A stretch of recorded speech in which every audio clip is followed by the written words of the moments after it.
Hello, hello, hello, and welcome back for main event coverage of the Greek and Cypriot Champions event, Greek Poker Champions event here at the Banco Casino. Chip counts coming up for you there. Lots of, I would say, unfamiliar names based on players travelling in from Greece and Cyprus for this event. Georgiopoulos, the chip leader with 97 big blinds. And a couple of other Greeks and Cypriots at the top there. Local hero, Ukrainian Vitaly Sherba. He's up there with 44 big blinds. And heading up the pack from Norway, Erik Thorvaldsen. So we're going to be going already on to the 50k, 100k blind, which is a bigger blind level than we've been used to starting off these stream feature tables. And payouts for you there, 30.2k plus the trophy at the top of the list.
So cards in the rep.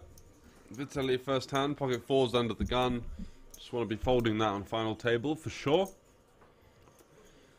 The playability of these hands and the implied odds going a bit down in value compared to the potential of busting. 8 players left. He's got a couple of big stacks on his left there. Gonna want to be a little bit tighter from that position. Just not really that incentivized to open so wide from there. So Zacharakis opening Jack 10 suited, much more playability than the fours, and Thorvaldsen, you might see that a little bit. People are just sort of not really used to the final table setup, just kind of wasting time. It may seem it's just getting acclimatized to their surroundings, I would say. It's the kind of thing that when you're there and you're playing under the bright lights, it can be quite intimidating, and it's just, in some cases, better just to take time to mull things over than make a bad error that could have been avoided. So we might see a slow start in terms of the pace of the play and also in terms of the ferocity of the play. But that's to be expected with these players who for the most part are playing sort of 100, 200 euro tournaments, now all of a sudden playing for 30,000 euros up top, and it's also being streamed, so it's a lot to deal with emotionally. Thorvaldsen there, 6-5 suited, not going to cut it. George Apollo, ship leader, he's had nothing to work with in the first two hands, going to fold as well. Hadjikostas in the small blind with 6.4 million, Jack 3 suited. Good to at least see a call here.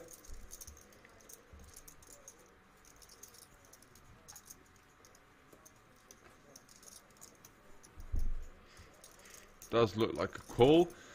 Vitaly with one of those hands that doesn't really have any post-flop playability and might be better served as an ISO right now, just to fold out some of the weaker parts of this small blind limping range. You know, getting hands like 10-6 offsuit, 10-5 offsuit, King-4 offsuit to fold.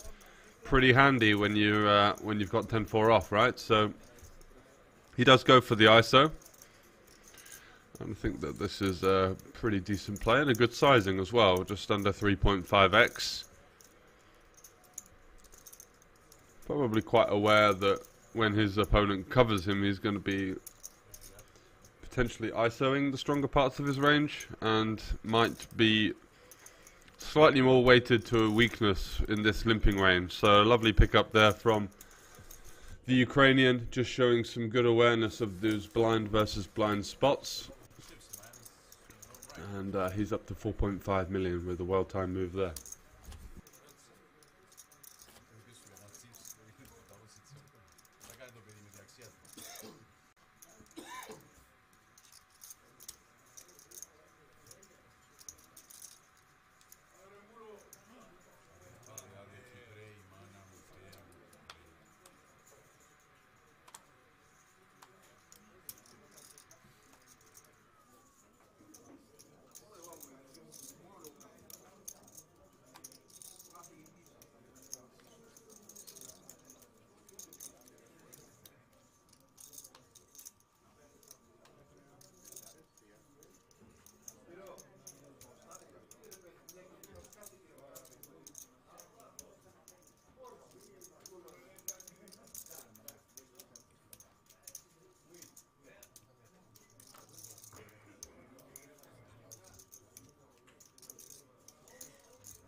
So Hadjikostas heads up versus Zacharakis, and the great flop for the button Hadjikostas. He's going to take a lead here, and a fairly unassailable one as well. Just a backdoor flush draw for his opponent. He's going to check back though. Quite an interesting move. His queen is by no means the best queen possible, and the opportunity of his opponent having a 9 is somewhat likely. The board just gets worse and worse for both players though, so Zacharakis not really going to be bluffing the ace all too often, and Hadjikostas, there's just not really much to get value from at this point. Pocket pairs may or may not be jamming pre-flop, or won't call anyway, so yeah, just going to show that one down with the queen 10 and take it home. Nothing really his opponent could do there in the form of bluffing. The ace seems such a natural card for him to have when he does check back flop and turn, so would be somewhat of a disaster, I would say. And as you can see at the bottom of the screen here, information on the warm-up event for the Benelux Masters is coming up on the 15th. 15k guarantee for 75 euros. Not a bad bang for your buck right there.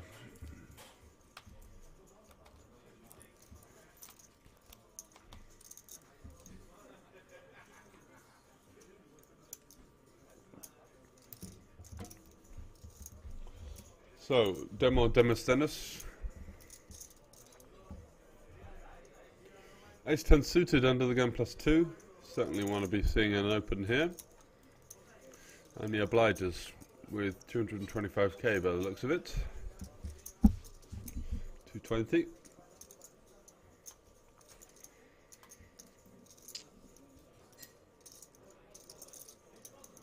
Italy on the button. Not much to do with the Queen 9 off.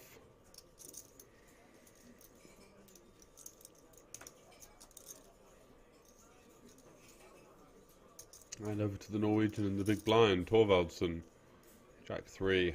Don't think that one's going to cut it either. So raise and take there for Demo.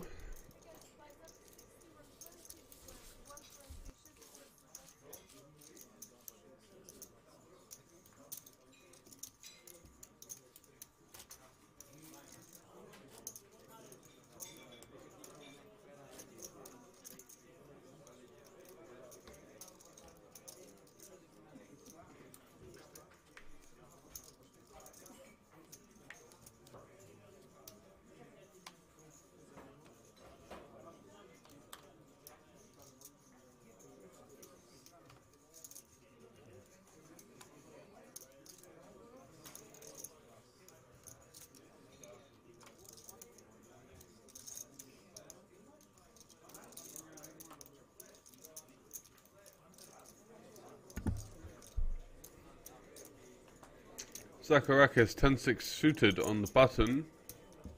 Opening into the chip leader. Might just be better off letting this one go, I would say. Thorvaldsen 9-8 off. Playing about 15 big blinds effective. Just moved up to the 120k big blind level.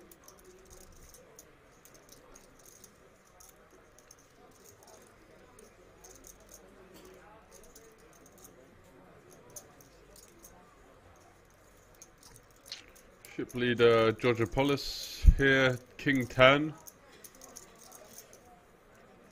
May just elect to go all in. The hand has good playability, but this limping range is pretty weak. But electing not to jam there, doesn't want to run into a trap, I guess. And he does keep in the hands that he dominates quite nicely by checking back, whereas isolating or jamming doesn't achieve so much.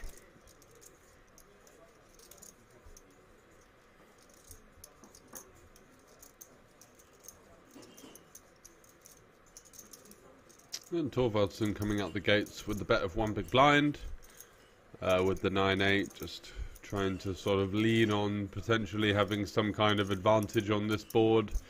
He could definitely be limping some of the hands that connect with this as a trap. His opponent less likely to check back with those.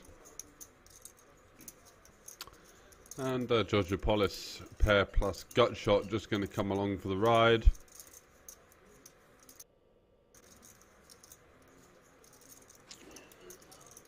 So now Thorvaldsen turning a pair, and it does go check, check, river 4. Gives the check mark to Georgopoulos.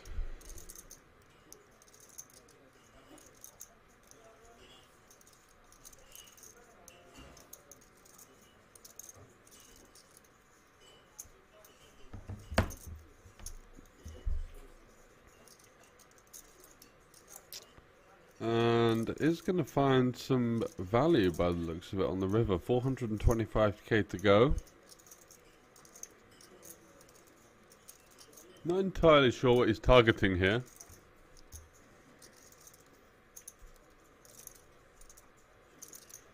Potentially some kind of queen the 9x Thorvaldsen has.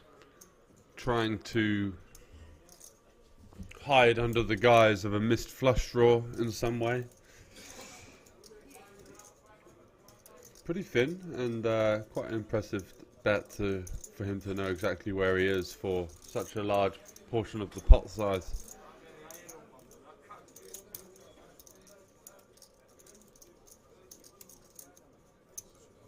And Thorvaldsen letting it go. I do suspect that this sizing may not have been called by much worse.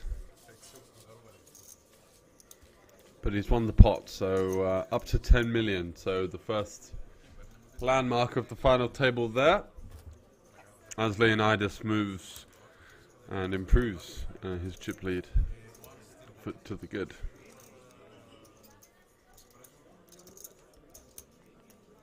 So pretty good start for him there, and certainly laying claim to the €30,000 top prize with a nice value bet there on the river. Good understanding of the situation.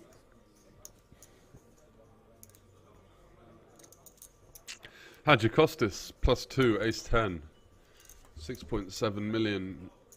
Should have the chip leader in the small blind as well, which is always quite an attractive proposition for opening off of a short/medium stack. Just going to collide less with someone that can do a lot of damage to your stack in this kind of position. Makes it 275 to go. Zacharakis, King Jack of Spades on the cutoff. 2.8 million, certainly just going to be one to call, I think, for the most part. The shove potentially a little too aggressive versus such an early position, with other short stacks such as Torvalds there on the button in the mix. Ooh, and the chip leader in the small blind with pocket jacks. What a start for Leonidas Georgopoulos here, the man from Greece, counting out a 3-bet. And the beauty of this spot is sometimes you do induce a lot of action because people are assuming that maybe you could be easily quite out of line here.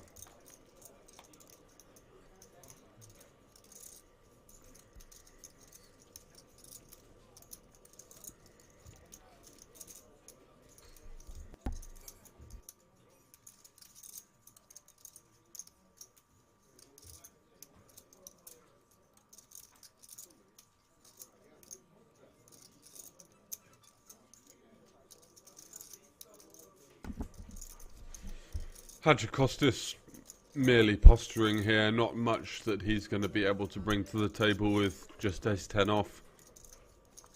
He could be thinking of some kind of heroic 4-bet, but I just don't think that there's enough of a dynamic been built yet to move things so off the beaten track, let's say.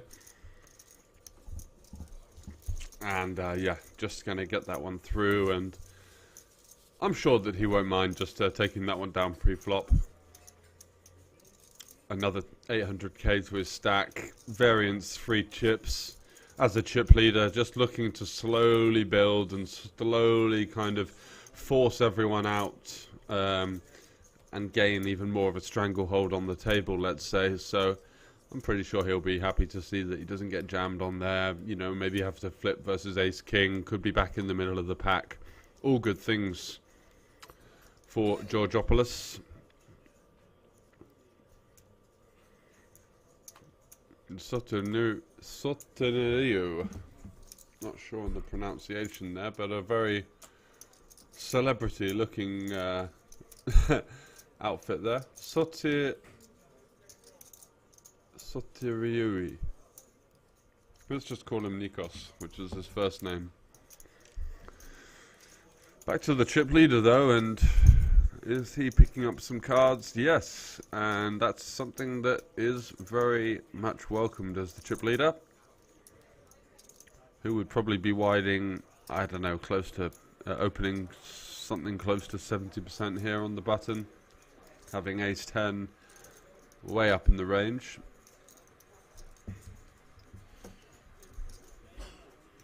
Christoforos Christoforou in the small blind. So good they named him twice. He's going to come along with the peel. King 5 of hearts, which I think is a pretty decent candidate.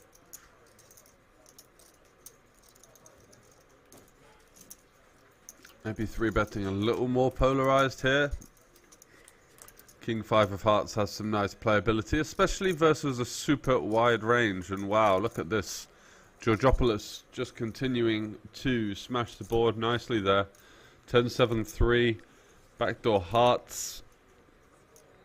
2 clubs, and he's got the ace of hearts with the 10 of clubs. So about as good as you can get for top pair, top kicker.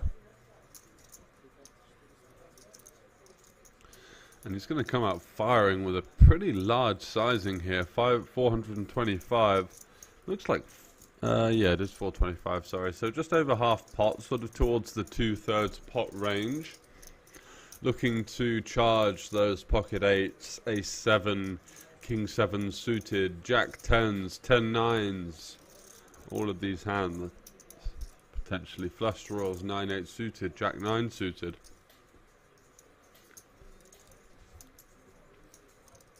Knows that the board will change rather rapidly going down the streets, and it's such the kind of hand that just wants to start charging worse hands now before that change does occur, which could mean a loss of value for him later on in the hand. So yeah, good awareness, nice sizing, and just continuing to add to that stack now, sitting around 11 million chips with no real danger in sight at the moment. But let's see how that progresses as we continue on the final table here.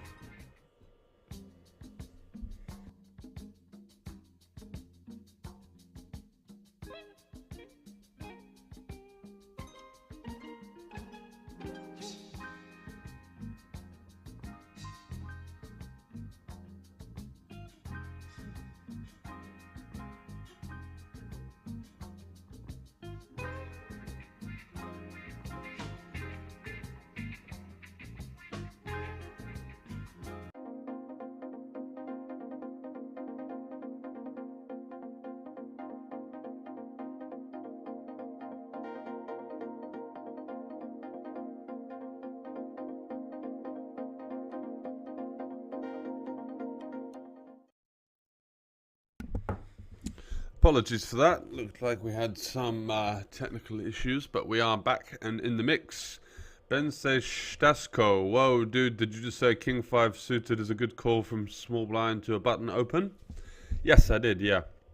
Especially in a situation where the chip leader is opening in a wider range than standard. So your comment about using a chart wouldn't be so relevant there because he's opening 70% range. Which a normal button I don't think would be. So yeah, these suited King X's play very nicely, and I think are almost too good to use in kind of like a polar 3-bet strategy, which is what you tend to be doing on a final table.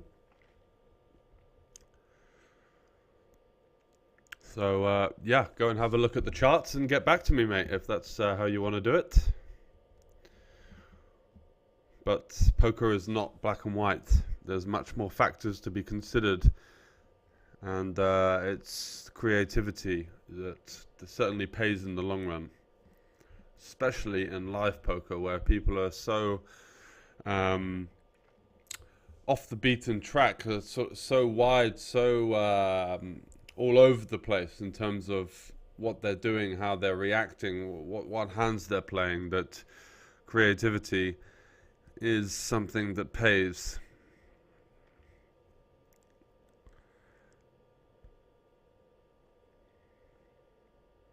You might hear people discussing GTO plays at the live table, but it's good to know where to start from, but it's good to know how to deviate, and that's the most important thing when facing people that have not looked at this same outputs. Regardless, we move on, and Sherba there looks like he's going to get one through. That's always a nice, healthy pickup to the stack.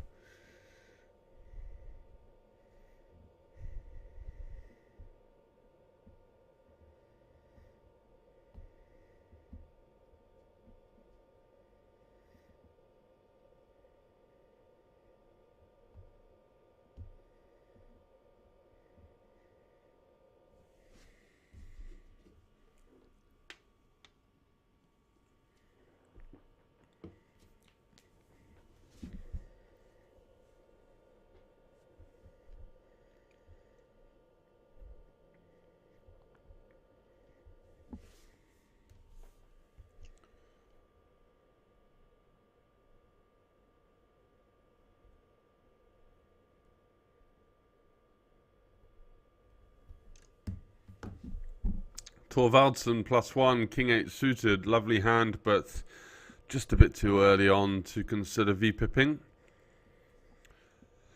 And Dimos here, Demosthenos in the cutoff with around about 25 big blinds, just under 25 big blinds. Pocket sixes, going to be looking to open.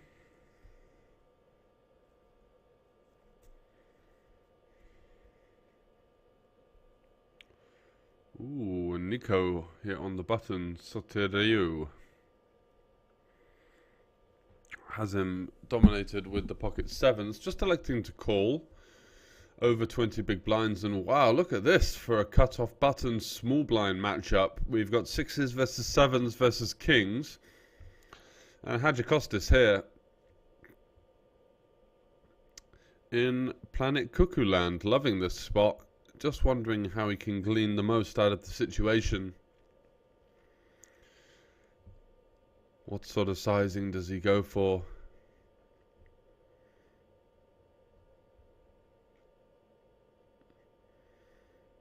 Something around the 1.2 million or one. You can go a bit smaller because of the stacks and just try and allow some room behind.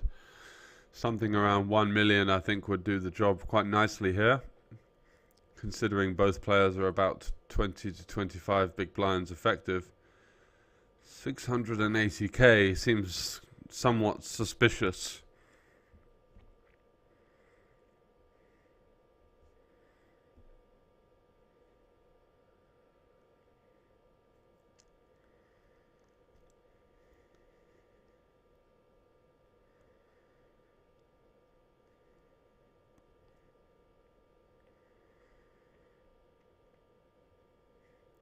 Essentially a click back at this point, just a 2.7x 3-bet versus two players.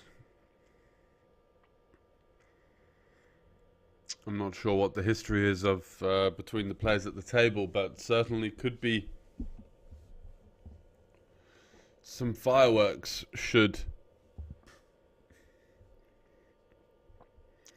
Soteriou think that this is a little bit suspect, and he does. He rams it in with the back jam and runs into the goods there, just hoping to find some sort of ace-x blocker 3-bet bluff there that that he can maybe fold out.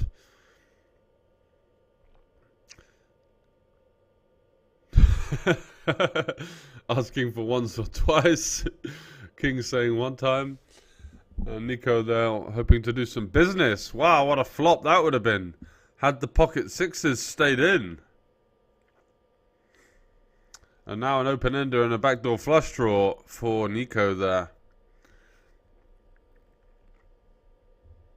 Ooh, the 10. It's going to need to be a 9, a 7 or a 4 for his dreams and hopes to stay alive. And it's a 5. So Hadjikostas claiming an early victim at the FT, and we are down to 7 with Soteriou being eliminated in 8th place for just above 3,000 euros.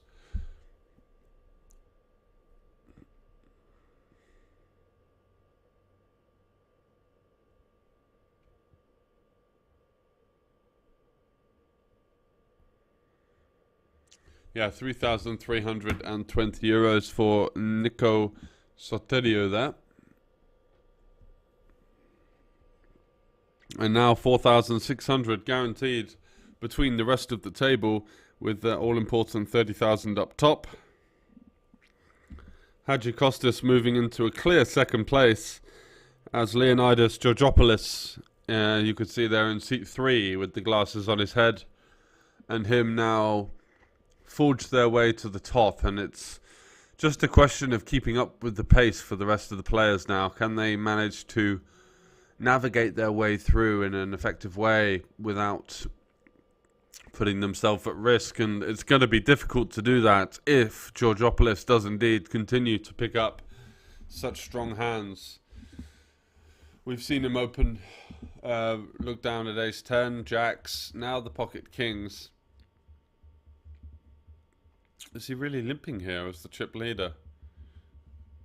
A rather bizarre strategy, seeing as he's so incentivized to just open and put pressure on the blinds, take down the pots, you know, widen that range somewhat. And Vitaly coming along with the king 3 suited. Ace jack in the big blind for Zacharakis. I beg my pardon. He checks back. Maybe a little bit suspect about this limp. Doesn't want to commit his whole stack. Not an awful lot of incentive to do so either. Great flop for the chip leader, Georgopoulos. 6, queen 3, rainbow. So Vitaly with the pair plus backdoor flush draw facing this pretty chunky size. I think he might just fold, you know. Not an awful lot of playability. He is kind of like a middling to shortish stack now, so calling here would mean, you know, you have to think ahead. And if he turns a diamond and your opponent just bombs it again, it's still not an amazing spot, you know. And we also knew that if he did turn the king, it would have been the end of his run here, as Georgopoulos is kind enough to show the pocket kings. And as you can see, as previously mentioned, Georgopoulos and Hadjikostas top of the leaderboard, 97 and 78 big blinds. So that 175 bigs is looking like over half the chips in play. The rest of the players have about 130 between them. So a little bit of a lopsided seven-handed lineup here. And Georgopoulos just finding the premium hand after premium hand. Dreamworld as a chip leader, as mentioned previously, going to be really incentivized just to play so many hands and try and put people under pressure. But easy to do that when you're getting top 5% holdings.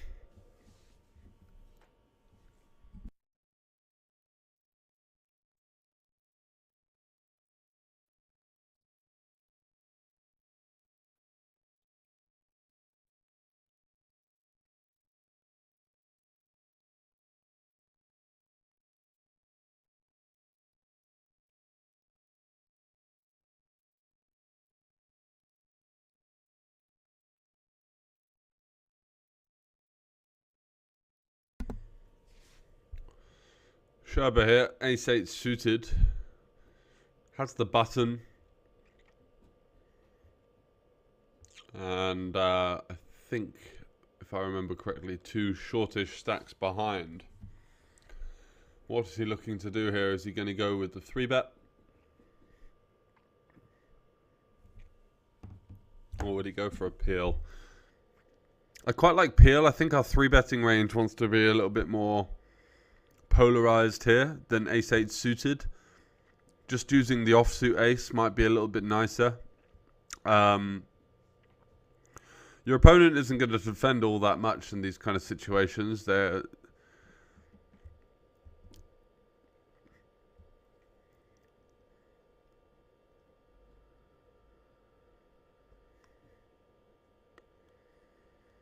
Torvaldsen here with king queen. Looks like he's in some kind of pain, but I don't think it's genuine discomfort, more of a kind of trivial folding situation.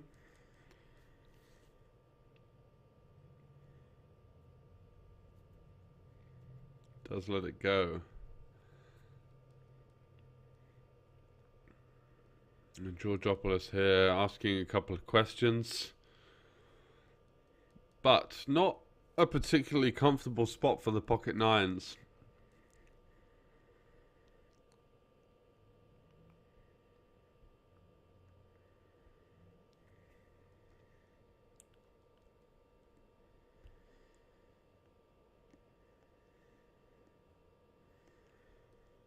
Does call.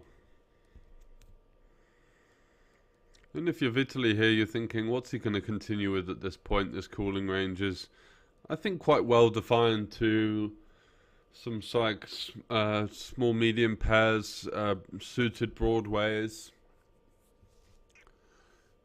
I think a lot of the offsuit stuff is just going to fold. I think he's going to respect this 3-bet quite a lot based on the positions.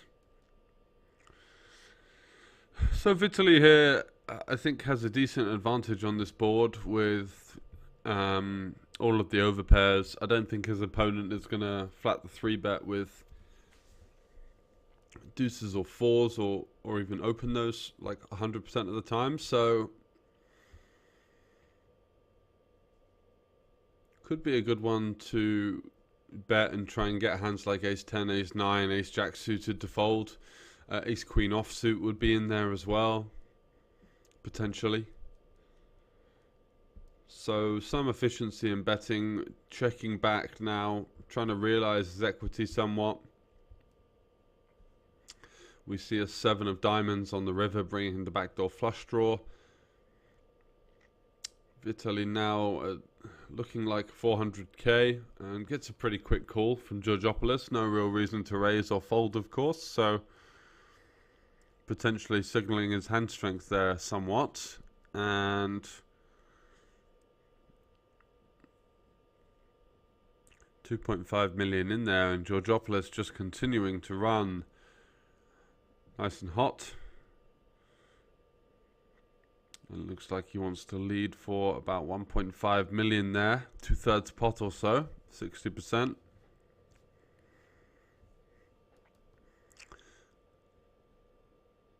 It's about half of Italy's stack.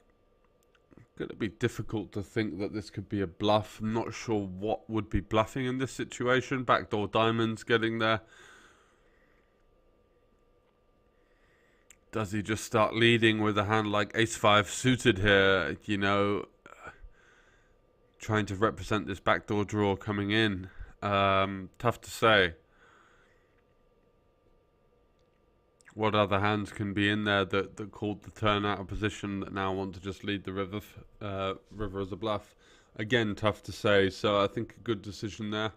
Just lets that one go. Doesn't get sucked into doing anything too silly.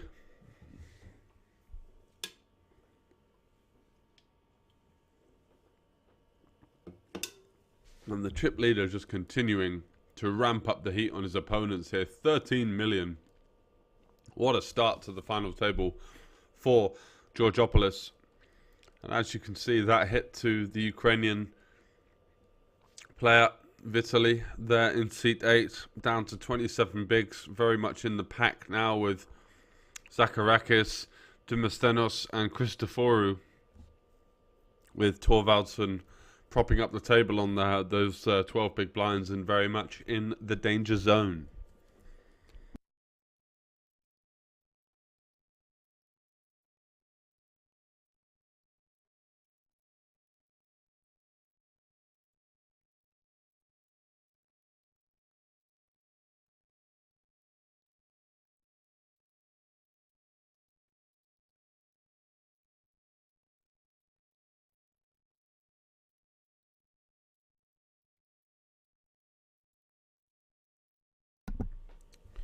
Demosthenos.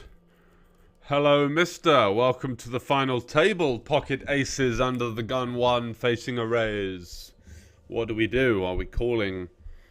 Are we 3-betting non all in? Are we just saying to hell with you? Let's play for the lot right now. I don't think your under the gun raise is so weak. I just want to get the money in now.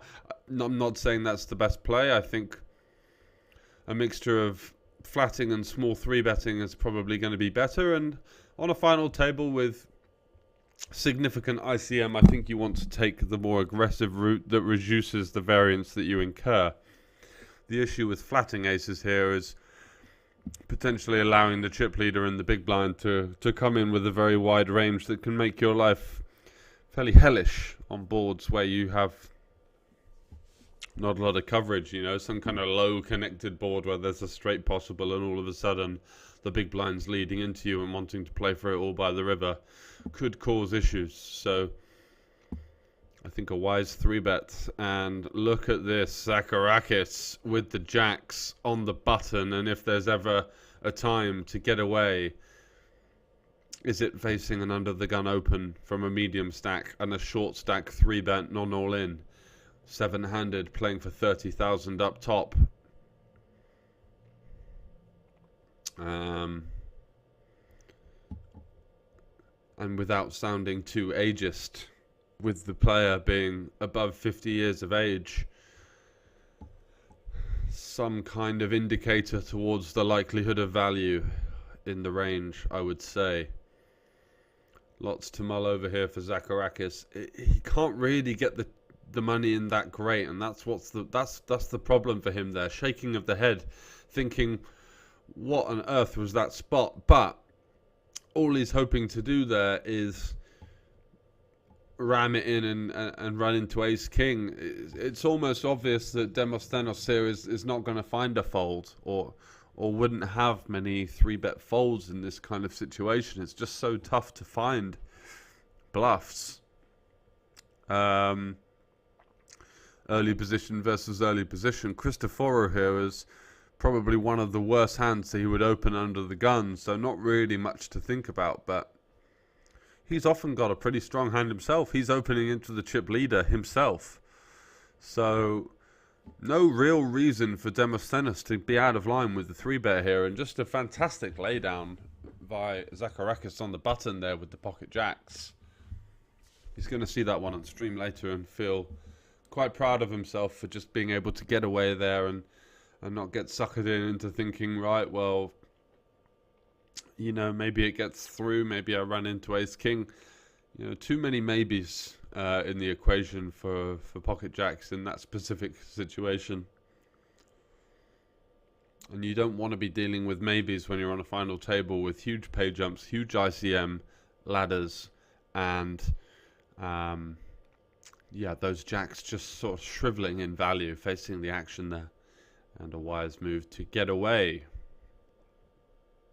Had he peeled, I was just saying that peeling not so attractive on an FT because you invite variance, but having said that, you do invite hands like jacks to enter the fray that may otherwise be frozen out due to the strength of your 3-bet. Hadjikostis now, +1, also a great start from him. Him and Leonidas Georgopoulos there in seat 3, looking over with interest, have kind of motored on past the rest of the pack into a clear first and second. And I'll be very interested to see how these guys approach these kind of situations moving forward. Continuing just to put the pressure on, but both of them are getting pretty decent holdings, you know. Ace king for Hadjikostis, about as good as it gets, just taking that one down. And these middling stacks here, Sherba in seat 8. You've also got Zacharakis in seat 1, Demosthenes as well. All of these guys sort of hovering around now, and with this kind of big blind ante, 7-handed, it could get quite serious quite quickly.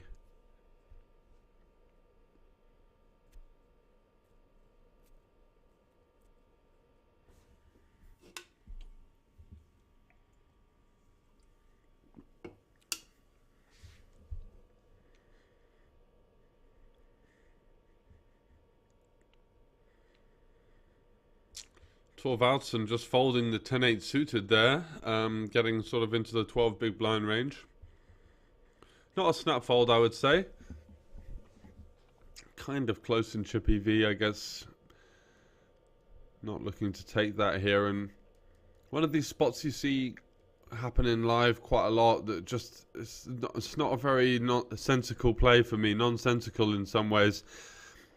the min plus raise, blind versus blind from the small blind. Just what are we really achieving here? What are we trying to get to fold? Okay, the 7 deuces, the deuce 3 offs, the 4 deuce offs, the 8 threes, the 8 twos out of the way, but just going to be left with sort of a 95% continuing range, bloating the pot with a hand like a6, not very playable here. Might just be better off limping, protecting that limping range, having some coverage on the ace high boards later on, and instead here we are just kind of guessing now with our 6 of hearts, turning a gut shot as well. I think facing the flop check back, you can go either way here. Checking fine, betting fine. Maybe looking to put some pressure on some hands like 3x that could be in there that may not be able to hack the heat. But due to the weakness of our heart, I don't mind the check call option either. Again, we've already built this pot unnecessarily pre-flop. And the reason I'd say unnecessarily is because we're not really generating much fold equity pre. We could definitely go with the 3.5x pre and sort of hope for the best.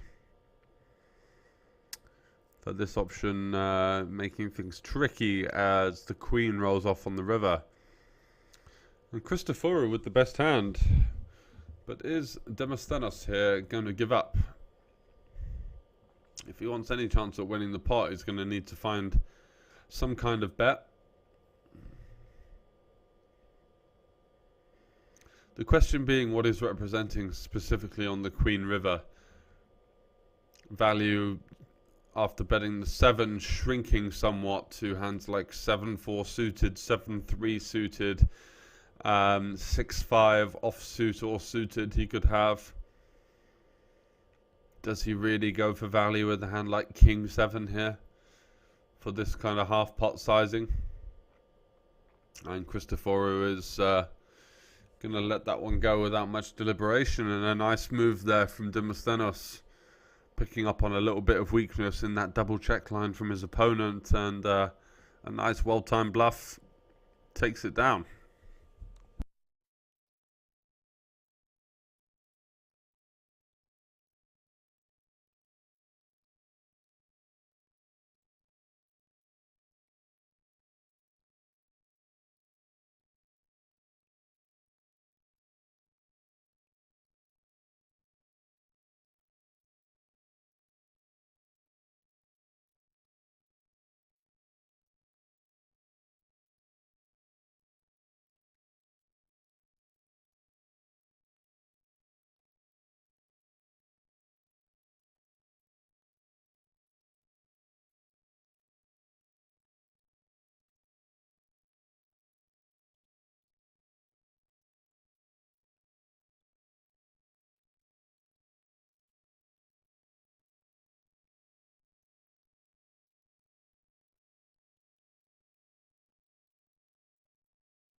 Demosthenes here, Queen 5 suited, small blind.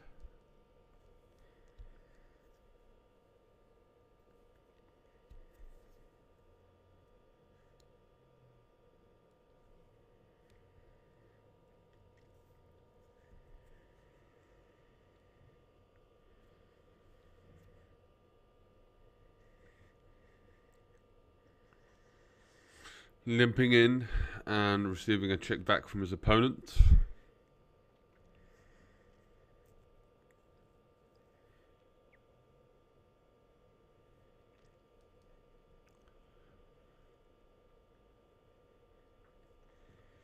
Certainly a lot of positives to finding a bet here for Hadjikostas. That king, the 4 has a great kicker in the king. You can get called by worse 4x. Lots of potential continues in the form of gut shots, worse 4x, 3x, maybe some ace highs, maybe some sticky king highs with a backdoor.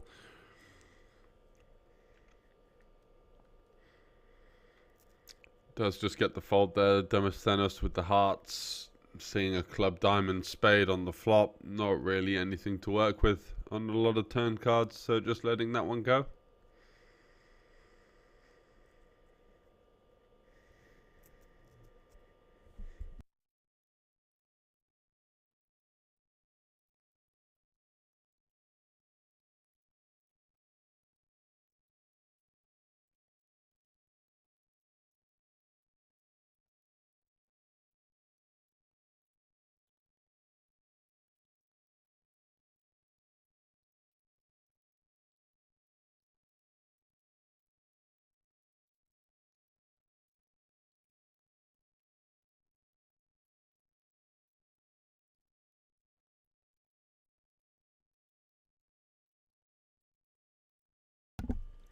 12 +1, 10-9 suited, needs to find something quite soon. Going to be going through the big blind plus big blind ante very shortly. So dangerous times for the Norwegian there. As Georgopoulos continues to lean and assert his dominance on the final table here. Queen 9 offsuit, very wide open for the most part, but for a chip leader on the final table with this kind of stack distribution, becoming actually quite a favourable hand to look down at for him. So nicely done there. Hadjikostas not really incentivized to tangle with this opponent out of position. 8-7 suited. Maybe one he elects to peel. I don't really see too many benefits in 3-betting this particular type of hand out of position, but I see some potential plus sides for the peel.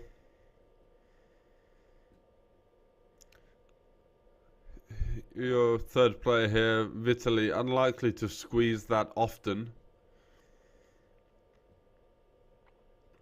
But, however, facing a hijack open small blind peel, the small blind in particular, never really going to be showing up with much here. And what do you know? You've got the hijack player being the chip leader who's going to be opening very wide.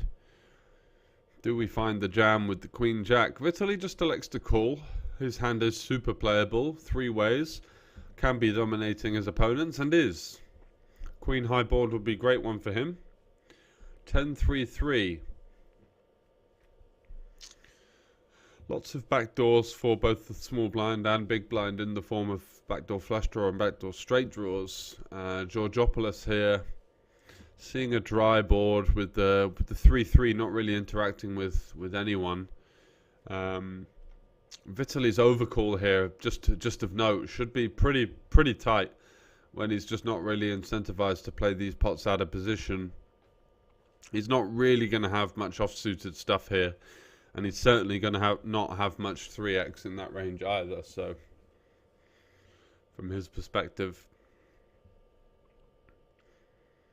not going to hit this one as much as, let's say, a normal big blind overcall range would, just due to that ICM. But regardless here, what does he do on the 10-3-3 with his opponent betting 3 ways? He's got 2 clean overs, the backdoor flush draw.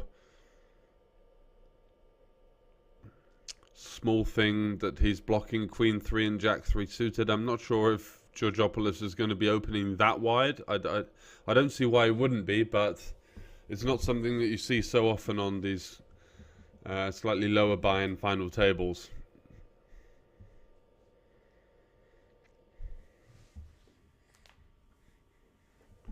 And especially when the second person in chips or closest stack to him was in the small blind, it's just a great spot there to basically open the deck.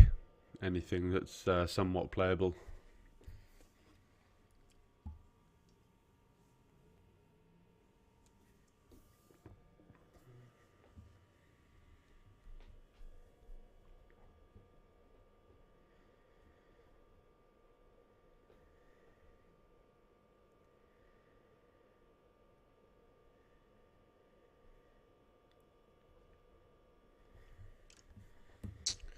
Hadjikostas on the button here with the offsuit ace. Just going to be min-raising this one, I think.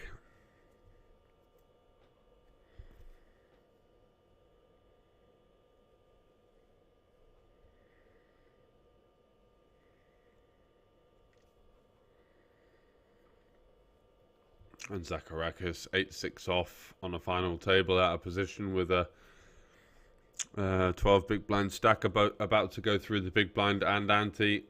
No real incentive to be playing the 8-6 off. Just gets out the way as he should be. Nicely done.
So Jack 10 suited open from our chip leader.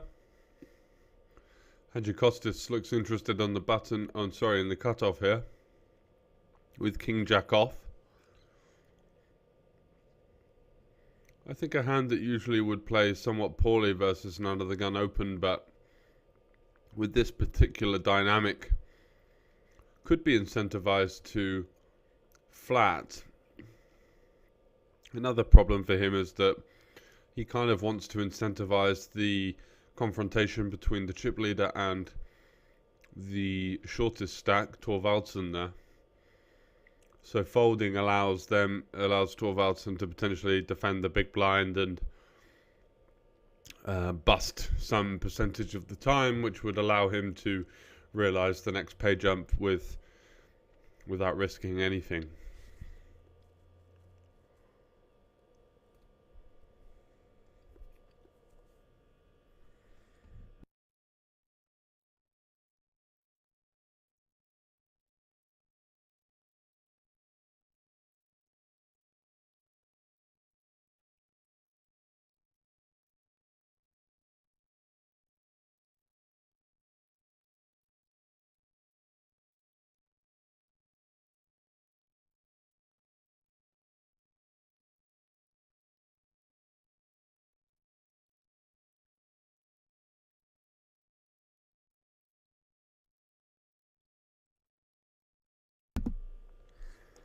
Queens for Christoforou.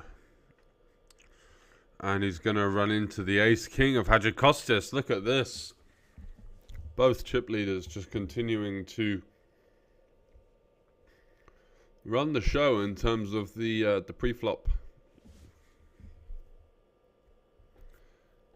hand distribution.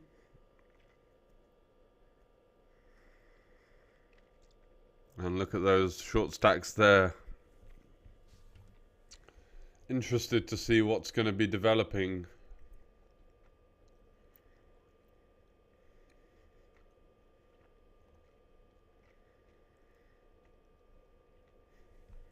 And for Zacharakis and Thorvaldsen, this is going to be a great spot, because they're going to see Hadjikostas in there. And Christoforou at risk, so the chance for a ladder incoming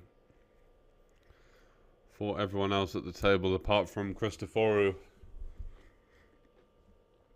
who will be all in a matter of moments, I would say. Not really much else to do here. I think flatting would be a little bit too passive. Just allowing all the bluffing parts of your opponent's range to realize 3 outs. You know, these like King 9 suited, Ace 5 suited, Ace 4 suited, Ace 8 suited, these kind of hands. You don't want to really let them see 3 cuts. Hadjikostas here, it's sort of all ifs and ahs, but what's the plan? If we're not calling the 4-bet jam here, why 3-bet? Should be clearly defined in your strategy here, like you're 3-betting this for value to call off and you're 3-betting this as a bluff. Which is why you're kind of less incentivized to 3-bet hands like King Jack suited, King Queen suited, Ace Jack suited. You know, these kind of like strong middling hands that still have decent equity versus a pushing range, and you kind of don't know what to do anymore. So Ace King is gonna almost certainly be good value here, and you can still be up against hands like Ace Queen suited from time to time. Granted, it's going to mostly be Queens, Jacks and Tens, or the same hand.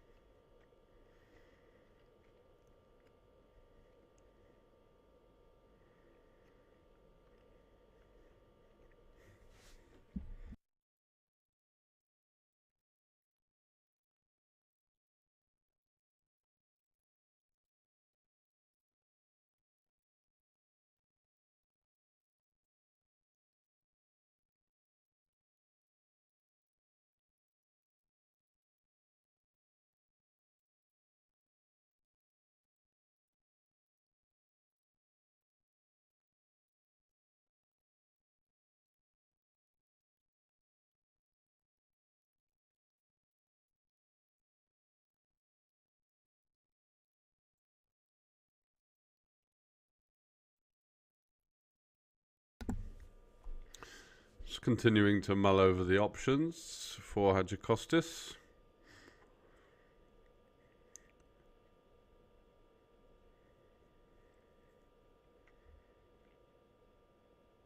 Wow, and he just folds.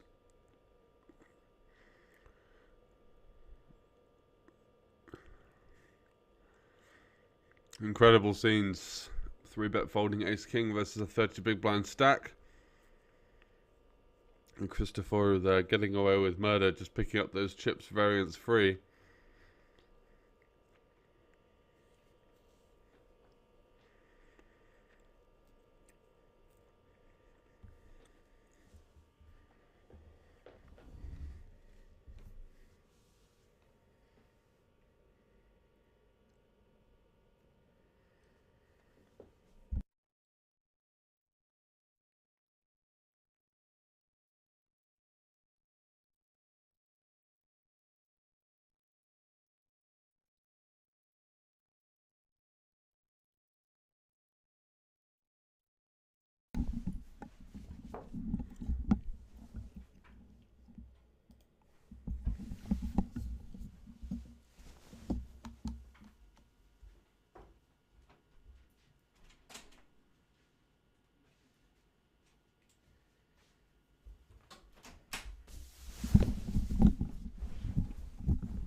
Hadjikostas straight back in the mix after 3-bet folding the Ace King in the last hand, with a raise to 275k. Nothing really playable from his opponents so far.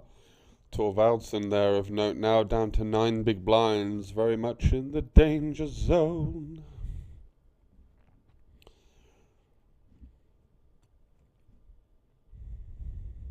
Pocket sixes there for Hadjikostas, fair enough. Georgopoulos in the small blind here.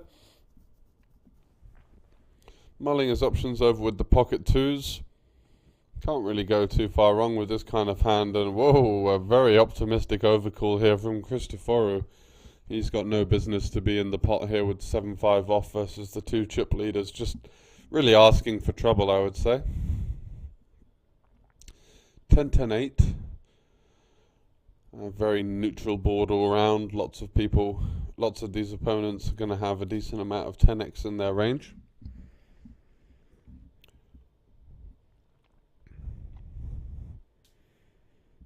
And Hadjikostas deciding that this one's a decent option to just go for a quarter pot, sort of ruffle a few feathers, see what's out there. Georgopoulos here with the player behind and the pocket twos. Only 2 outs to improve. Some chance of his opponent there having a 10 or an 8 or some kind of jack 9 continue, which makes his life difficult. And a well-timed c-bet there from Hadjikostas just takes the pot down, and those chips that he lost in the 3-bet pot, or the 4-bet pot I should say, Ace King versus Queens last time around, slowly clawing back.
Aces for Hadjikostas opening under the gun here into Demosthenos in the big blind, who playing this just over 20 big blinds, or just under 30 I should say. Really not looking to hit a queen from his perspective. He may be thinking it now, but could be danger facing that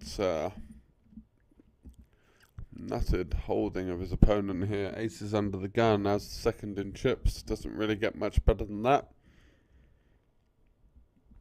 9-8 deuce here. Not really posing too many issues, especially holding the ace of spades. Just going to be looking to go for some kind of smallish, maybe middling sizing. I like to go more of the middling route. It is a board that has a lot of interactivity on both ends, you know. At the top ends, the jack tens, the queen jacks, with or without the spade. At the bottom end, 6 sevens, 10 sevens. And then the pairs, lots of 9x and 8x. And even the ace queen of diamonds here, without the back door, just electing to come along for one more. 7 on the turn may slow things down. All of a sudden some 6-5s, some jack 10s, some 8-7s, some 9-7s in your opponent's range in the big blind entering the fray. So some small cause for concern to Hadjikostas now. Also considering that lots of players on these types of final tables aren't really check raising at all without value, so those hands that you consider that have improved may have been some kind of check raise candidate on the flop, but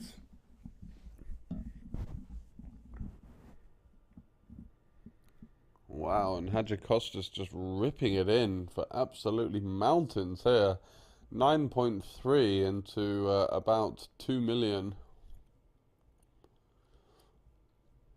Or 1.7 actually. Which is almost a 2x pot jam.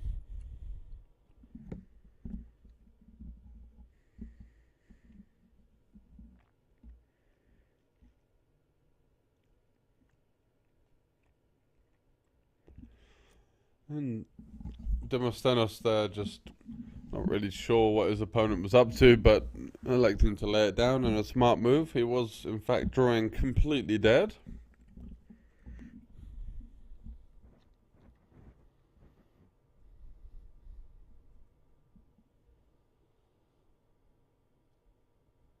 Looks like blinds may well be up to 8160k.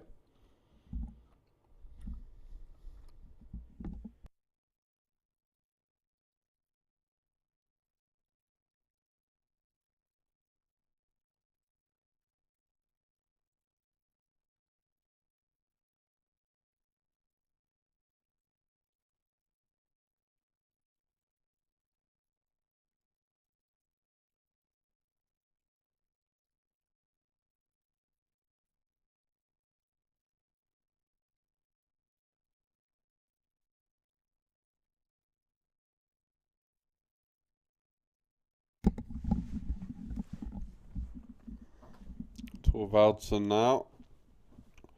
Still not picking much up. And Georgopoulos here. Ace-3 offsuit in the cutoff.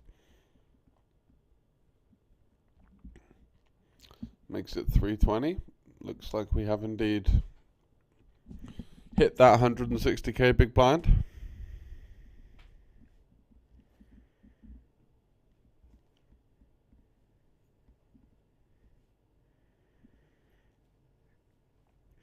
Hadjikostas here with the offsuit queen 5, just letting it go, and Leonidas continuing to build his chip lead there in seat 3, stacking a real tower of chips and not seeing really many threats to his chances at right now.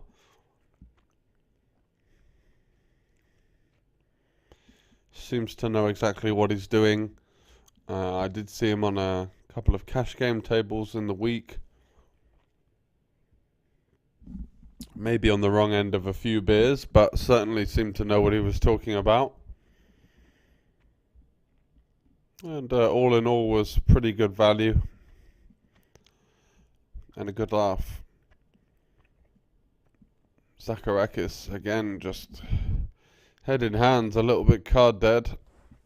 Unfortunately for him. And here goes Torvaldsen here with ace-2 offsuit. Jeez. Under the gun 1-7. And a pretty loose shove. Potentially the product of being worried about hitting that big blind / big blind ante in 2 hands time.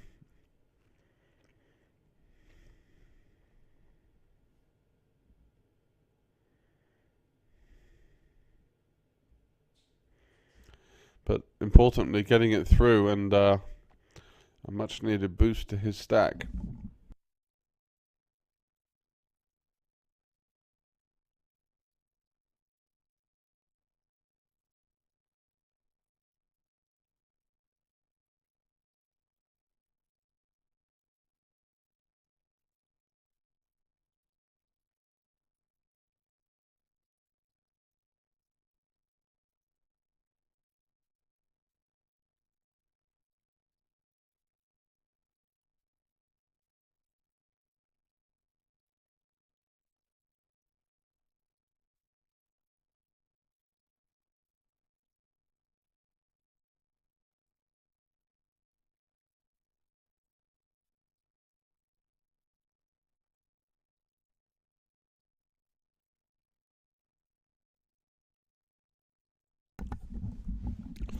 Demosthenes here, pocket 3s in the cutoff.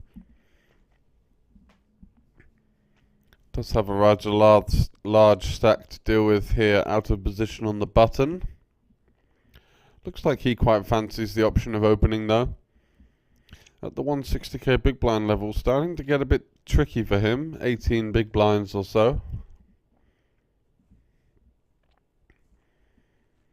Maybe better off served with slightly better blockers at this stage of a final table.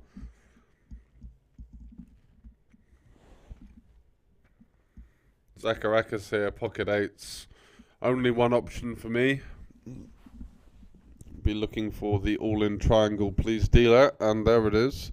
That's the shove, and here's the tricky situation for Demosthenes here. Look, he's opened two big blinds. His opponent has shoved under 11, so it's 9 to win a pot of about 21 big blinds.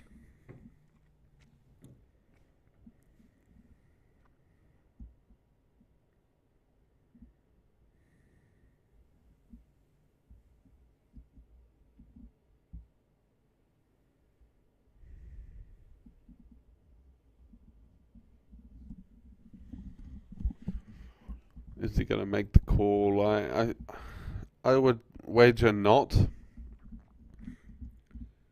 think there's much better hands in his range to defend here, and threes being one of the worst ones versus his opponent that's going to have all the pairs. Lots of pretty decent, suited, strong, high card holdings as well. A range of hands which has a very significant advantage in needing to call off 9 big blinds into a pot of around 22-23, just not quite getting the percentage there that's required. And also with things like ICM, they would be basically swapping positions at that stage if he were to lose. So just too many downsides to losing that one to make the thin call with the threes there. And a wise move to just get out the way as Zacharakis picks up a nice little pot, much needed as well. Him and Thorvaldsen, though, still the two shortest stacks at the table.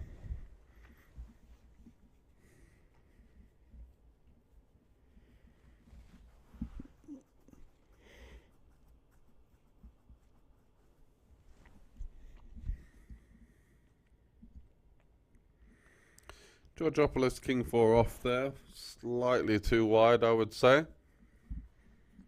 I think he could certainly consider opening king 4 suited, but offsuit just a few too many combos there, and I don't think his opponents are going to necessarily take advantage of that, but certainly just going to be a little bit too ambitious with 6 players behind with the unknown ranges. Christoforou electing to take initiative though. Pocket sixes, under the gun 1.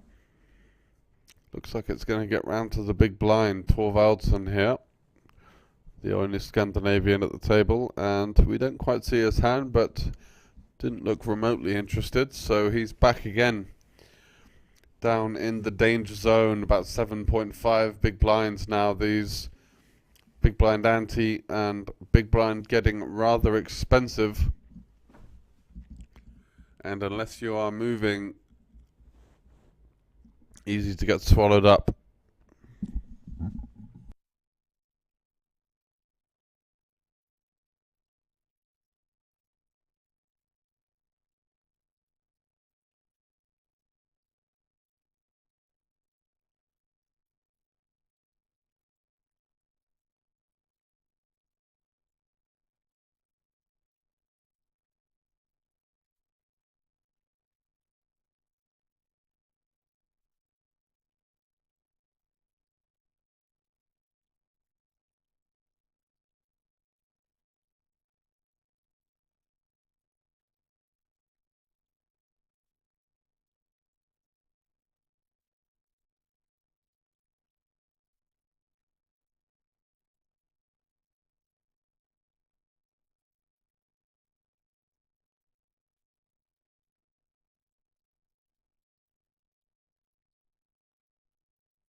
Christopher under the gun, just opening it up here, and Hadjikostas the hijack with a pretty decent hand to consider 3-bet bluffing with. We've seen Christopher actually be fairly active in terms of the hands that he's opening. Maybe a little bit too loose, I would say. Lots of the low pocket pairs and also a Queen 10 suited. Just not really showing respect to his position in chips, and Hadjikostas there, I wouldn't call it a blunder, but certainly an indicator that he would be on the more passive and unlikely to get too out of line kind of side. Also 3-bet folding the ace-king for sub 30 big blinds versus the same opponent, potentially scared that it's just going to get it ripped in on him again, but ace-5 suited having some decent removal to that 4-bet jamming range, so could have been a nice one to attack with. We can see that Christopher here did have the pocket fives anyway. And Georgopoulos, the very playable ace-9 of diamonds in the big blind. Interested to see what sort of size Christopher is going to use here, if he does bet at all. I would imagine something like 20 to 25% pot would be ideal, looking like a lot of chips going in there for this stage of a tournament. Just no real need to be firing over half pot here with the 5-5, and as I say that, he does get the call out of the ace high anyway, so working in that sense, the 8 potentially going to be slowing things down. The thing with betting so big now is that you're just petrified that your opponent is going to be only continuing with the 10, because what else can they call for that size?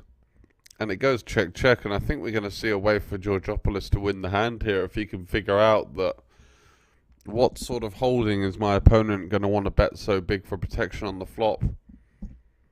Is it going to be better ace-x and sort of low to mid pairs? But he does go for the check anyway. Queen on the river, and it's going to go check check, and he's going to show the ace-9 like it's the nuts here, but he's only really beating a hand like King Jack at this point, so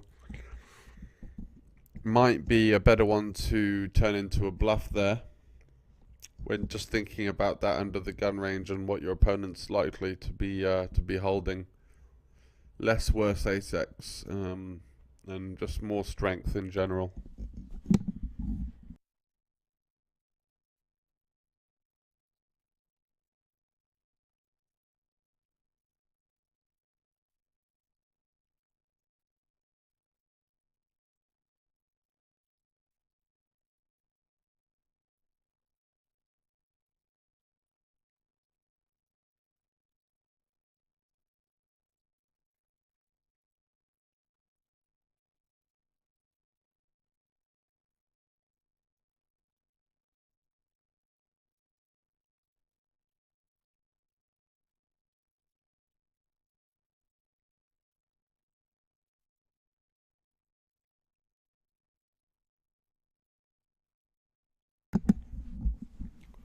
Hadjikostas here, +1, King 9 suited, easy open. Whoa. Looks like those cards hit the muck quite quickly. Just one thing to note here, Hadjikostas not really seeming to take advantage of his position in chips. A couple of fairly clear or more intuitive spots to be taken there that he just let go. So we've seen Georgopoulos not really be aligned with that kind of strategy, and I think that should give Leonidas here, as you can see in seat 3, the advantage going forward. Fortune favours the brave, I would say.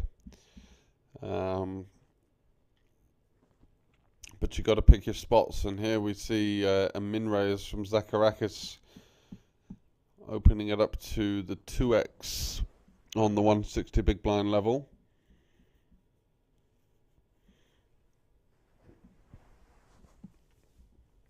And Georgopoulos here going to be going for what I imagine will be a 3-bet fold. Some kind of, yeah, 825.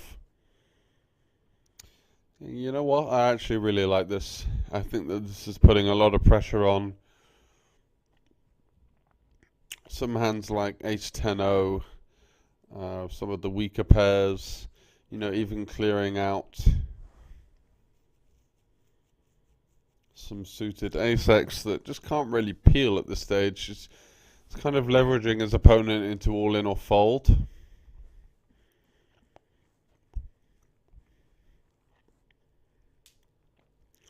His opponent does shove, and 2.2 million, that's going to be 1.4 to call. Just not going to be getting the price versus this 4-betting range. I think it's going to be really heavy. Something like 10s plus. Maybe an Ace-Jack suited makes it in there. Ace-Queen off, definitely. Ace-King off.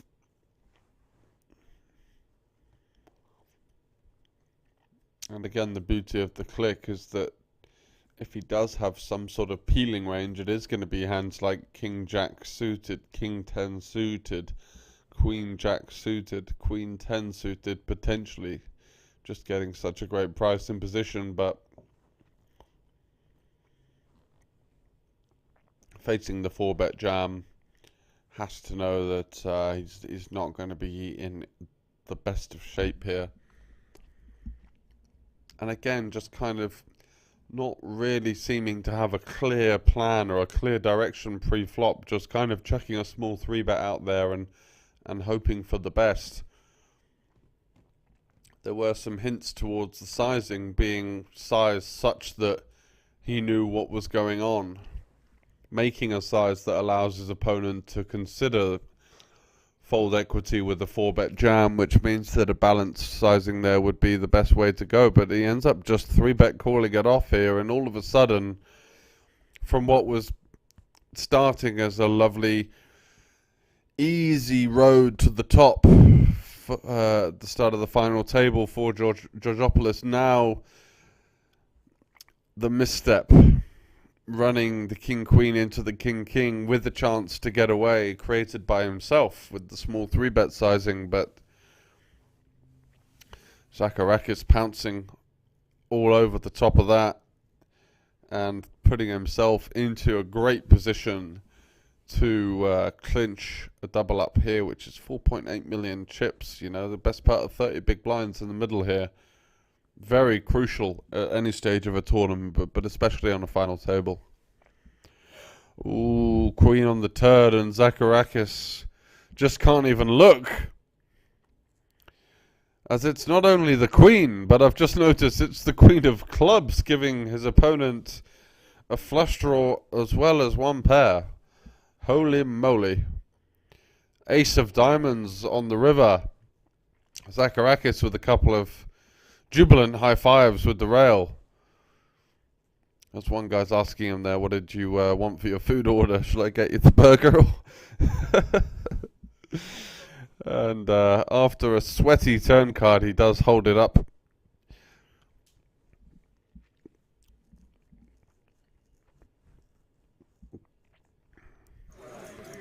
And Leonidas Georgopoulos there, all smiles. Despite the dent to his stack, still very healthy. Still, I believe, has the toolkit to take this tournament down. Just potentially needs a little bit more patience in those kind of situations where he faces the super strong aggression from his the aggression from the opponents that he's going to find is going to be for a reason, and I would say that it's going to correlate directly with the hand strength as opposed to anything else. Unlikely to see people do too much about the knowledge that a chip leader is playing a lot of hands at this kind of level, I would say.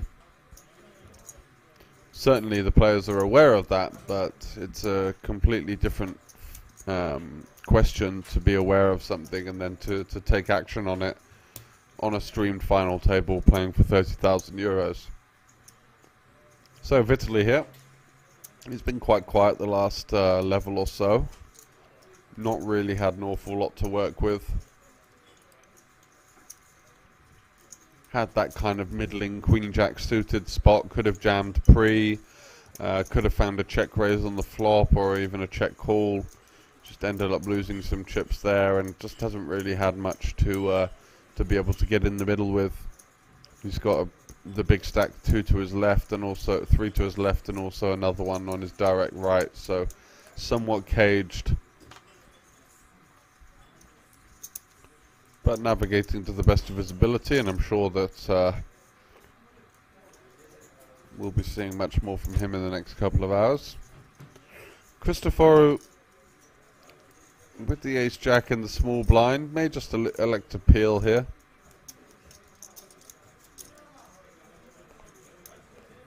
And Demosthenos, I think, would be best off just getting out the way.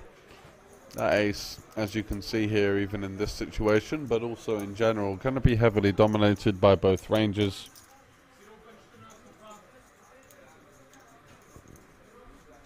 Not really incentivized to enter the pot. He does still have Thorvaldsson short in seat 2 there. Does elect to call.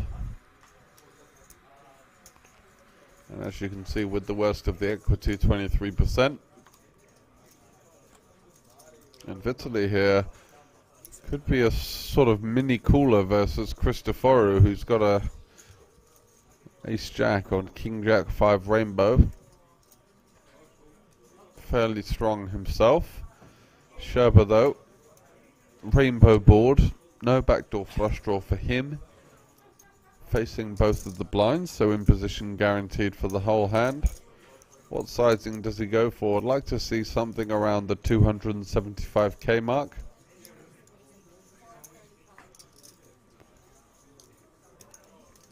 Goes 435, pretty big size.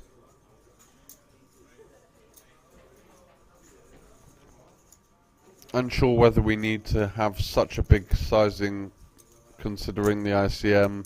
Considering that our range is going to have kings, jacks, aces, ace-king, and our opponents just really aren't, so not really much to glean value from when going so big, kind of freezing out any hands worse than Jack X instantly. Deuce of hearts on the turn, just the brickiest brick going, and a beautiful sight for him. So he has set up the 1 SPR on the turn. Does he just elect to jam here? I mean, it's still fully rainbow.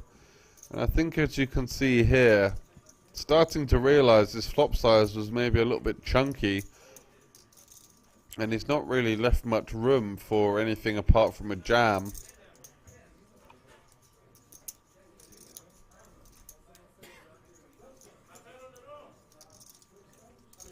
The jam targeting a hands like King Queen, King 10, King 9 suited. And I don't think he's checked back here. Yeah, he's just shoved. And Cristoforo. As we said, the man so good they named him twice. In the small blind with a tough decision here. Not so tough actually holding the ace, maybe a bit tougher with a hand like Jack 9 suited that kind of unblocks these ace queens, these ace 10s that might just be going crazy here.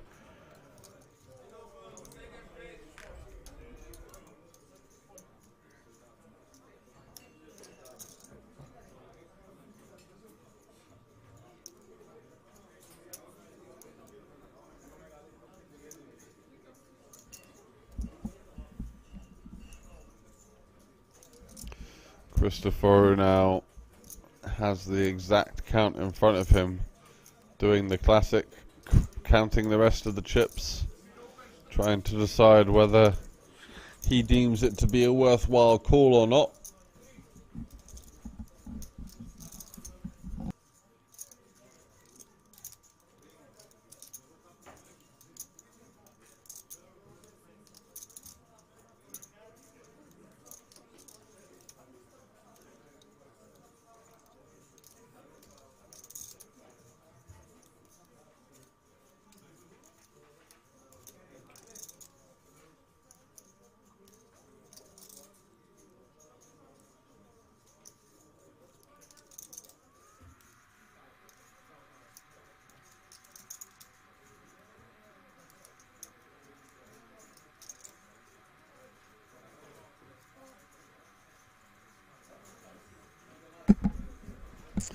Wow, and he looks him up, drawing to the jack and the jack only.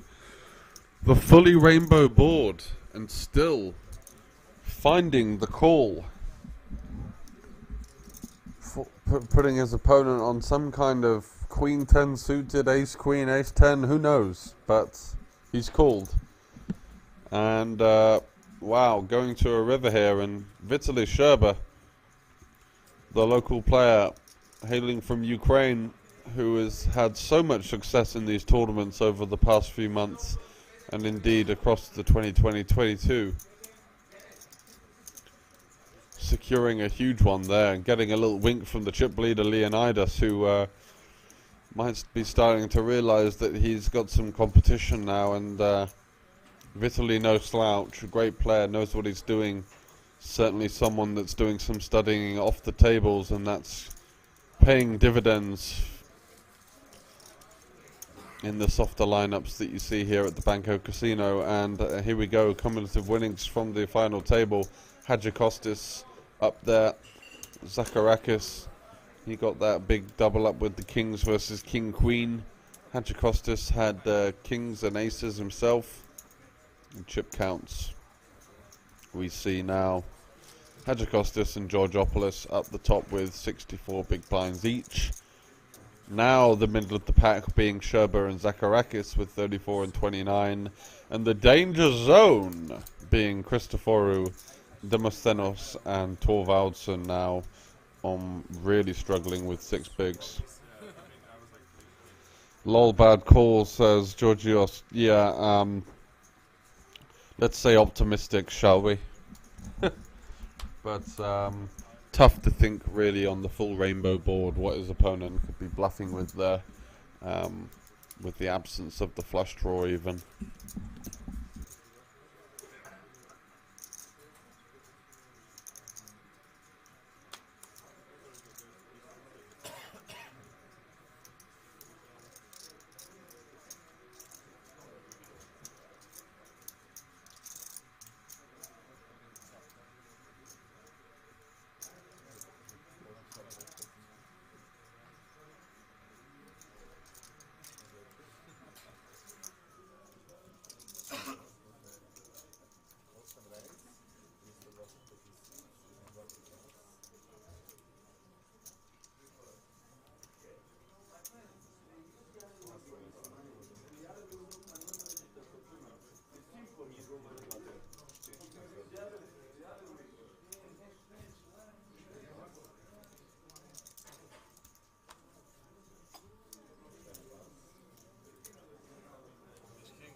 Vitalino messing about, straight in the action again with the pocket sixes opening into Hadjikostas,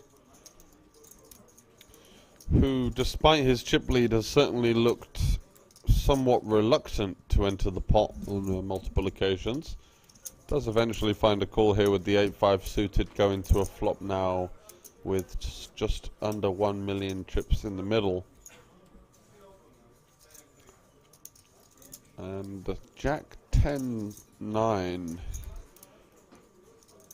about as connected and wet as you can get in Texas Hold'em.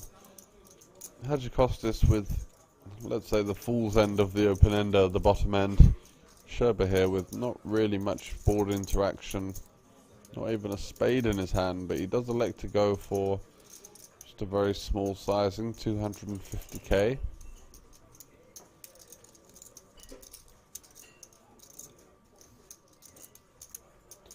I'm not sure if I'm necessarily a fan of the range bet on this board, which is what I'm guessing his strategy is if he's electing to bet sixes without a spade.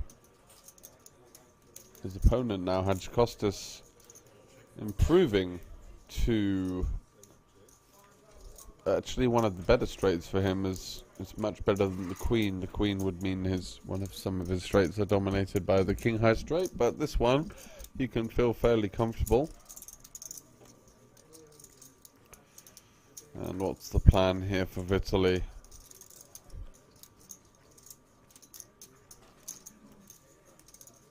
Just going Gonna elect to go with the double barrel. 500 into 1.4 now, just hoping to pressure some kind of hand, but I mean, he's actually blocking some of the hands that might consider folding at this point, you know. It's going to be hands like 10-6 of diamonds or 10-6 of clubs.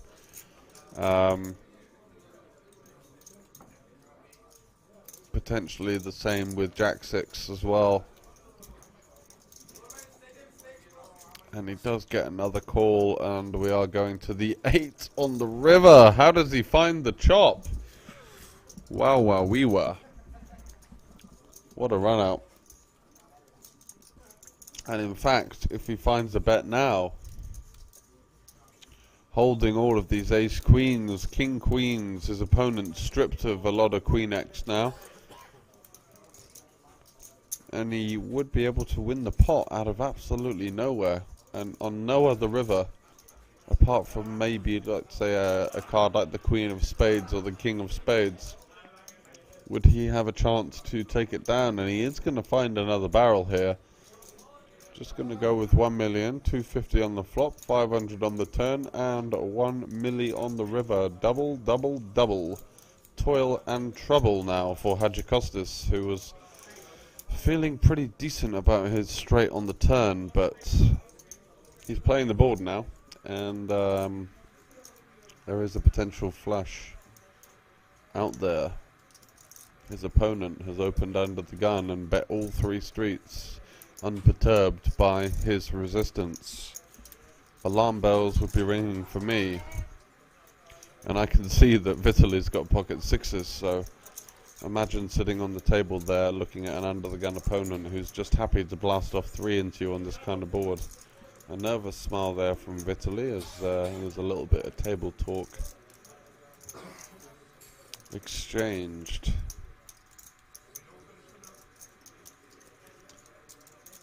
And can the man with the pierced nose ring find a call for only half the pot? Hadjikostas not really sure what the thought process is at this point. It's kind of a tricky one because you know you're only calling for half, and the only chance to win the pot would be some kind of check raise. From his tendencies so far, I don't believe he's the type of player to find such a raise, and looks like he's just feeling a bit hard done by that his straight now has disintegrated into dust.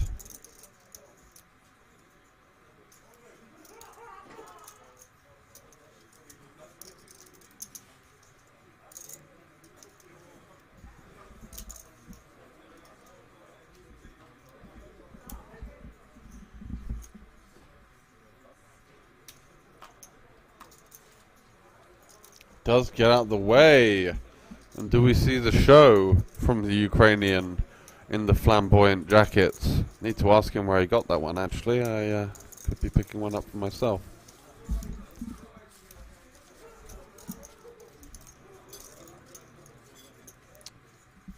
And the triple barrel, looking a little bit lost at sea, I would say, on the turn, finds a way of making it work with just a perfect run out for bluffing.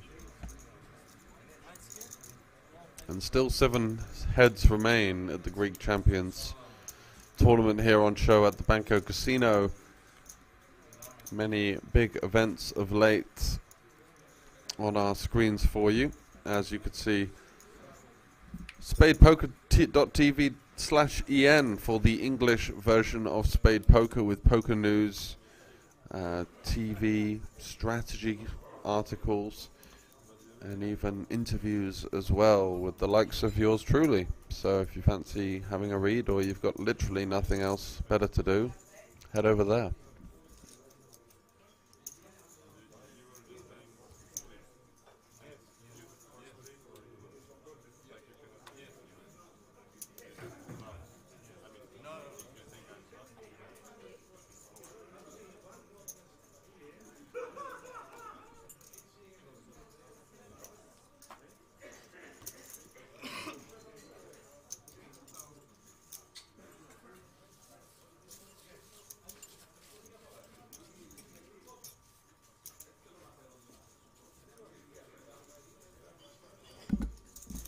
Hello, hello, Alex. Thanks for hopping in the comments, mate. There have been not so much energy in the chat. So, guys, if you are tuning in, do let us know who you are, where you come from. Where did you come from? Where did you go? Let us know.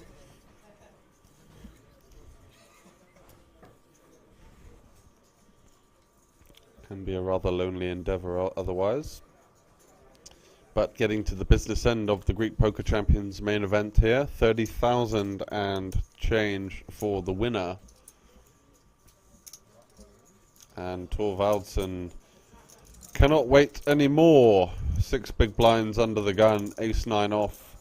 Fair enough, really. And Christoforou, he's had a decent splash of card distribution in his favour. Managed to somehow get the 4-bet jam for sub 30 big blinds through with queens versus the ace-king. And now facing this shove from Thorvaldsen with pocket jacks. Does he elect to jam? Does he elect to just call? He wants to jam. Yeah, I don't mind that. He's got sub 20 big blinds, so I don't think there's any sort of like calling the all in and then folding to the rejam behind kind of thing going on here. Just looking to take it down, or even potentially push out hands like, you know, king queen suited, ace queen offsuits behind that could have some kind of decent equity versus his holding. Jack and a 9 folded there from Zacharakis in the big blind. So ace-9 going to the flop versus pocket jacks, and the mission is simple for the Norwegian. An ace required, or potentially falling back on the 4 club or 4 diamond runouts. And wow, we were set for Christoforou. Thorvaldsen with 1 out, we can see 3 10s have been folded by the other 5 opponents, so the 10 of spades only to keep Thorvaldsen in contention, and it's not going to be, it's going to be the 4 of clubs that's going to secure the knockout for Christoforou. And Thorvaldsen eliminated and hitting the rail, and not really an awful lot he could have done there. Did in fact come into the final table short on chips without much hope, and didn't really pick up the hands required to kind of bail himself out of that situation. Just had some very niggly spots, and in the end did quite well to make a pay jump, so he goes home with 4.6k. Not a bad week's work for the €175 buy-in. As we can see, Amestia tuning in from Vienna and busted a solid 3 bullets in this one with the poo emoji. It could be worse, my friend. I once did 10 bullets in the Banco Masters for no cash, and yeah, I relate with the feeling. It feels like pulling your hair out somewhat. But we have many more opportunities to come up here at Banco Casino with a revamped Banco Casino Masters 250k guarantee coming up. Also the festival in October with the €550 main event, which will be the biggest prize pool ever guaranteed in Slovakia. 500k guaranteed main event. Going to be here for that one.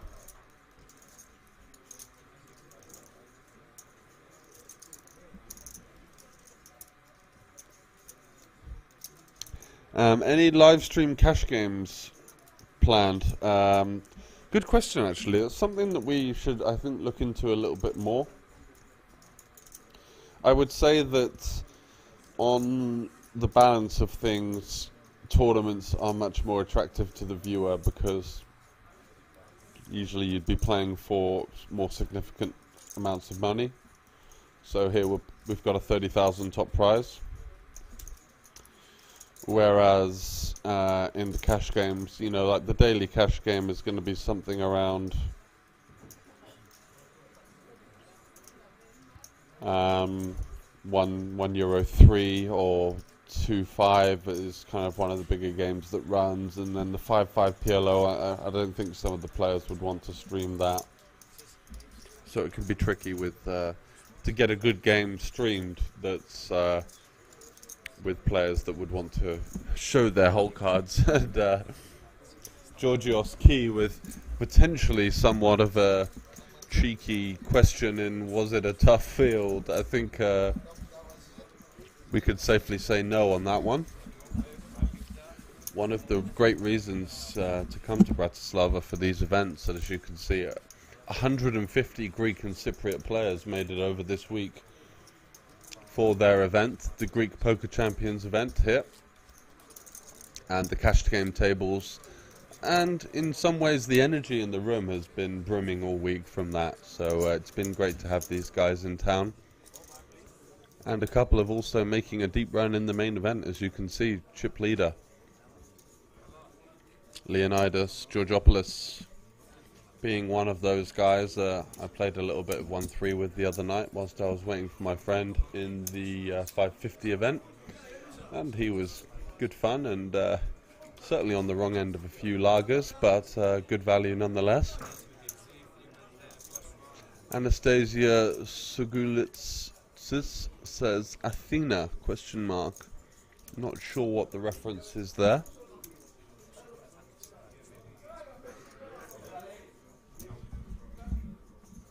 Demosthenos finding himself with the Bratislava nuts, I call them, the pocket nines. Just don't really seem to lose all ins. Sherba here, King Jack off, not going to be doing well enough with still 3 ranges to contend with behind. Zacharakis as well. And Georgopoulos now. Ah, yeah, I could have guessed that, but what being the relevance of Athens?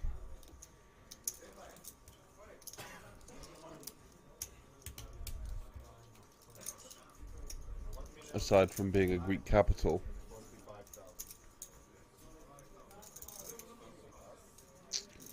Georgopoulos getting out the way as well. Christopher, no business to be calling it off with the Jack 4 suited, so should be a little pick up there for Demosthenos.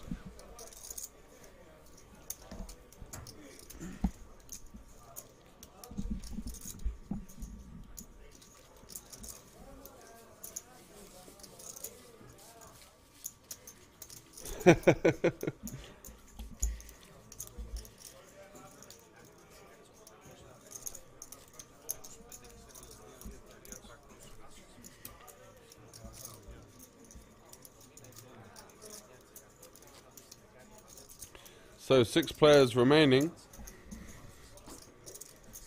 and payouts wise,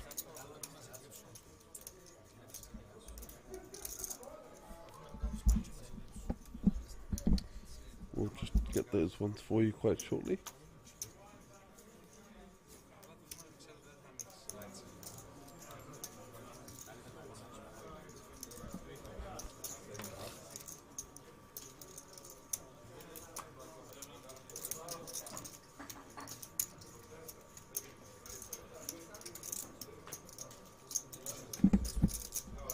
Yeah, I know what you meant, buddy. What's so harsh about it? Just wondering what Athena ? Would mean.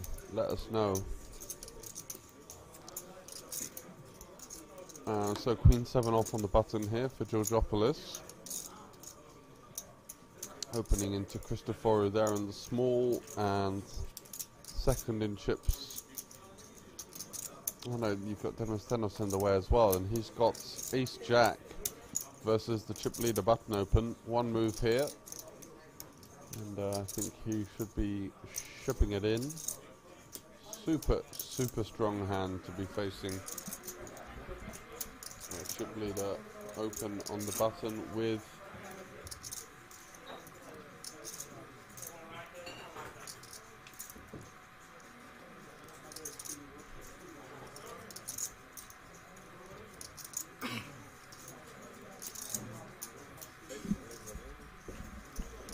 nice jam from Demosthenos and just getting the snap pulled. Georgios Key, yeah, I mean, I've commentated on so many of these final tables, and I'm of the opinion that there is still a lot of value to be had in the live tournaments. The only issue being, obviously, the hourly rate can be quite somewhat low due to the long structures and the lower buy-ins, but there is definitely money to be made in tournaments such as these, and good ROIs to be had nonetheless.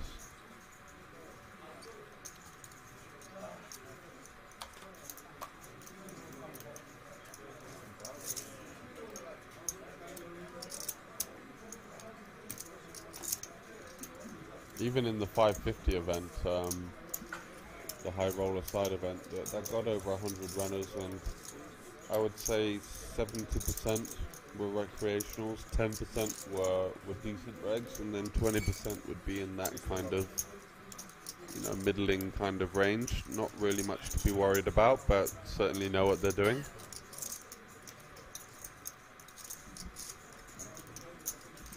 Demosthenos in the small blind here, facing this cut-off open from Georgopoulos. No business to be in there with the 10-9. He gets out the way, and Hagikostas, we've seen some slightly passive tendencies from. Not going to be defending the Jack-5 off. So Georgopoulos there, slight misstep with the King-Queen versus Zacharakis, gifting him a bit of a double up with the opportunity to get away, but making a nice comeback here and widening his range a little bit. And you'll see there that is represented in the VPIPs. Voluntary put in pot, that means. Pre-flop raise stats as well. Sherba, Zacharakis towards the bottom of that. But, understandable as well. Both players are kind of hemmed in between the two biggest stacks.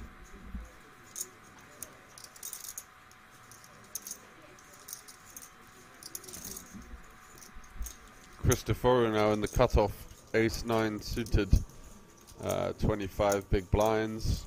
Going to be a fairly standard or mandatory open.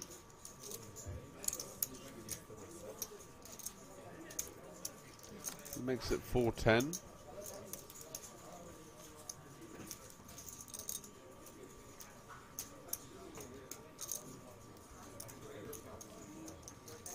And that one's just going to get through by the looks of it. Nothing playable from his opponents.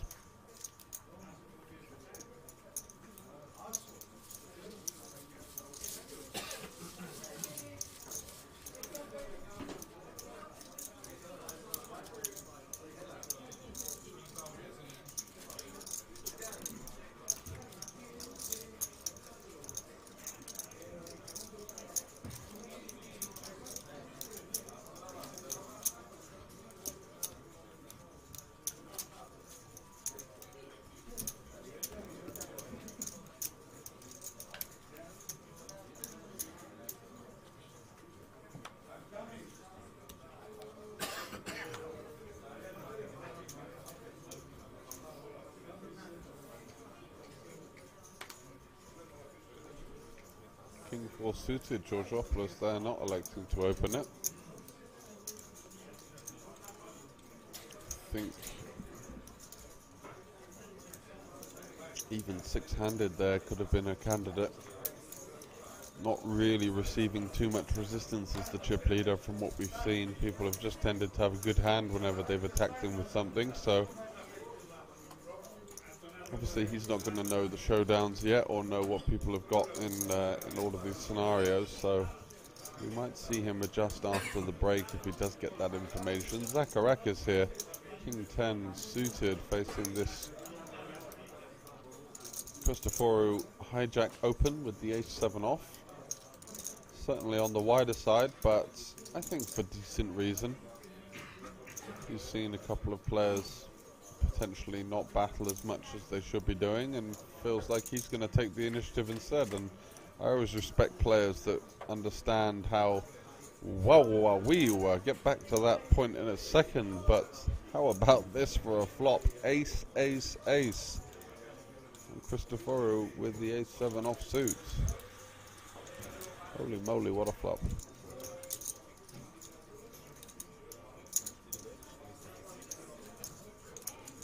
And a rather clunky sort of 40%, 36% sizing, but it's still going to get value from the king high. In my opinion, it doesn't need to be anywhere near that big, but Christoforu now probably going to bet one more time, just from the way we've seen him play. Seems to be very much a sort of foot on the gas kind of player. Floorman! Bonus! Feature table. We got the high hand.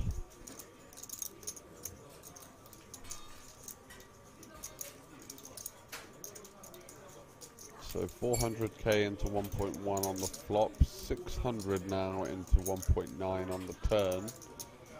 So a slight downsize in relation to the pot.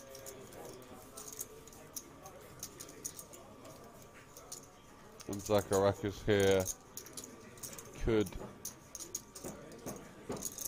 be reading all sorts of wrong signals into this sizing. And if I were him, I can completely understand where he's coming from. The sort of sloppy flop bet that's been called now a downsize, not reeking of strength to me, to be honest.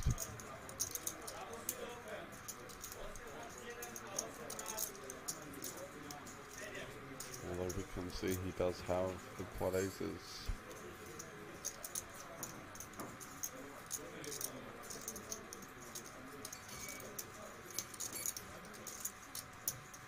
Do we see a call from Zacharakis here? Nice, he does manage to get away there and doesn't, well, manages to stop himself from doing anything too silly. I think you're going to see the ace shown here, yeah. I don't blame him. Always good for morale.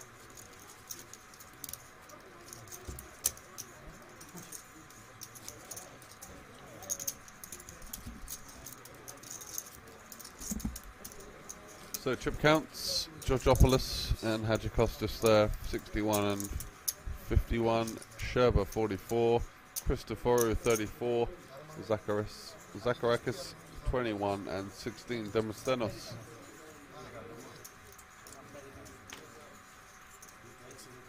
So a pretty reasonable average stack size, I would say, at this stage, somewhere between 35 and 30 and 35 bigs, which offers the players a decent amount of play.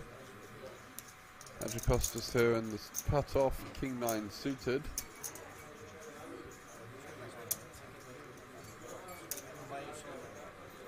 Should be seeing him open that one up.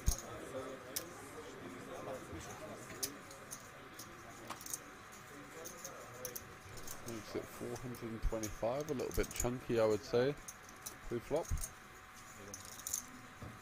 Folding round to Georgopoulos and the big blind, 10 deuce off versus the size up. Yep, just going to be getting out of there.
Zacharakis on the button.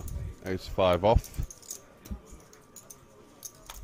I'm sure he'll just be hoping for a couple of folds more than anything else. The playability of this hand is rather limited, but holding that ace, having good removal and blocking effects to his opponent's stronger hands is always nice.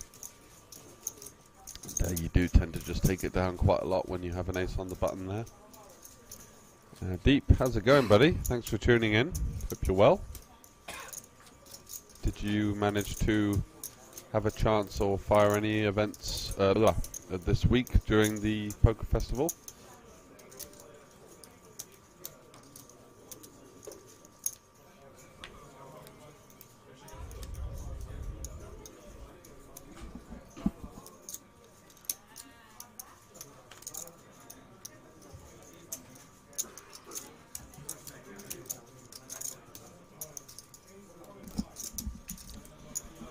Yeah, good point actually. This is a much less intense stream setup than last time, I believe.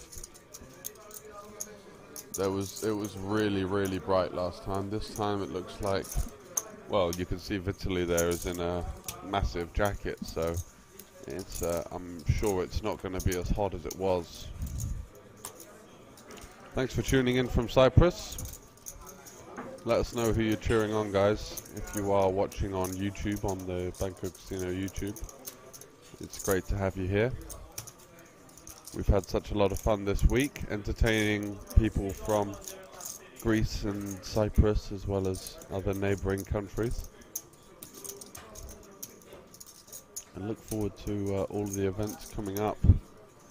We have the France and Belgium Benelux tour with 150k guarantee.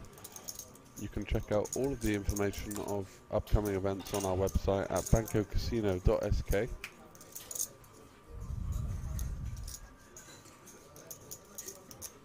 You're with the guy they named him twice. Christoforos Christoforou.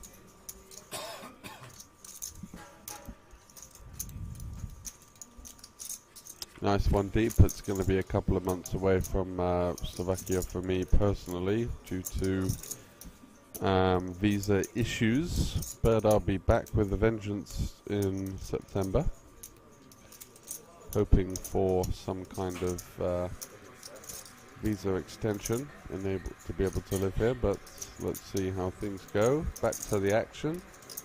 We've seen an open from Georgopoulos on the button, Christoforou with somewhat of a ambitious Jack-7 suited peel there, in a spot where, as a middling stack, just not looking to get into these sort of tricky spots out of position versus the chip leader, who's, you know, has the reign to exercise aggression across multiple streets. And I'm really interested to see if Georgopoulos can find the trigger, having that one heart in his hand. Did take a stab on the flop. Was met by a call from middle pair.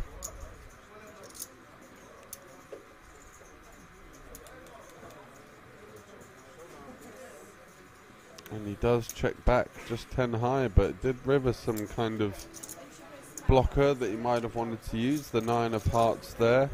Never going to win at showdown with 10 high, of course, but maybe one hand before the break, just desperate for a piss and looking to get off the stage. So we're going to be back shortly after the break, and I'll get back to you guys on the comments in the chat. But first of all, let's take a short break and stay tuned. We'll be back shortly.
Well, welcome back.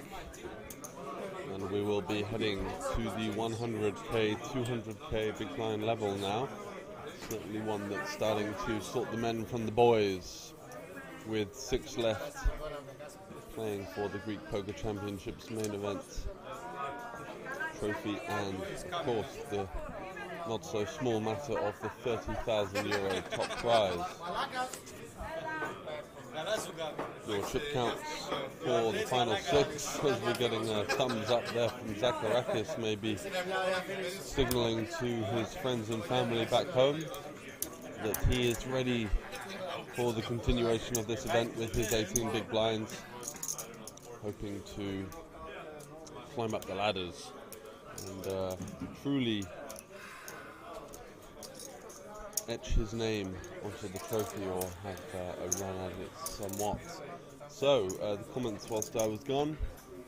Georgios Key, the classic Cypriot name, yes, and we've also, as mentioned by Fotatlan,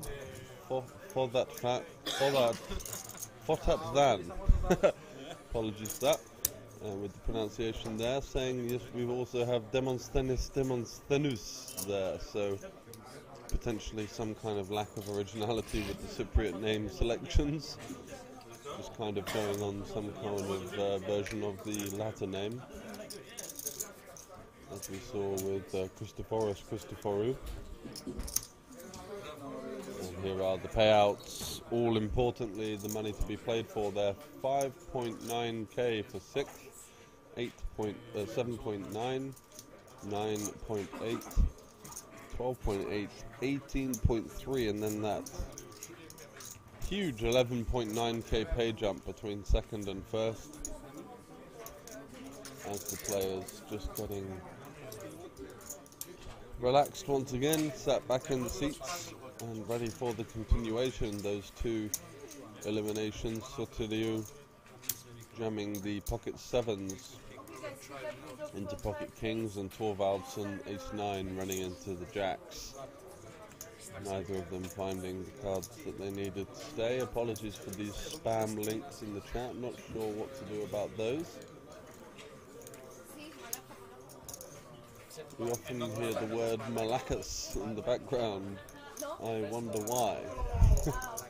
Andy with a couple of love hearts says go Vitaly, with some Ukrainian love right there for Vitaly Sherba there. You can see in seat 8, one of the local heroes and crushers of the live tournament scene here in Bratislava, and for good reason. Certainly one of the strongest players in the final 6, if not the strongest left, and after that double up it's going to be tough to see him not making a run at this. Now second in chips, and Georgopoulos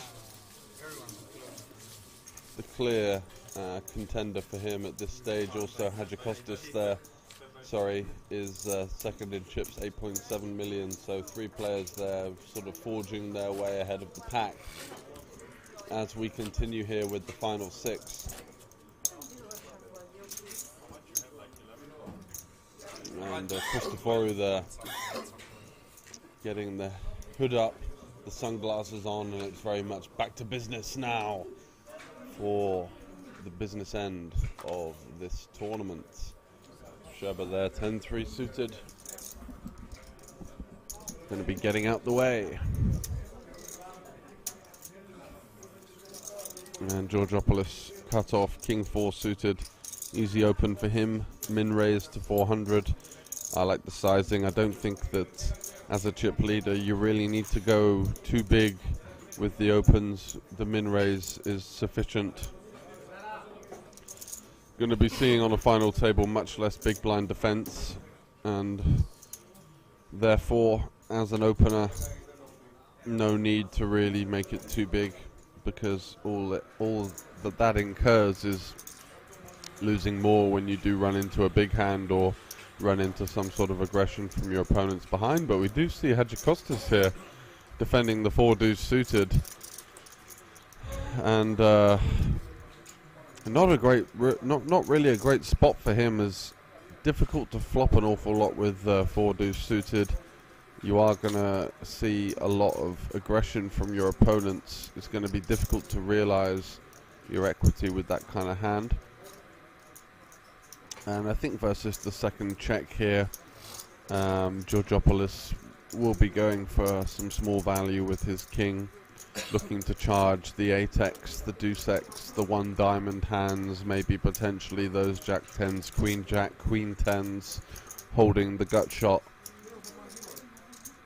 Looking for some protection there. Just the 1 big blind bet. I think it's more than enough again. Good awareness of final table dynamics shown from the Greek player.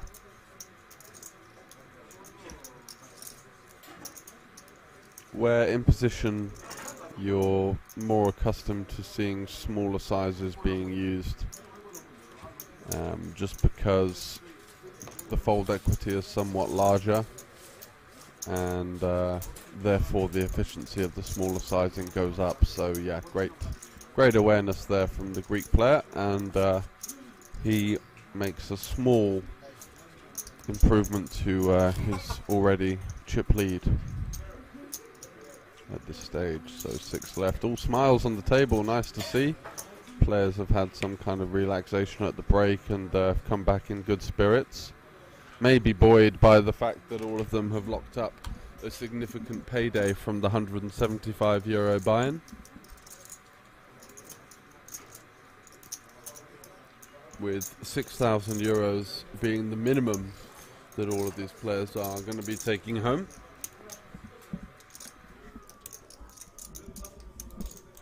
Christoforou here, jack 10 off, electing not to open the button.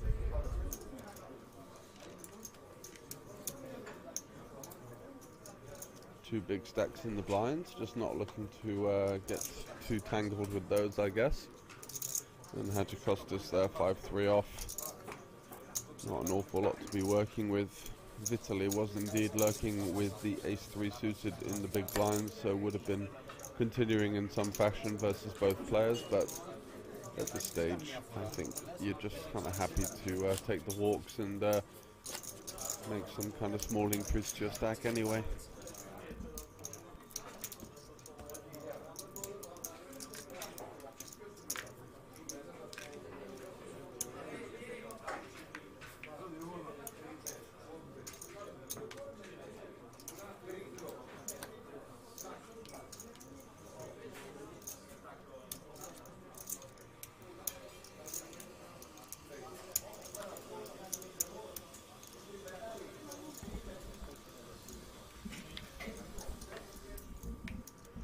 King 6 suited for Hadjikostas on the button. Definitely a hand that you want to be opening it up with here. Decent playability. And of course the king blocker as well, which does have some interaction with those hands that you're going to face resistance with, namely the ace kings, king kings, king queen suiteds, king jack suiteds. These type of holdings. However, he does run into the king queen of Zacharakis in the big blind, who has 16 big blinds and is the shortest stack, so not really too incentivized to hang around here.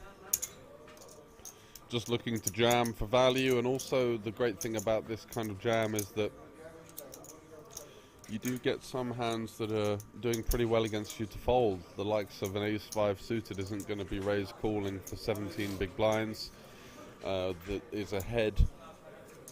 Even hands like pocket 6s, pocket 5s, pocket 4s, unlikely to be able to face the heat of the 17 big blind push. So a great move from him as the short stack, realizing that he can apply some still significant amounts of pressure with that stack, and takes down a decent little pickup there.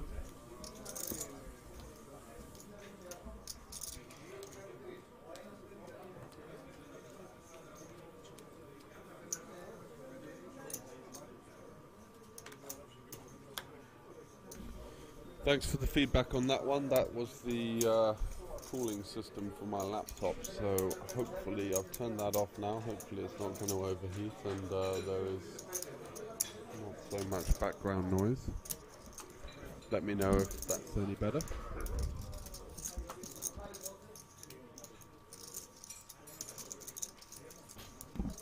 Gerber here on the button, queen 10 off, easy open for him.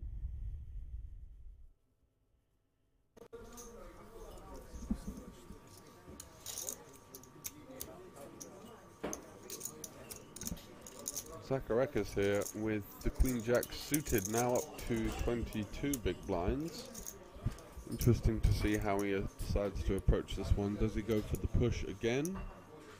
Looks like he's considering a 3-bet non-all-in, which wouldn't be my preferred choice, to be honest, because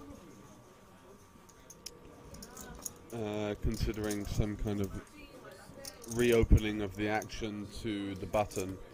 Let's say Vitaly is in there with suited ace or some kind of pocket sixes, pocket fives that may elect to jam versus the 3-bet, and then you've got to fold your hand. So on a final table, usually want to be 3-betting much more polarized and not in this kind of linear sense. Linear meaning, you know, lots of kind of middle strength, middle to strong hands that you're kind of 3-betting for value, but then folding versus the jam.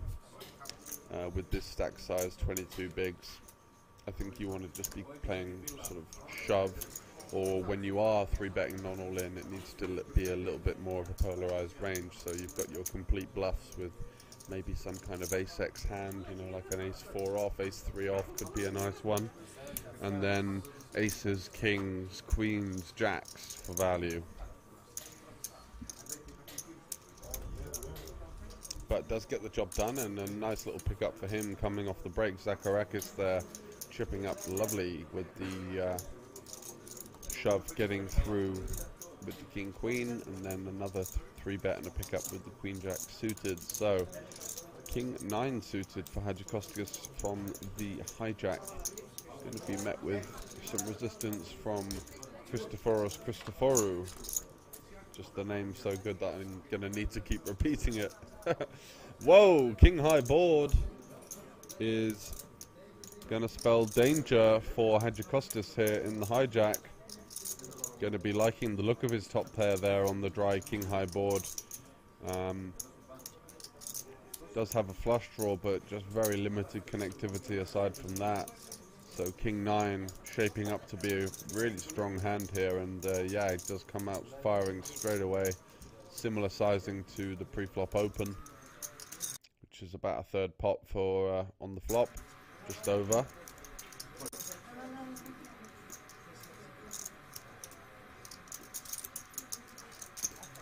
And Christoforou calling. He's got backdoor diamonds as well. One of the strongest jacks. One of the strongest king x hands he's going to have in this situation. He also is going to have maybe king queen, but the ace king would be looking to sort of find some aggression in the form of a 3-bet or a jam. And it does go check check on the turn, and very much keys to the bank have been signed over to Christoforou here. And it's how much does he want to withdraw? Does he go for the big size? The problem is for him, facing that turn check back, he's probably going to think his opponent isn't going to be holding an awful lot. So in terms of hands that he can target, he would be looking at maybe hands like pocket 10s and pocket 9s at best. What sort of size would those hands pay off? Somewhere around a 3rd pot. Looks like he's gone for this kind of sizing. Just gets absolutely snapped off. No real other way to play the hand from Hadjikostas after he did check back the turn. Some kind of deception / pot control play as well, and ends up having to call off the third pot bet on the river, and unfortunately does not have the best of it there versus the slightly stronger top pair of Christoforou.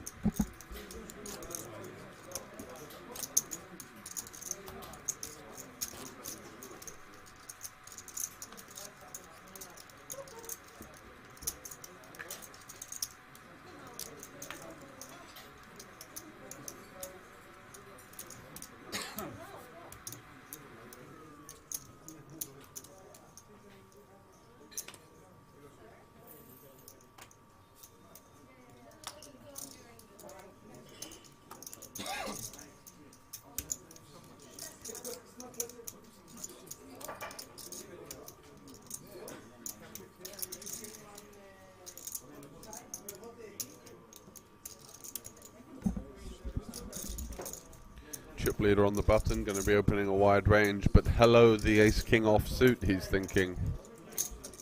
Very active so far, and certainly one of the more aggressive players at the table.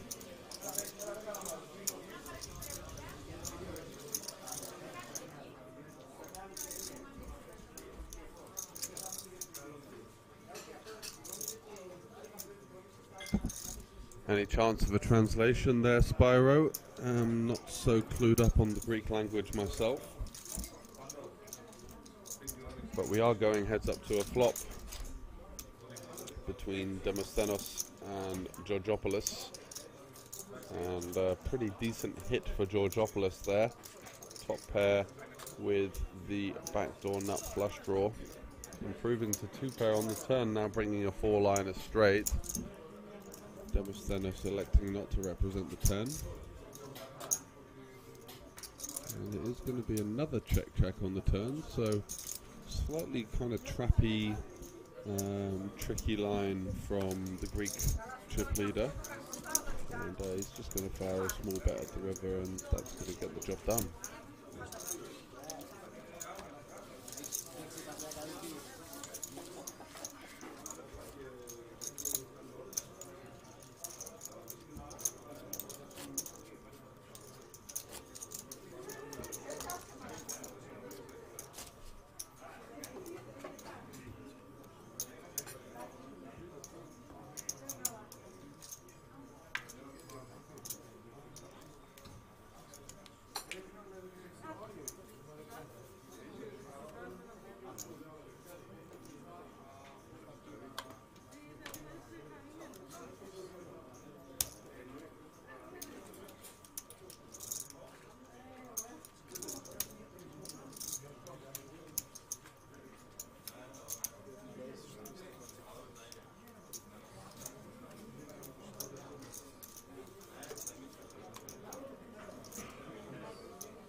Zacharakis going to be hoping for some action here from the 8-6 off. That's about as good as he could be ahead with the pocket 8s, but I'm sure he won't mind just taking the pot down pre-flop as well.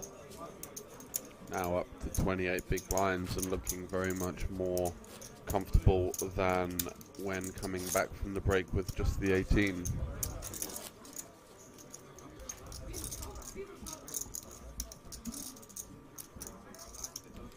Yeah, I'm not sure about the check back with the ace-king there. Loads of worse hands to consider getting value from button versus big blind.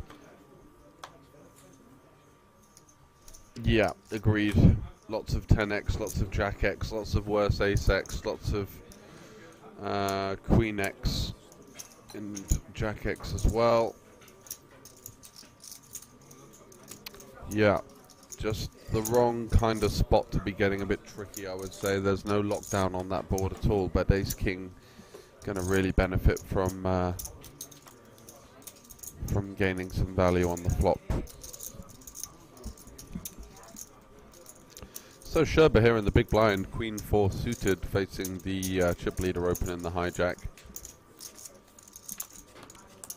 Just one small thing to note is that Georgopoulos has been min-raising with, you know, most of his sort of opening range. However, that time he did have ace-king, just chucking an extra little 25k on top.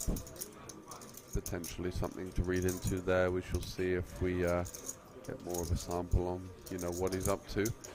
It's going to just range bet this board by the looks of things. Ace-8 deuce, fair enough. Not really any significant portion of straight draws for Vitaly here. Nothing really to worry about. There is a flush draw which his opponent does happen to have. Vitaly here with the front door queen high flush draw. He's got the backdoor straight draw as well, with that 4-3-5 would give him the wheel. However, he does improve to the queen high flush on the turn, not electing to want to check raise the flop, which is fair enough. Just in case he faced yet more action on the flop, he would have to fold his hands. So just keeping it in there and, you know, nice and measured check call, keeps the sides of the pot down, keeps maybe some kind of mystery as to what he could be holding. Lots of hands would going to be want to call the flop here. Ace X, 8X, Deuce X, 5-4, 3-4 suited, 5-3 suited if he has that, and turning the flush, and a size down in the relation to the pot from the chip leader, who I believe is blocking his 8s on the turn with maybe an absence of some of the stronger ace-x in his opponent's range. Just to be able to check back the river. And is Vitaly going to allow him to do that now, or does he elect to go for a river lead, seeing that small size on the turn, not wanting to incur too many alarm bells from the check raise, but instead the offsuit queen rolls off, and now electing to lead. And I think that this line actually makes a lot more sense than check raising the turn, in the fact that it can look like a desperate bluff from a missed backdoor flush draw if he just had the one spade with or without some kind of flop pair. Potentially a hand he could make it here with would be, let's say, King Jack with the King of Spades, not really having an awful lot of showdown value versus the double barrel of his opponent, now looking to maybe try and force out some hands like he has here, the 8x, the weak ace-x. And let's see what Georgopoulos makes of this one.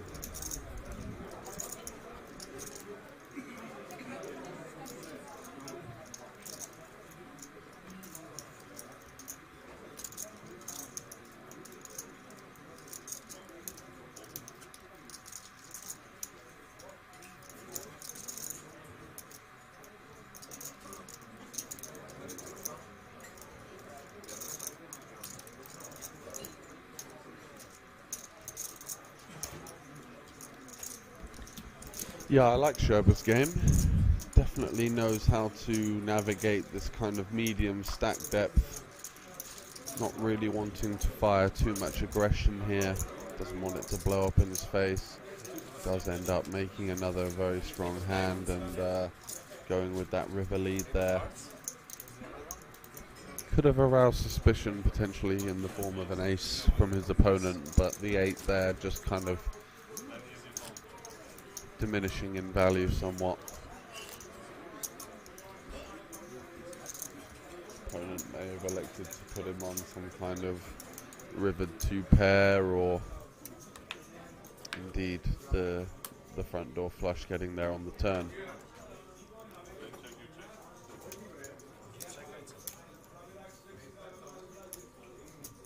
I think his huge bet is more of a trying to kind of look suspicious in some way.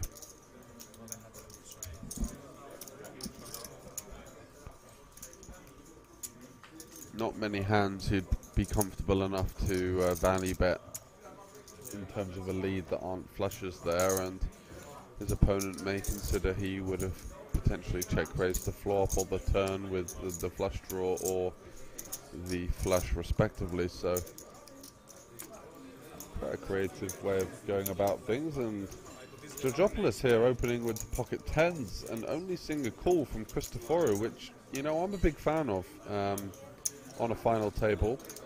Doesn't want to be 3-bet calling the jacks for so many big blinds. 40 big blinds going in here, 6-handed with, you know, a clear middling stack.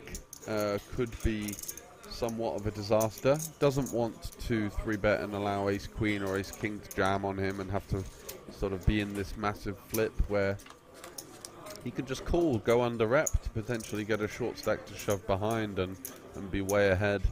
And it just does keep his options nice and open. And wow, the king high board looks to be the savior for Georgopoulos, as his 10s are not going to get cooled by the jacks of Christoforou unless there is some serious run outs in place for us, like some sort of 10 on the turn, jack on the river, or jack on the turn, 10 on the river type scenario.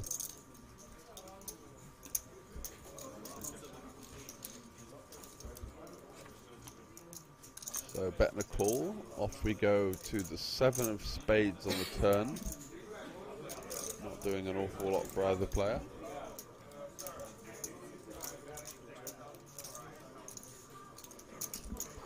Georgopoulos waving the white flag now, does get called by Christophorou's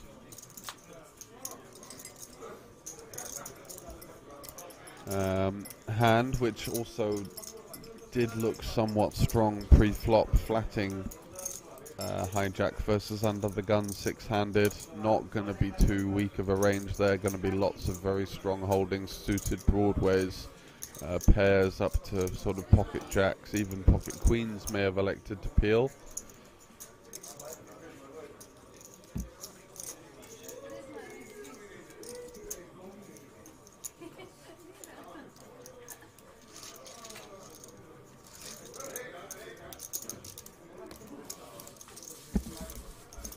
And Christopherou just going to take that one down with a little stamp of value on the river, and gets the job done nicely there. Very well navigated with that hand. Did in that sense have massive advantage versus the tens, but all the times that he's either behind or flipping or causing some sort of unnecessary post-flop variance that could be avoided, he did well to manage to navigate that.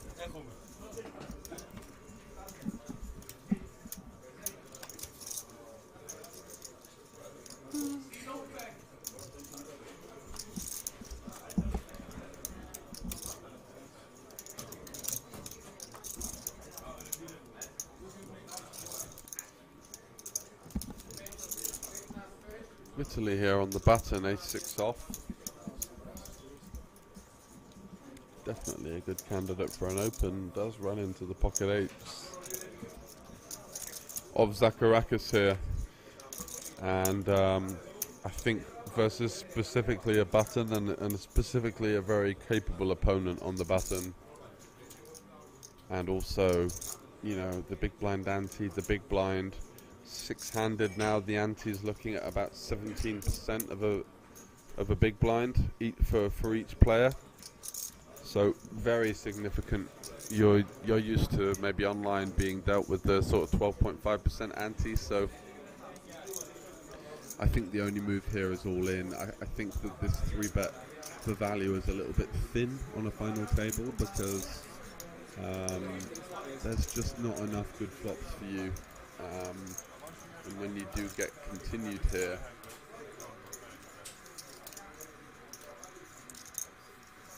it's going to be a lot of hands that you could have forced out pre-flop. The likes of the king-jack suited, the king-queen suited, the ace-10 suited. All of these hands would be folding to your 25 big blind push pre, but then you kind of let in and just allow them to realize in position where you're going to be playing a guessing game post-flop. So I think the eights would be better to just jam pre. I'm not sure what his plan was versus the all-in himself. Is he 3-bet calling there with the eights? Is he 3-bet folding? I guess we'll never know, but sometimes there are situations where you've got 25 big blinds in front of you. You've got a decent hand, not an amazing one, but the book would tell you just to rip it in and close your eyes and hope for the best.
Doesn't want to allow his opponent in too cheap and potentially face a tougher decision later on.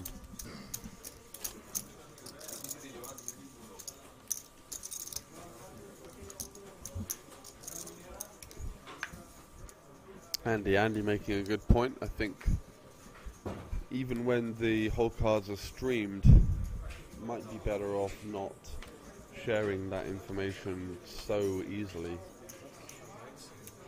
as it could play tricks in the mind of you or also your opponents, and could mean some tricky situations occur later on when you're kind of leveling yourself. Well, did he do that because I showed him this, or etc. Much easier to play your game without that kind of mental fog.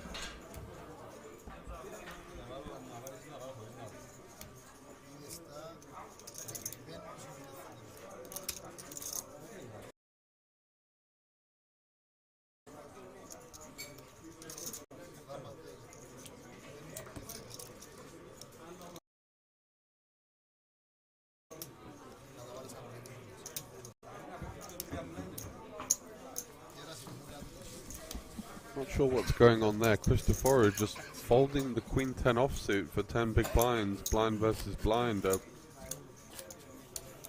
far as 10 big blind pokers coming with one unknown range behind.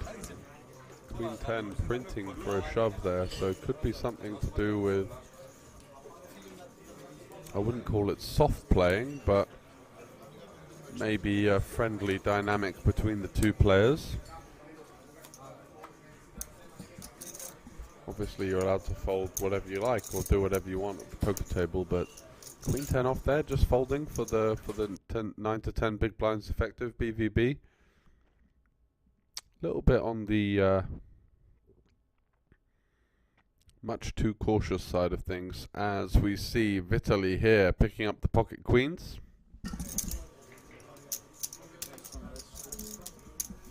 And has some momentum at the moment.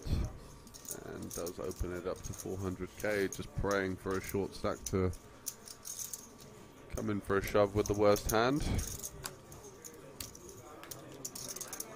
Folds around to Hadjikostas, who's definitely going to be an interested party with the King 9 suited here. In the big blind, 25 big blinds effective.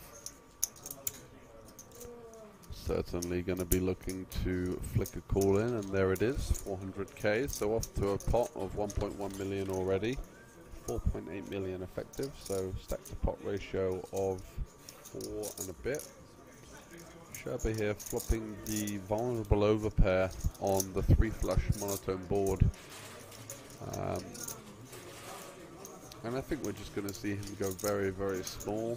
He can get value from spades, straight draws, jack X, 10x. So just going to be targeting those hands, no need to go too silly.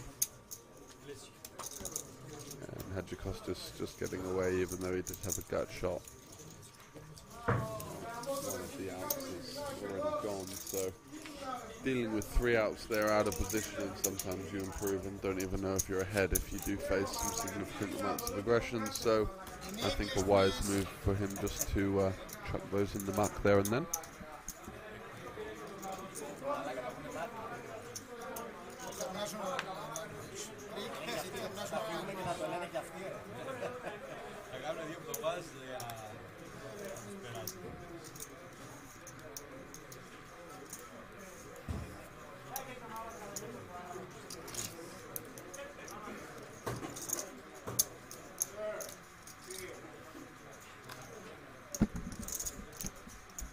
think this should be the moment that Demosthenes was waiting for. Ace-4 suited on the button, 8 big blinds. Not going to get many better spots than this, with that big blind ante coming around and causing a lot of chaos at this kind of stage. Easy fold from the small blind. Let's see what Sherba's got in the big blind. Is it anything worth looking up? No, 9-7 offsuit, little wry smile, look at the tournament clock. And the realization will set in, I imagine, quite shortly that he's not going to be interested in giving his opponent much of a spin.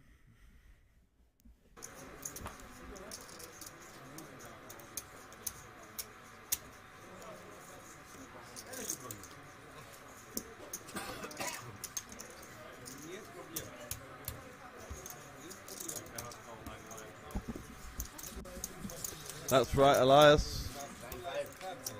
3 Cypriots, 2 Greeks, and a Ukrainian. Not a bad effort from the Greeks and the Cypriots here at the Greek Poker Champions event.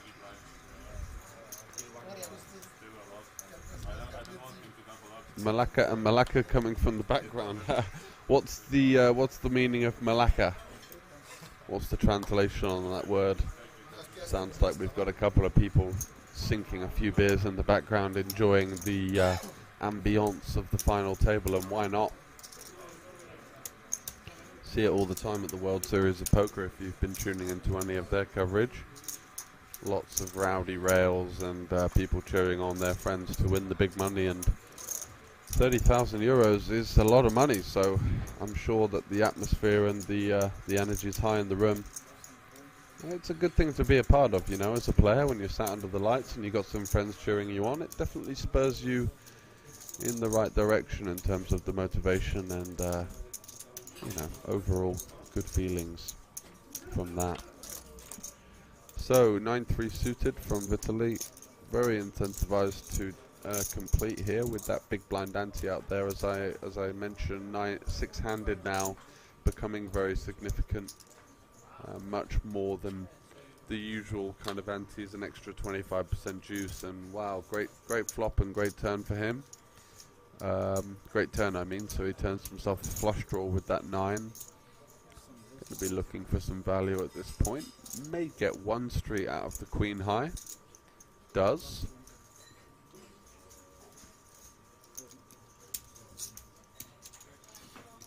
Zacharakis going to just continue.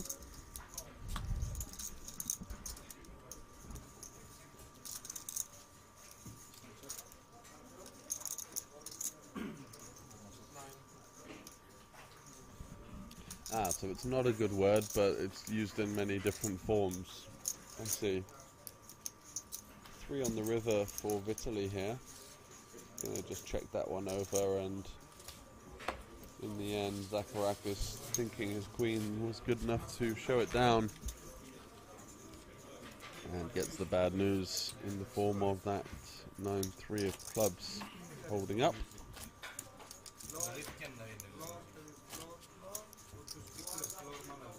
The most famous Greek word, more than words like philosophy or mathematics.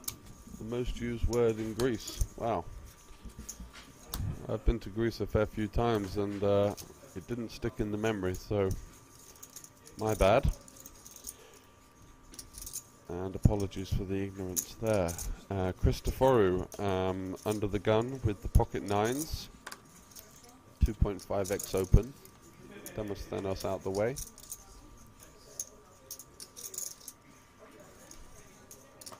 Sherba here on the button with King 8 suited. They are playing very deep at this stage. Christoforou now up to about 10 million chips. And Sherba here with 8.7, so like 43, 44 big blinds. It is a candidate that you can consider V-pipping. But I think he's thinking that we've still got some short stacks to navigate, and maybe just not wanting to tangle too much with another big stack. So I can see his point there. Georgopoulos has had a bit of a hit. He's down to 30 big blinds now, and Queen Jack. All of a sudden the wheels starting to fall off in the terms of his card distribution. Had a great start, Lost a couple of all-ins, and all of a sudden now missing with Queen Jack and down again to sort of the 28-29 big blind range.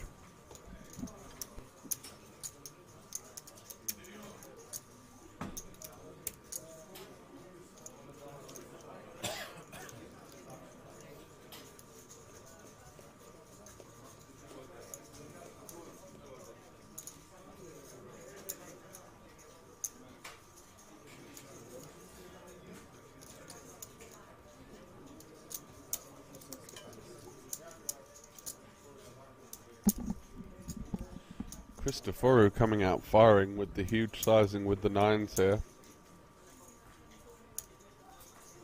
And I think some good reasons to come of it as well. Your opponent may be the only straight he's going to have there is 7-5 suited. He's not going to have 6-4 off, 3-4 off, 6-3 off, so 9's in pretty good shape. Just looking to get some value from hands like a 6, pocket 7s, a 5 for the open-ender. And the big size there, just giving him the protection he needs before the board starts to get a bit nastier on the turn, maybe in the form of a straight emerging.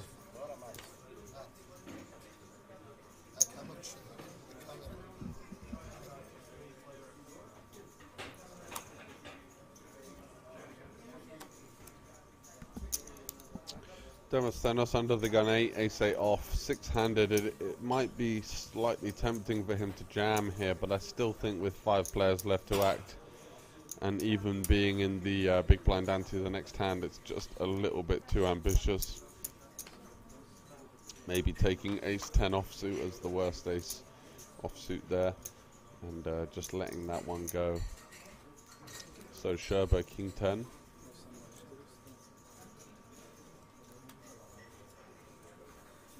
Exit 400, gets a fold from Zacharakis. Georgopoulos is out. Christopheru in the big blind now. Queen 4 suited. Being able to enter the pot versus an opponent that he covers is always a decent reason to do so, because you're going to see with the ICM kind of configurations would mean that someone is going to c-bet less if they're going to be covered. And wow, what a board we've got for Christopheru here. Top pair, backdoor flush draw. Bitterly finding himself an overcard with a gut shot. So even 70-30 here, top pair versus king high.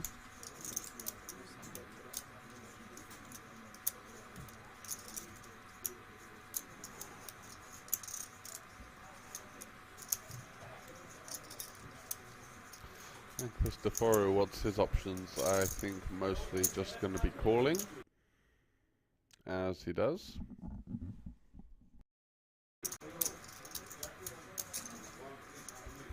Shaba just giving up.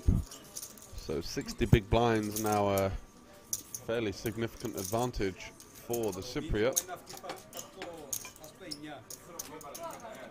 Second in place is the Ukrainian, but more of a Slovakian local these days, but plays all these events and has had some significant results over the past 6 months.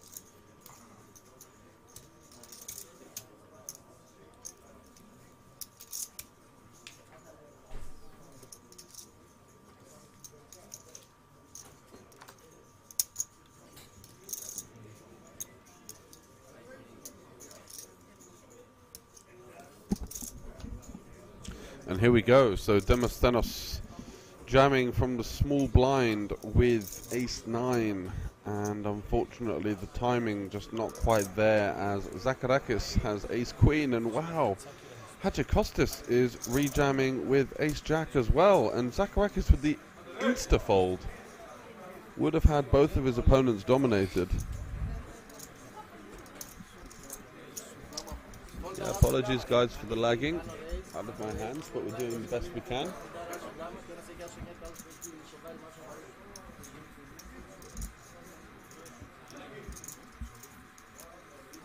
Hadjikostas has his opponent dominated, and 85-15 here. 10-10-6. Could have seen a double elimination had Zacharakis overcalled with the ace-queen, electing not to. So some chop opportunities here. That's not one of them. Demosthenes is going to need a king or a 10 to find some sort of escape route out of here. Or an ace. And it's the deuce, so Hadjikostas securing the elimination, and Demosthenes unfortunately put up a valiant effort here on the FT, but is going to be leaving us in 6th position, 5 left here, playing for the Greek Poker Champions main event.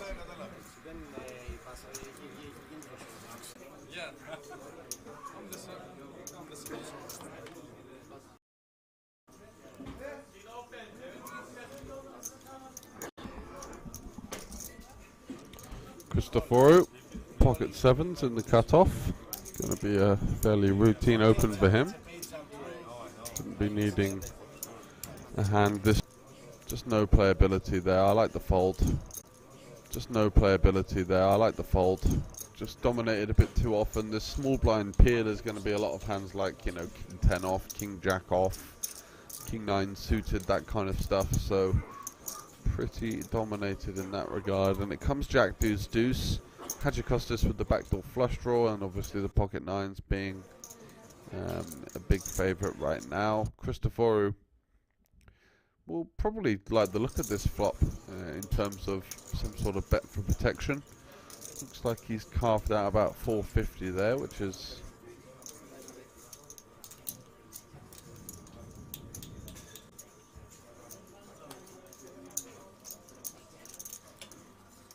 going to get a fold from the pocket 9s. Wow, that is on jack deuce deuce. Incredible. I really wasn't expecting that. Fix the internet, fix the unfriendly staff, fix everything, even the service's attitude, says HRFA Soul. I'm surprised you think about that, think it that way. I've always had B.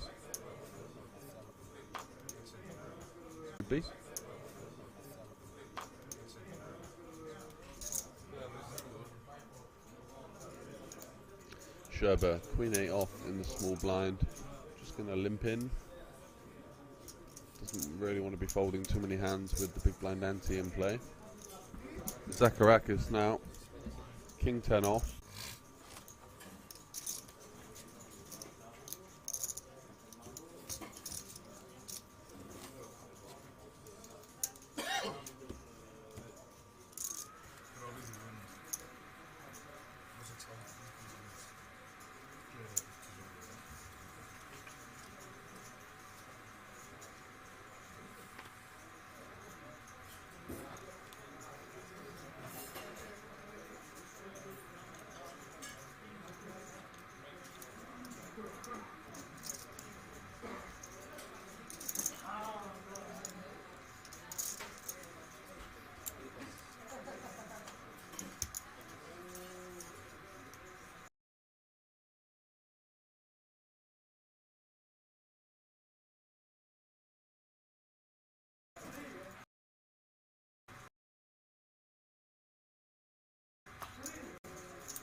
Hey guys, we're doing our best to fix the internet issues at the moment.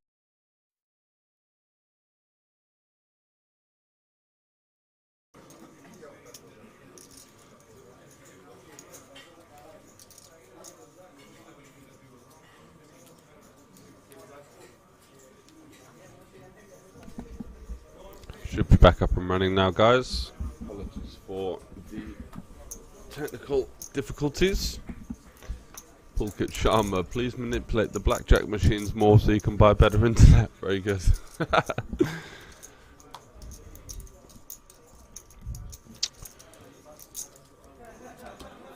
So just going to be a walk for Adjacostis there, securing the knockout. 5 left now.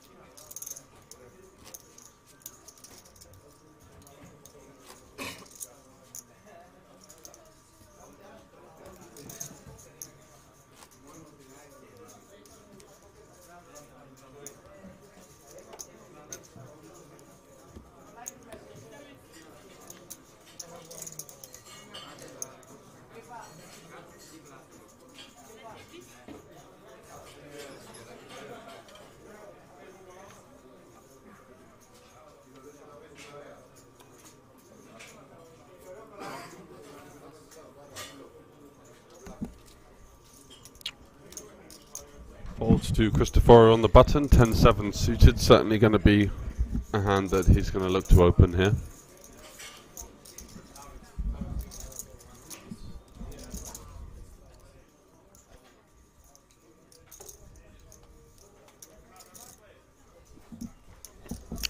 It's a fold from the small blind Sherber and the big blind Queen Jack off. Certainly going to be continuing in some form. I imagine he would be going for just a call, and does, even versus the pretty chunky size of Cristoforo. Just so much playability with this kind of hand.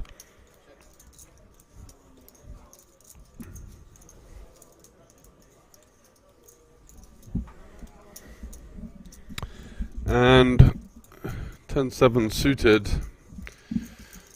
is going to be a bet on this kind of board. Ace King 2, just so many misses for your opponent, and you've got all of the strong hands and they really don't, so good one to start applying pressure on. And Vitali there, even with the gut shot, facing the relatively chunky sizing, just going to get out the way.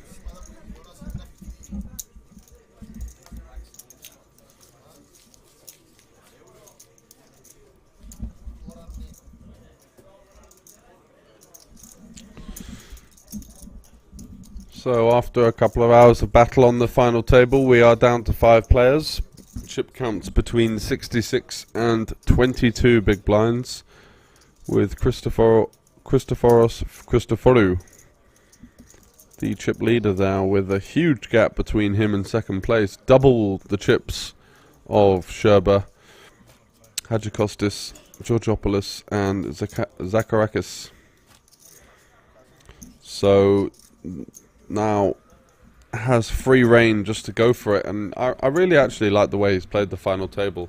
He's definitely been one of the more active players, and as a shorter / medium stack towards the beginning, that was kind of playing to his detriment somewhat because he wasn't so incentivized to enter the pots, but we've started to see him run away now, and Georgopoulos there with a really tight fold there, ace 7 suited under the gun 5-handed. Just looking like he's kind of creeped back into his shell somewhat, just trying to play the waiting game. I think the double C will win it as well, mate. He's starting to play some nice stuff, and his like quite aggressive and tricky style. Whilst I don't agree with some of his sizings, it definitely puts pressure on his opponents, and no one's really been able to fight back in any kind of way so far, so that style can definitely win a tournament. And if he remains with this kind of fearless attitude, he's going to pull away even more from the rest of the pack, I believe.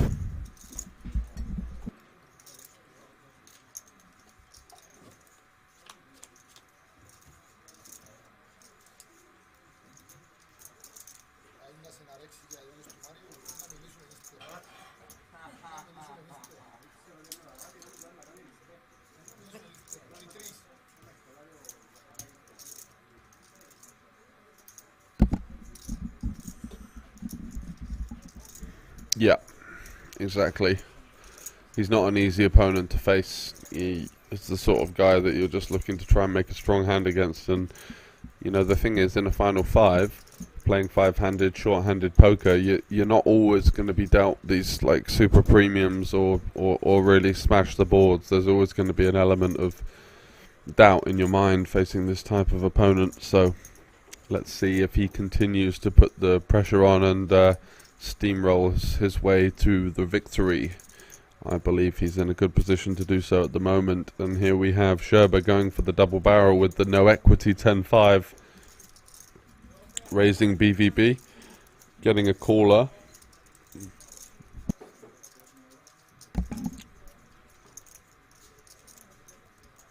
Bets the flop. 1.1 million. And Zacharakis now. He's got a fairly easy call on the turn, but I'm sure he's going to start feeling fairly uncomfortable if another river bet is being slid in. However, 5 million in there and 2 million behind, effective. Just 40% pot behind. Sherba now seeing the front door flush complete is really left with no option but to, just to try and put him in. Does go for the triple barrel with complete air, and I think Zacharakis here has a decent candidate to call. You know, some of these double barrels with equity are going to be hands like 10-8 of diamonds, Jack-8 of diamonds, 8-6 of diamonds maybe. He blocks those. Appreciate for the love on the commentary, Elias. Doing my best despite our connectivity issues. And yes, Zacharakis with the call here. And look at the emotion running around the room. Big fist bump and a big moment there. It wasn't an easy call. He's put into his first tournament life. There was only 40% pot behind on the river. Maybe Vitaly could have navigated that slightly better. Maybe he could have found a spot where he had a little bit more equity. But showing some heart with the triple barrel there. And unfortunately found his match in Zacharakis, who was not afraid to put his life on the line with just one pair. Lots of draws getting there. Also lots of draws missing, to be fair, in the form of those King Jacks, King 10s, Jack 10s, 10-8s. But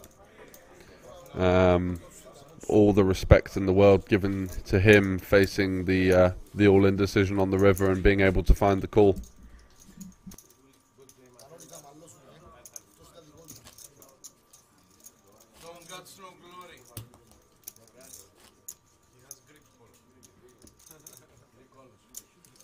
How much is he stuck now?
Yeah, I think some relatively fair comments there about the hand selection from Vitali. Not even having a diamond in there. Not really interacting with any strong hands in his opponent's range or hands that may fold. So, you know, just a kind of a case of potentially losing his head a little bit there and kind of getting in too deep and realizing that there's no way out apart from maybe blasting his way out of it. And Zacharakis a match to the heart shown from the Ukrainian, even more heart to find the call, and it was a good one. So Zacharakis here backdooring his way into the nut straight. Oh, sorry, the second nut straight. Georgopoulos peels the flop with the 3 and checks back the turn with that flush draw. Didn't want to get raised there and have to fold his equity.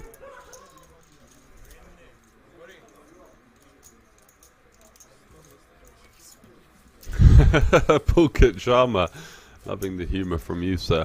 Play 1 versus 1 against him, and if you win one time, I will donate my intestines to you. Jesus.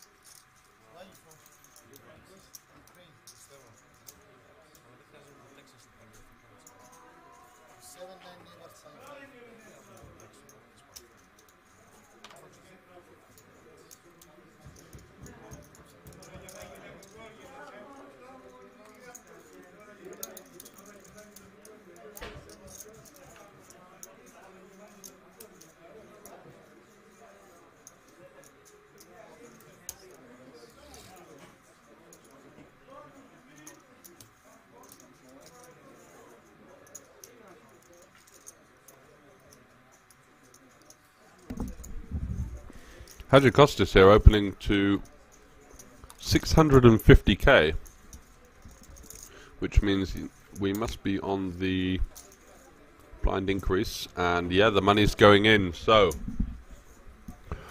ace jack for the Ukrainian and king 9 suited for Hadji Costas.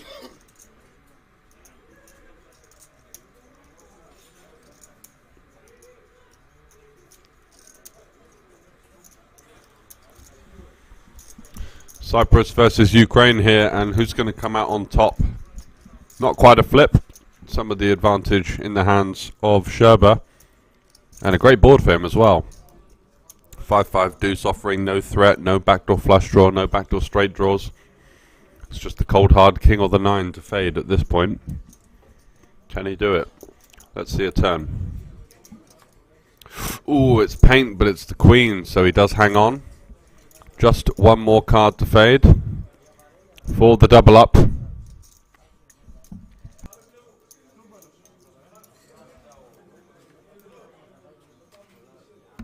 Seven on the river. Vitali back in the game after an ill-timed triple barrel. Found himself down to 9 big blinds, but securing the double.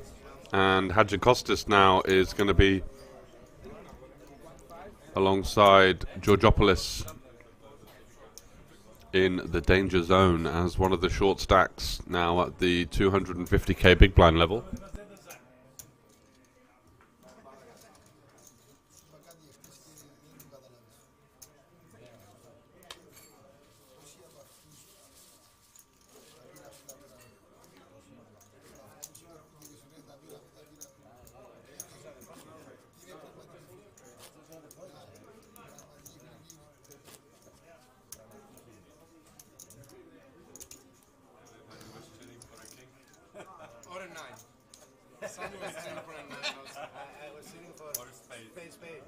I had 2 spades on my hand, so I wouldn't.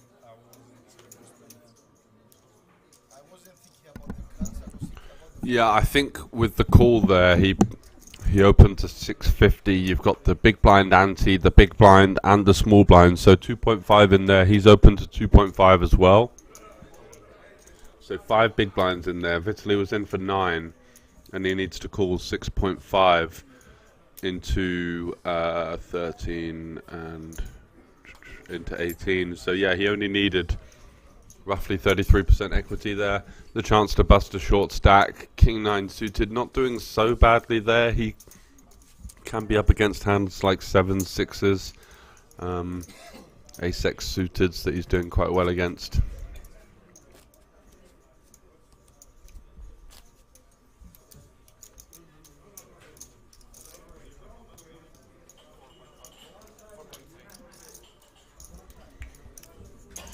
Getting heated in the chat as some of our alliances are finding clashes in the comment section. That's what we love to see. We want to get people amped up. Who are you fighting for? Who's your man? Let us know in the comments as we get down to the latter stages here of the Greek Poker Champions main event. 30,000 euros to be played for. Yep. I think we're all agreed on the 10-5 off being a slight misstep, and he kind of was up shit creek without a paddle, as we say in the UK. Kind of translation on that being that he was went so far deep that he just decided to keep on trying to dig his way out of trouble, and there was nowhere to hide at that stage. The stack to pot ratio so small on the river that his opponent just wasn't able to let go. And here we have a huge confrontation between Christoforou and Sherba. King Queen suited for the Cypriot, Jacks for the Ukrainian. So a classic 50-50 race. And it's all on the line here. Huge pot to decide who is going to take potentially a stranglehold on the FT. Is it going to be Christoforou running away with it, or is it going to be Sherba getting back into the pack, evening out all of the stacks and leaving it all to play for?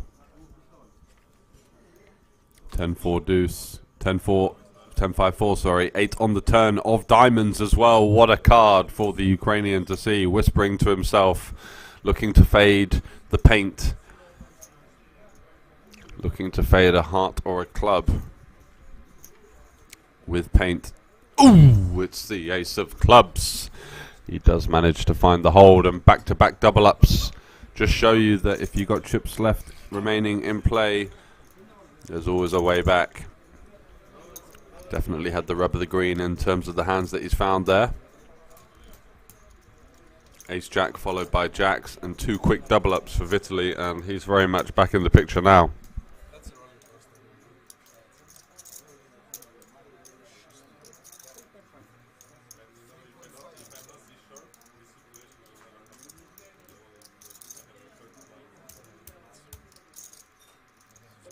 Don't mess with my blinds. That's the point. 3 times you mess with my blinds, and you lose 3 times. You can fold, lose 100 chips. It's okay, go to the next hand. So the man with the flamboyant jacket from Ukraine gets himself back into the picture. Pretty solid all round, sort of 28-19. Very kind of standardish online kind of VPIP and pre-flop raise stats that you're going to see there. So, and certainly from the overall play that we've seen from him, definitely a strong player. And we can say all we want about the 10-5, but the fact of the matter is he found the heart to fire through in a big spot.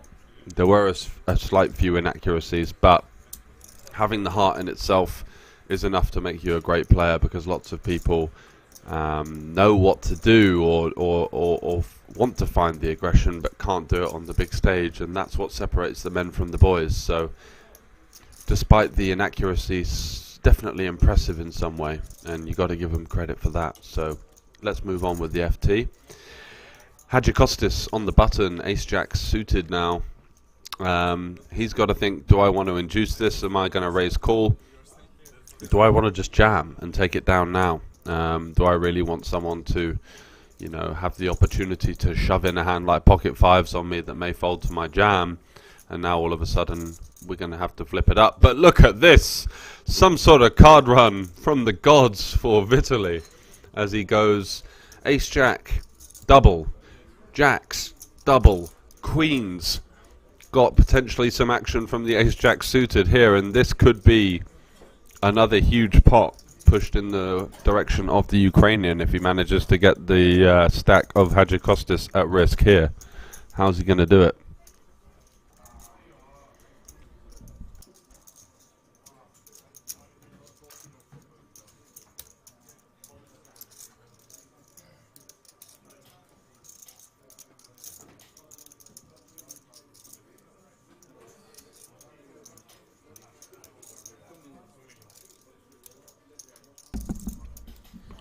So 3x 3 bet from Sherber here, and Hadjikostas.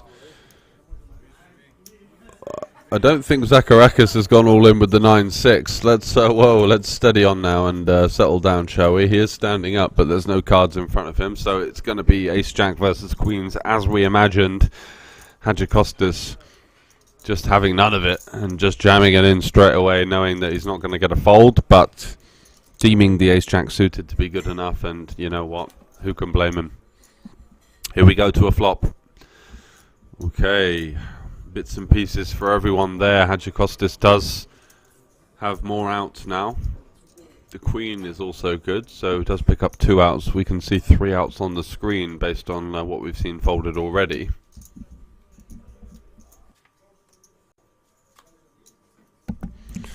Ooh, jack on the turn, so it's gonna no ace for Hadjikostas as an out anymore, but just a queen or a jack to stay alive, as Vitaly needs to cheer in some sort of low card, and there it is, the 4 of spades. It's game over for the Cypriot there, going out in 5th place. And what a run from Vitaly Sherber, the Ukrainian, also local lad playing in a lot of these tournaments, and down to 9 bigs a matter of 20 minutes ago, and stacking up the chip lead now with a big smile on his face. It's amazing what can happen in tournament poker at sometimes. Looks like things have died down in terms of the heat in the chat, and in fact that everyone's seeming to become quite good friends. Demetrius says he just came back from Bratislava, but in that case he's coming back if I can join you. After the suggestion of cheerleaders and some jubilance on the rail for Vitaly.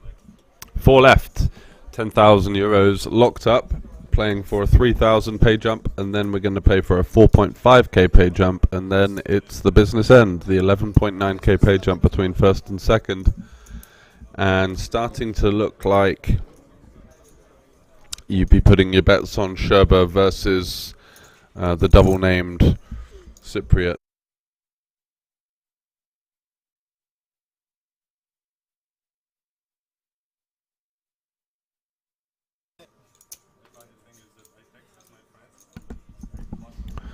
Zacharakis on the button, King 10 offsuit.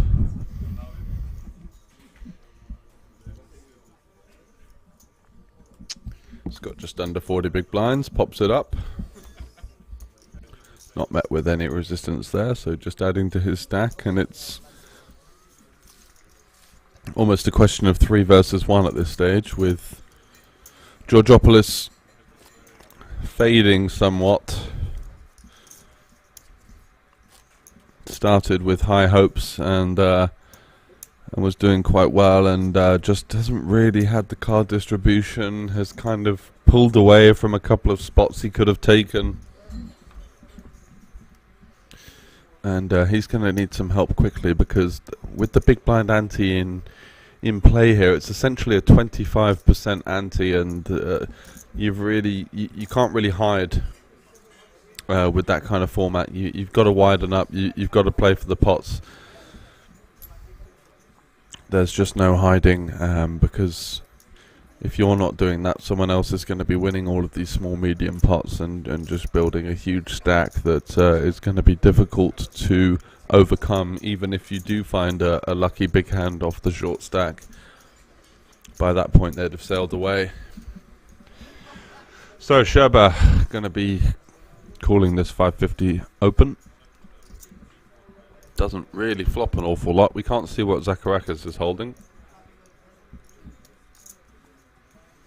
but looks like he looks interested in firing a c-bet, and I think that's probably going to get the job done at this point.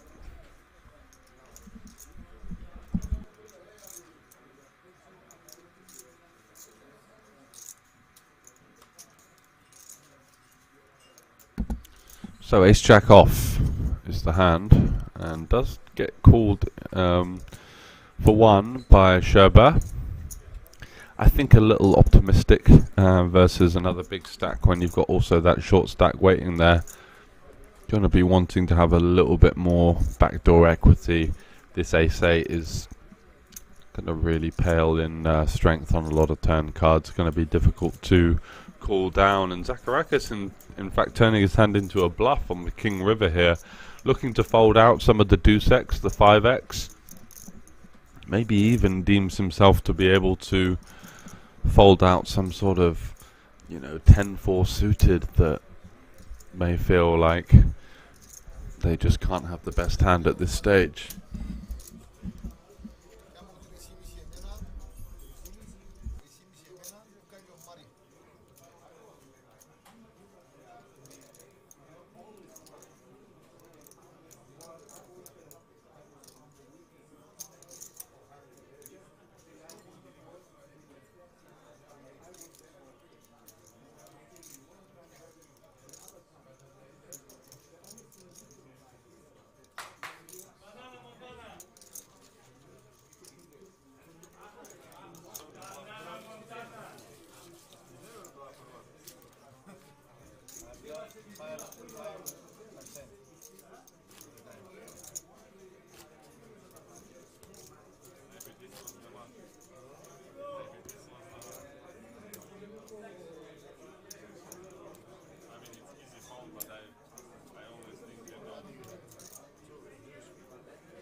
Georgopoulos has been certainly camped out waiting for some decent starting hands, and he's found one with the ace-queen suited here in the cutoff. Wow, just jamming it in.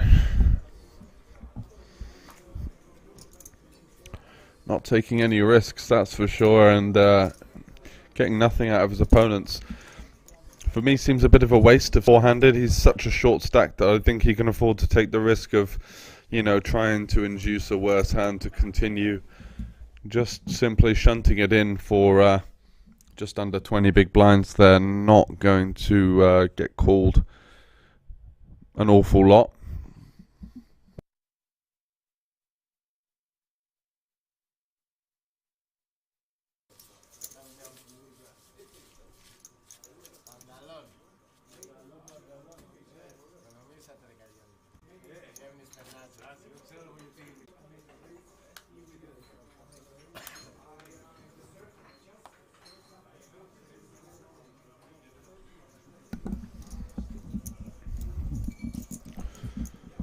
Sherba here on the button with King 5 off. Could be a decent candidate to open, just using that King blocker. Has position. Both opponents haven't really been getting too out of line in terms of pre-flop.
Italy indeed, packing a few punches, the man from Ukraine. Good to see. Certainly from my experience commentating these final tables and unfortunately playing in one, it's the people that take the bull by the horns that tend to be usually the ones in the heads-up matches. There's just no room to wait around, especially with this big blind ante format. I've mentioned that so many times now, but it does just eat away at you if you play too tight, especially when you get the shorter handed now. 25% ante essentially, and that will just whittle away at you if you don't have the fight. So Christoforu takes it down with the ace jack. Sherber there with nothing to be done with the jack deuce, and pretty level playing field here for the final four. 3 big stacks, and Georgopoulos hanging on in there with around about 20 big blinds.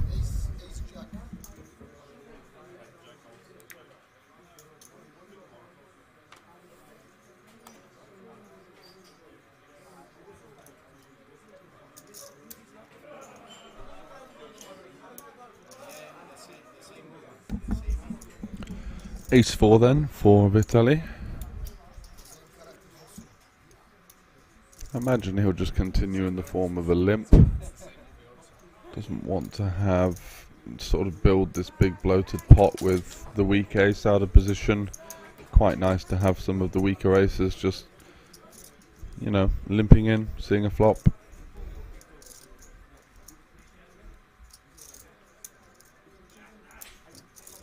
Ace 6 suited for Zakarakis. I had it earlier, there it is. Zakarakis. And he's going to open it up. And he goes to 725.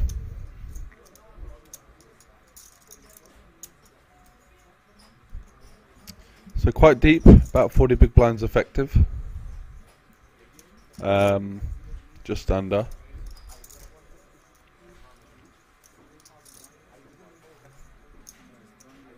And this is an absolutely boss man play, going for the 3-bet to 2 million. Really putting the pressure on. I think he's probably seen that his opponent is somewhat wider than most in terms of the ISOs, like ISOing King 10.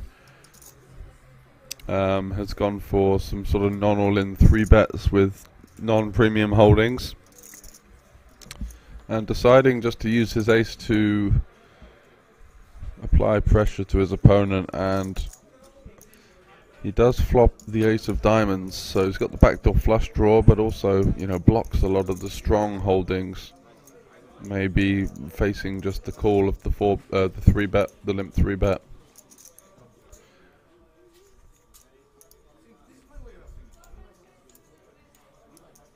Is just going to continue with the 1 million sizing. Quarter pot. I like it. As you would with your aces, your ace king, your pocket kings, your pocket jacks, your nut flush draws. Just want to be getting a call out of your opponent, navigating to a turn. The 6 going nowhere for now. And does Sherber have the balls to maneuver another monster bluff versus his opponent? Is drawing dead at this stage. It's going to go check check, and if we see a diamond on the river, which we do, does he go for the lot here?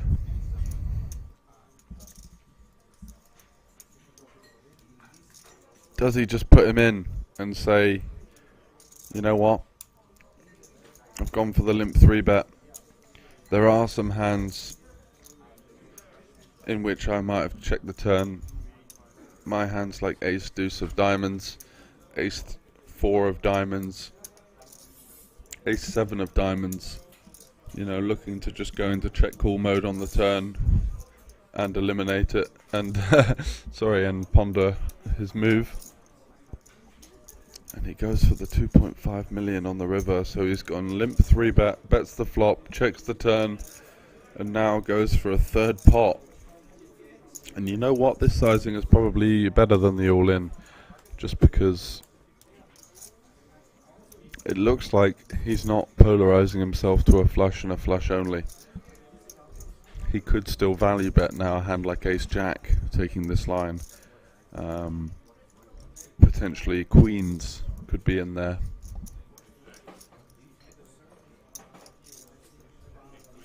Ooh. Writhing around in his chair, engaging in the table talk. This is interesting.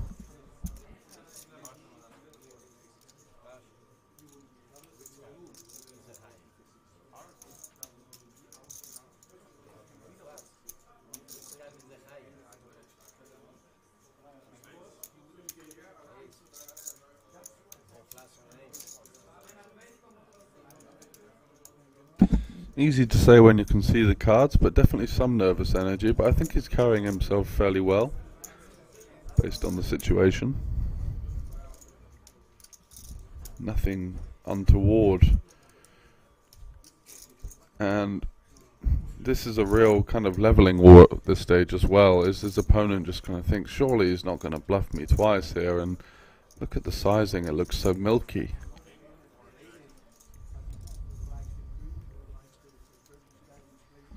Yeah, he's learned from last time deep, that's for sure. Poke it, don't do it again, bro. Well, he is doing it, but he's found a decent line.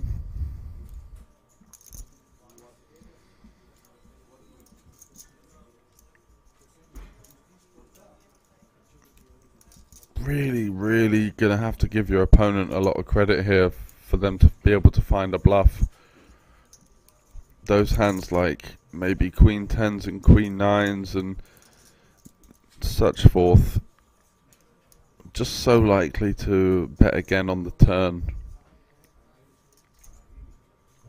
So really, when he does check, we do get to a river now, just so much jack X, so much queen queen, so many flushes as well, that didn't want to just blast it in at one SPR. And there we go, gets it through. And is he going to show the bluff? What a boss. Love to see it. Big smile for the cameras. And he can mop the sweat off of those palms as he's collecting those chips. Great move from Vitaly. Nicely done, sir.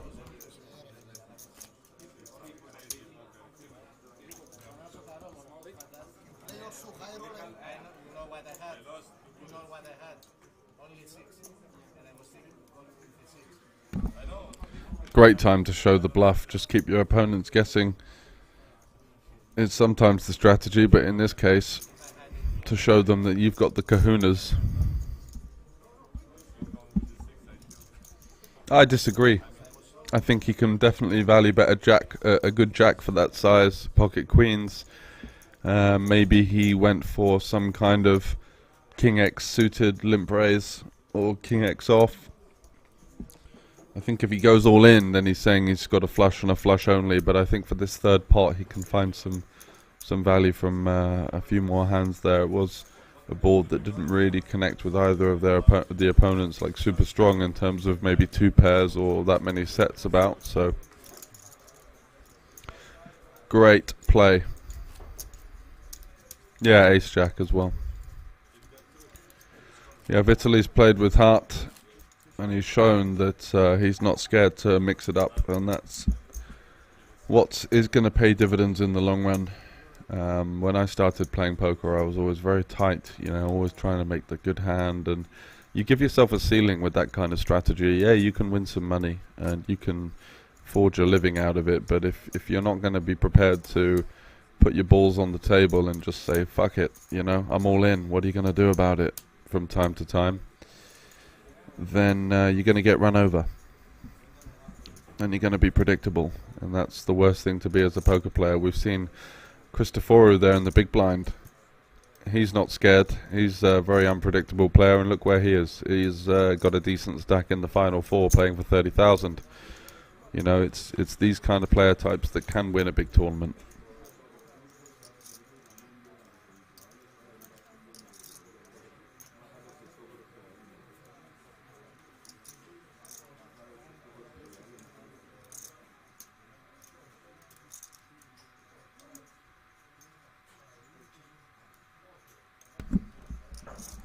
Yeah, it was a limp 3-bet pre-flop, guys. I don't think he wants a cheap showdown with Ace Jack. That's very, very weak. If you can't find a value bet with Ace Jack there, then I don't know what you're doing at a final table. Basically, it's not such a black and white situation that you need a flush to be able to bet the river there, facing a check back from your opponent. Yeah, his opponent could have some King X sometimes. I think more likely he would jam the turn in position, or at least bet like a quarter in position, to be honest.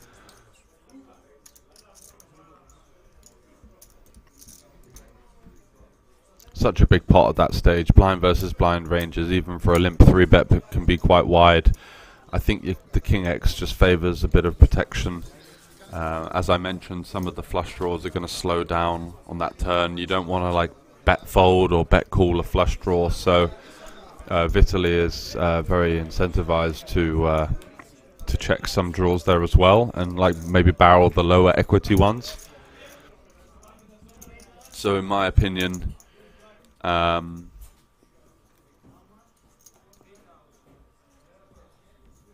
well, he's not just limp raising with value, as you can see, Georgios, you know, and some of the better hands to limp raise with as a bluff are going to be these weaker Ace and King X type holdings that block decent parts of your opponent's value of the ISO. So, you know, he is going to have actually a decent amount of offsuit kind of garbage there in that spot, and he's got to protect against that. If you're only limping and raising with monsters, then that's kind of a problem that you're going to have to work out yourself. But Vitaly here, we can see that he's got a balanced strategy. I mean, okay, somewhat taking it to extremes, as we saw with the 10-5, but this limp raise is not just for value, you know, and you need to consider on a final table the efficiency of your hands. You don't want to limp raise with a hand like King 10 suited there, because if you get jammed on, you're just folding chunks of equity. So your limp raise is polarized in the sense that you're going to do it with really strong hands, like maybe Ace Queen suited plus, Ace King off, you know, 10s plus or something like that. And then you're going to have all of these kind of Ace X, King X type blocker type hands that are going to have some decent interaction with strong hands that your opponent might have.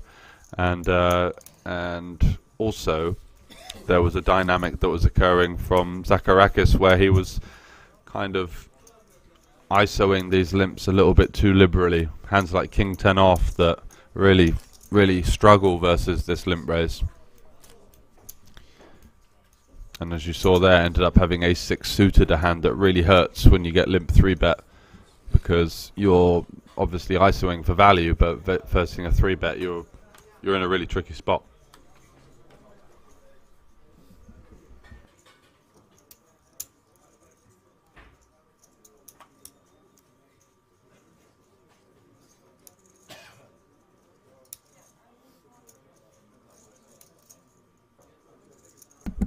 That's enough range construction for now, but blind versus blind is very much a creative player's paradise, I would say, and we've seen Vitaly there showcase some of his skills and showcase the aggression, and I think when you've got wide range versus wide range, it definitely caters to the person that's able to feel the most comfortable with aggression and wide ranges, so he's done a good job there.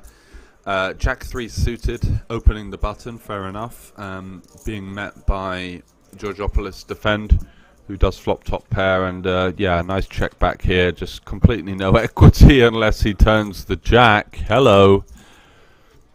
All of a sudden the final table going from what looked like a blast off and an early exit into now very much having the control over it. Checking back on the turn versus the double check. Not sure why he wants to do that on the double flush draw board. Lots of potential hands that could call that aren't matching up to the Jack 3 at that stage, but ace on the river, certainly a bit of a brick. We're facing a triple check. Our opponent's going to show up with some hands like a 5, a 7, a 10.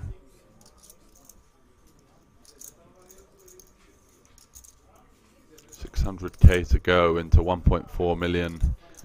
And for Georgopoulos here, who's probably seen enough to suggest that he knows his opponent isn't just always going to show up with it here, does put the call in there, and he's going to see the bad news. Jack 3 good for the Ukrainian, and just 4 million to be dealing with now from Georgopoulos, who came into the final table with 7 or 8 million chips, and slowly, unfortunately, moving in the wrong direction for him. 10,000 euros locked up. You can see there, third place getting 13,000, just over 18 for second, and the winner taking home 30,220 euros.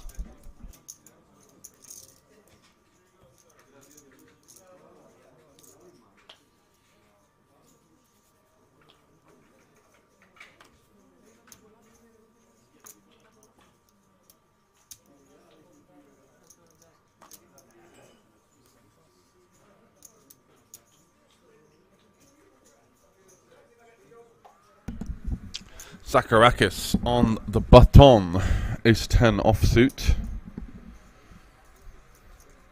popping it up here. 550 to go at the 250k big blind, and Christoforou, not seen much from him over the last few hands, just not really had much to play with, but King 9 versus the button open, certainly going to be V-pipping in some way. And yeah, flexing the call, pretty standard stuff.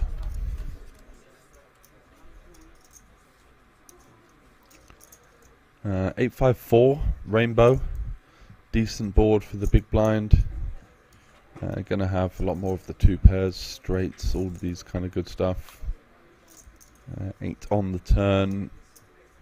Does Christoforou now elect to go for some kind of off-piece bluff? I mean, he's going to have a little bit more Atex. His opponent's going to bet some of their Atex for protection on the flop.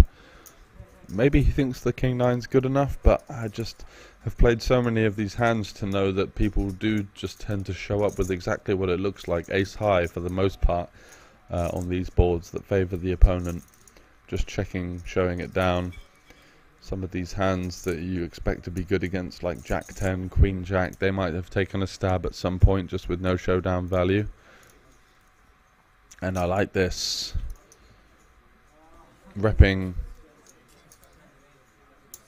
Oh, and he just gets absolutely snapped off, and that is the only problem with leaving it so late, is that by the river your opponent also thinks that you're up to it. Up to no good as well, and yeah, snaps him off. Zacharakis has made 2 big calls, that one and also the ace-8 versus Vitaly earlier on.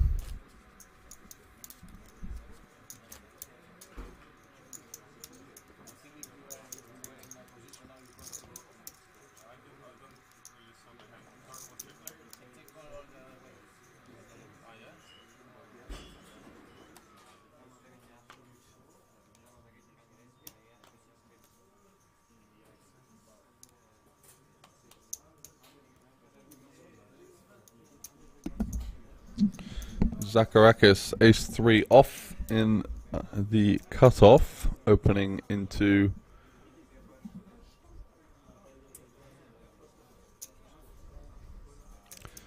the chip leader, and Vitaly here with ace-8 suited.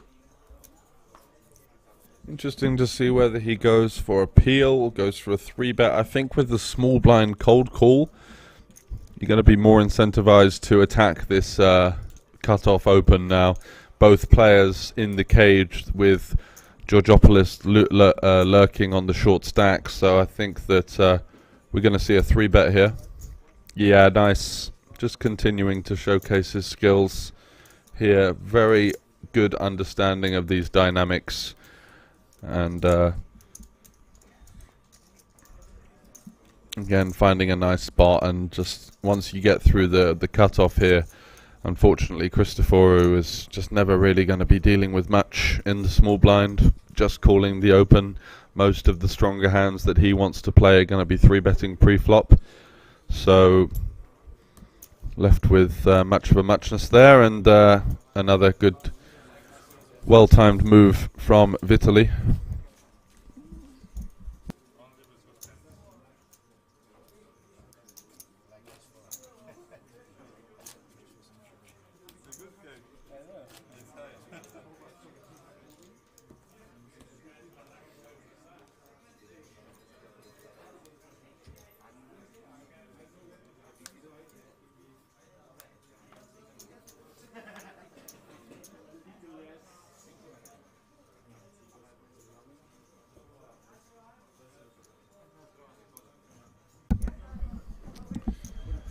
Ich spreche keine Deutsch.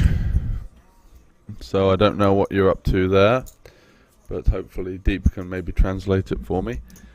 Georgopoulos under the gun there, just ramming it in with the ace-5 suited.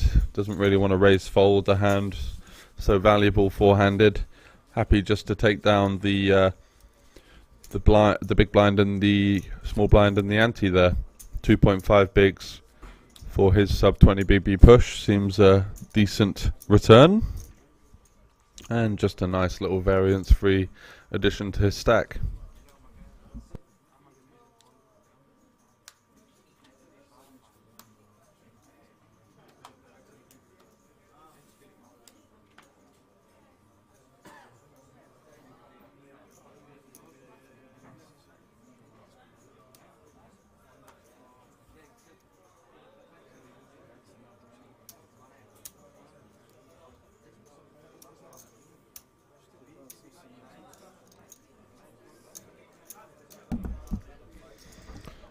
The Ukrainian battler coming again, Sherba.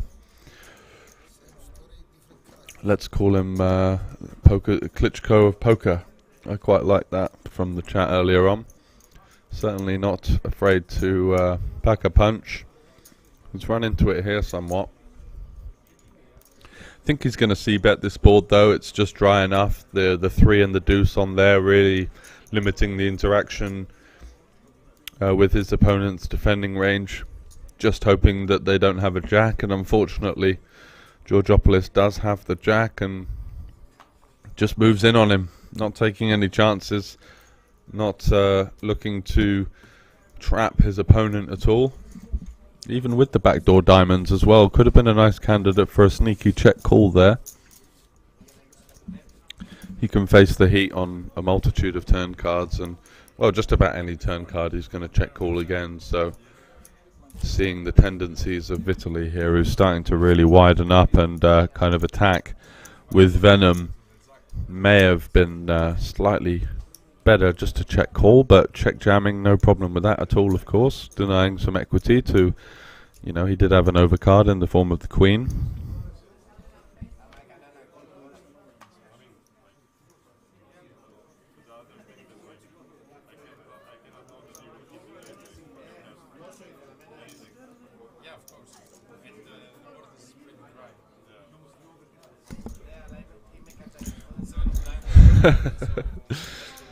So yeah, that's why you went for the hashtag no homo. I got you now.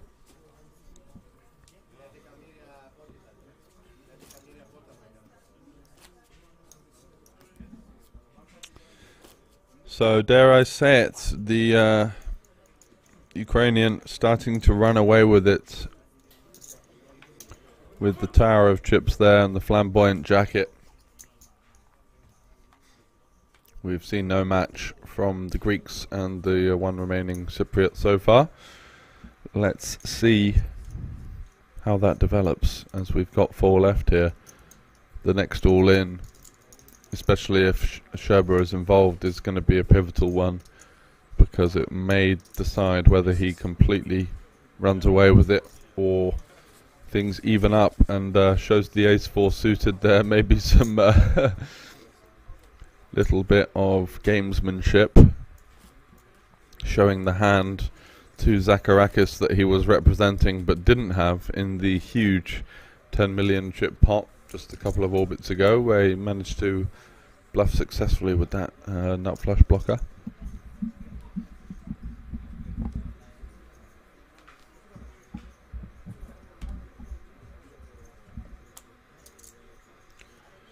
So Georgopoulos once again Hope he doesn't jam here. He's just been moving these in, and that's an okay strategy, but I think you want to try and get some value from your hand. Pocket eights, four-handed, just such a strong hand here.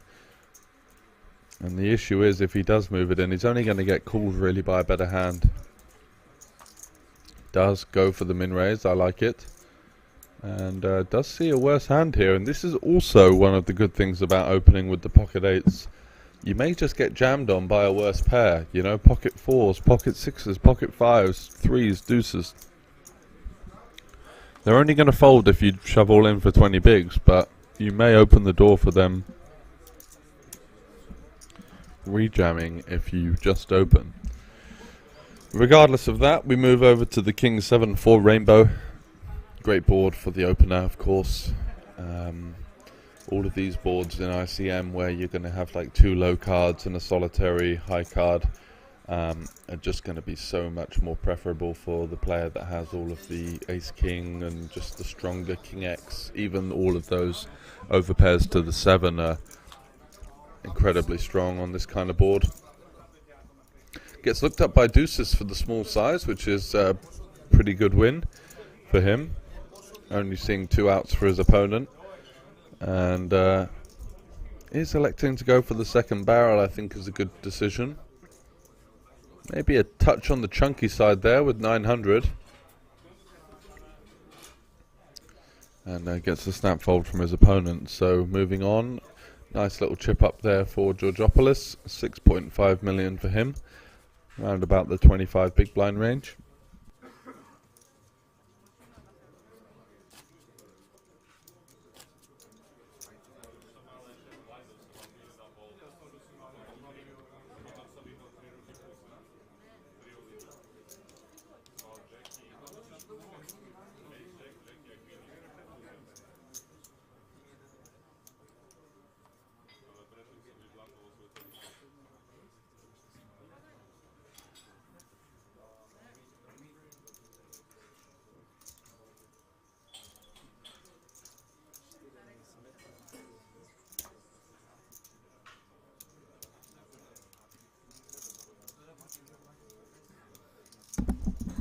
Christoforu under the gun. Well, cut off really. Makes it 5-7-5. And now Vitaly mulling over his options here. It's a decent candidate for a 3-bet bluff. And this is what I mean when I say that you want to be like very polarized with your 3-betting strategy. Using these kind of hands because they're so easy versus a potential 4-bet. You know, if you 3-bet here with King 10 suited and get jammed on, and they've got pocket 9s, well, you've surrendered 50% equity and lost a chunk of chips. But the ace 5 off versus the 4-bet jam is just going to be absolutely cooked. So good to work out your equity or you know, think a couple of moves ahead as you would in chess.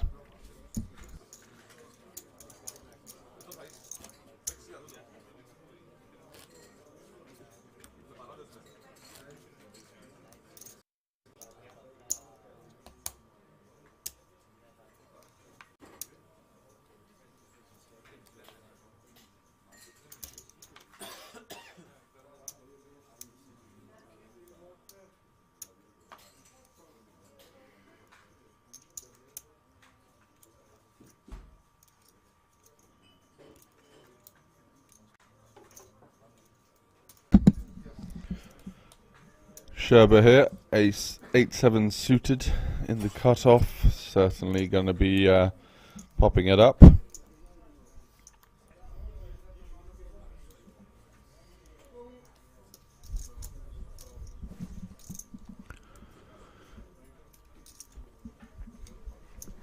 Christoforu has certainly played a great game, Stelios. Been impressed with his aggression and the way he's conducted himself. Tricky opponent for sure. Tough to know what he's up to under that hoodie and with those glasses on as well. Can't see his whole cards this time. They're unfortunately not being picked up by the scanner there. He needs to move those just slightly to the left or the right. Yeah, the right, there we go. We do see he does pick up 2 pair here, so great flop for him. About as good as it gets for the ace-3 off, top and bottom versus middle pair. Is he going to go for the check raise?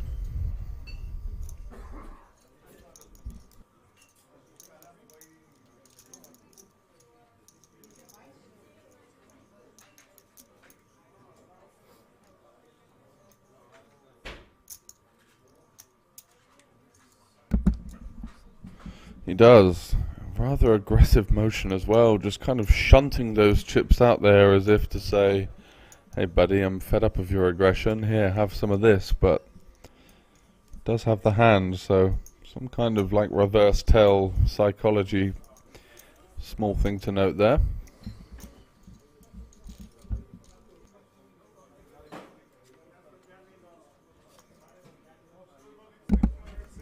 Queen of spades on the turn, and it could be the end of the hand for Vitaly now. Christoforou, I'm sure, will be coming in with a pretty hefty sizing at some point.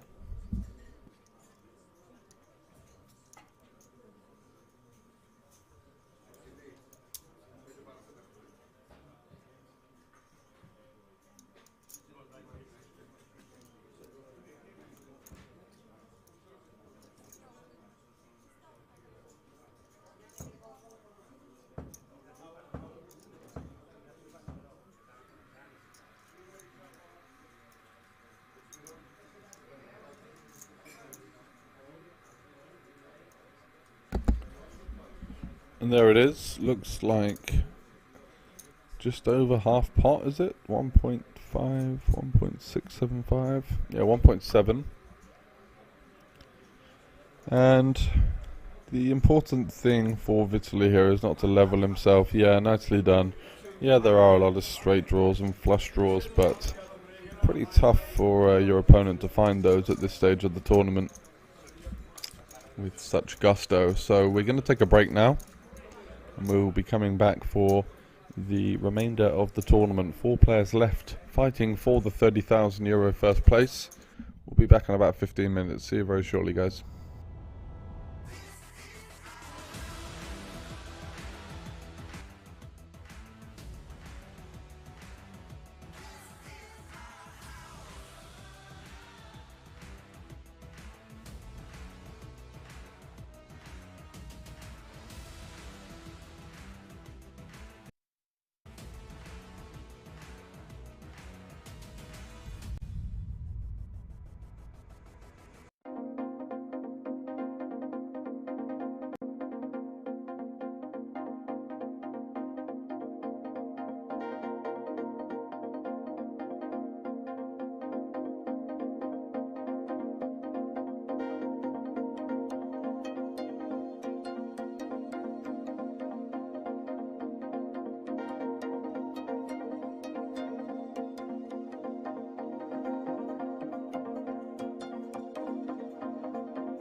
Welcome back for extended coverage of the Greek Poker Champions main event.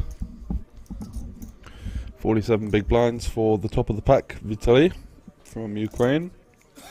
We have Christoforos Christoforou with 28 big blinds, Zacharakis 27 and Georgopoulos on 20 big blinds. So it's Ukraine versus Cyprus versus the two Greeks. And let us know who you think is going to be taking this one down.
Elias, do you play as well? How are the games over there in Cyprus? I've only played in the northern part at I'm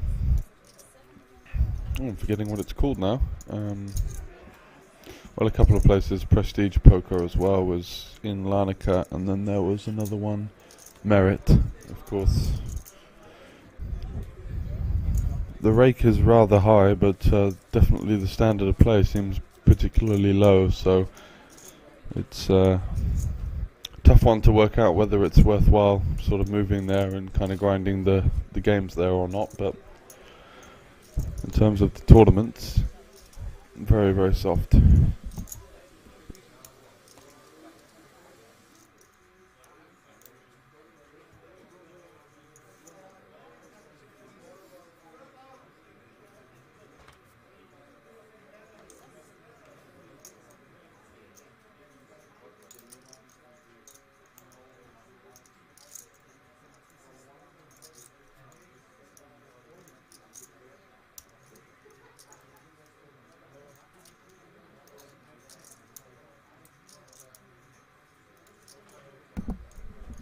King 7 suited here for Christoforou. 300k big blind now, so again another blind level increase and another hit to the average stack. As you can see, the chip leader just having only just above 40 big blinds, so raise and take with the King 7 there, and even these raise and takes are huge four-handed, picking up 2.5 big blinds, only risking just over 2. Pretty decent return on your money, so definitely an incentive for a wider button opening strategy, I would say, with that 25% ante, and also an incentive for more aggressive 3-betting going on. Whether we see that or not is another question, but certainly something to consider.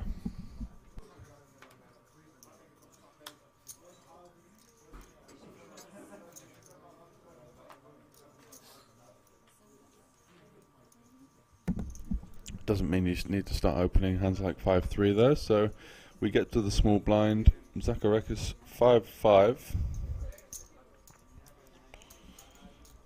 and he's just going to limp against his Greek opponent there, and countryman, which is, I think, a little bit generous. 5s for 17 bigs, blind versus blind, playing for a big blind and a huge big blind ante. Just want to be jamming that one in pre-flop, I think.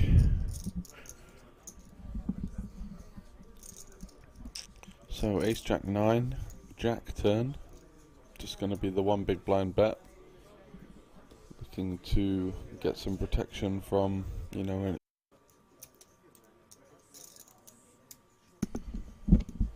Queen 9, Zacharakis on the button. probably going to be opening this one.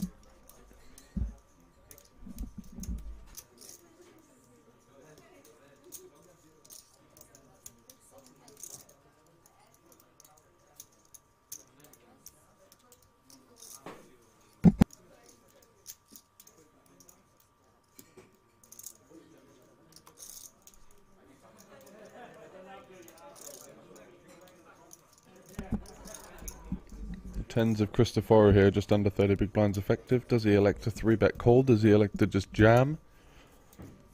I think folding and calling obviously out of the question. So let's see what he does. He just decides to rip it in, taking any tricky decisions out of the fray. And yeah, just happy to get that one through as well. 4.5 big blinds in there already. And a little bit of a size up from his opponent as well, so somewhat more incentivized to just take that down straight away. Can still get called by hands like pocket nines, lots of flips as well. Ace queen suited, ace queen off even is going to call. Ace jack suited, ace king.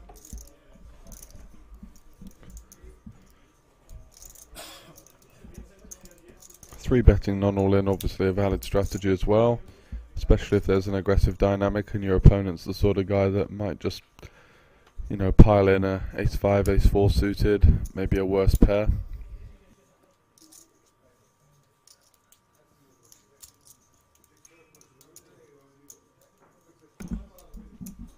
Georgopoulos here, clear last. He's going to raise the deuces, I think, again, with the 2.5 big blinds in there and him having sort of 17 bigs. I think we just want to be jamming here.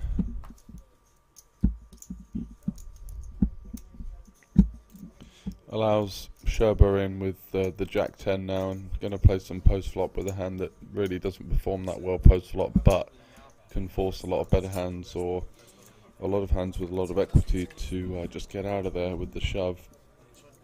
5-5-8 though, pretty favourable board for deuces as far as it goes. No flush draw, somewhat disconnected.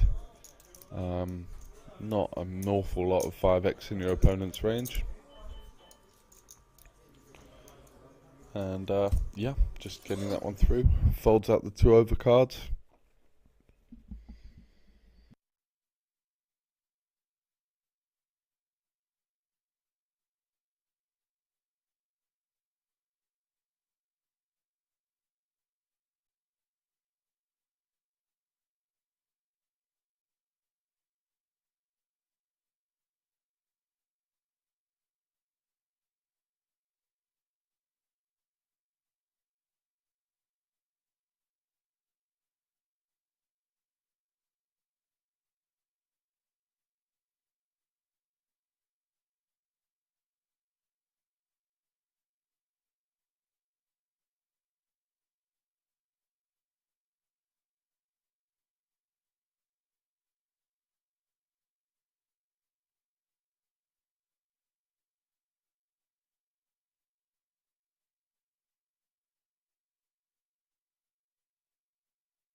Apologies for that brief freeze.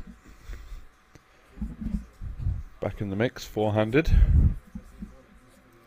Doesn't look like an awful lot's happened. Let's just have a little scan around the chip stacks.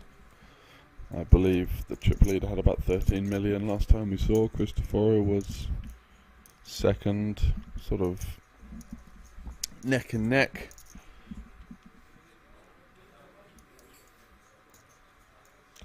With Zacharakis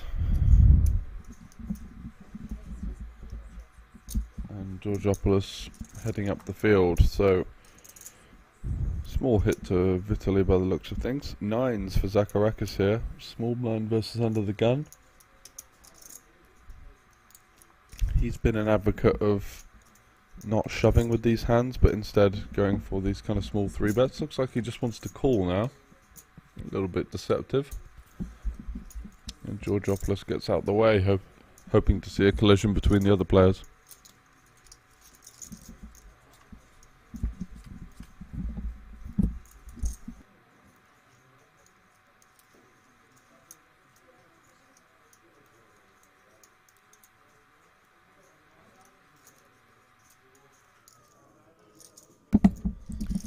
King 7-6, 2 clubs.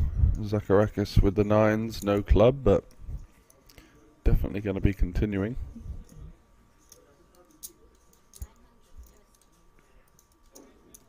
One would hope. We did see the nines folded on a Jack Deuce Deuce earlier, but Zacharakis has got a bit more game than that, and certainly has been comfortable playing some large pots without any kind of particularly massive holding. And it's just a question of what Cristoforo's strategy is going to be now.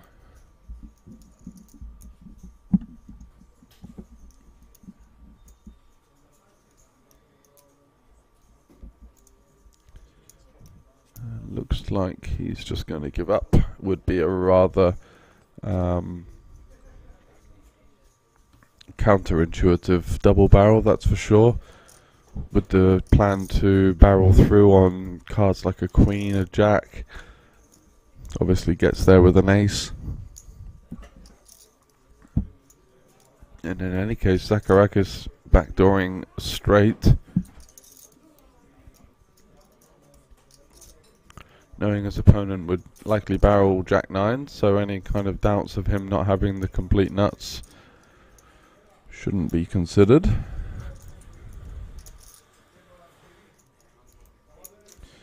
And Cristoforo here, just trying to save some face, I think. Went for a bit of a ambitious c-bet and faced some resistance. He's just going to be getting out of there.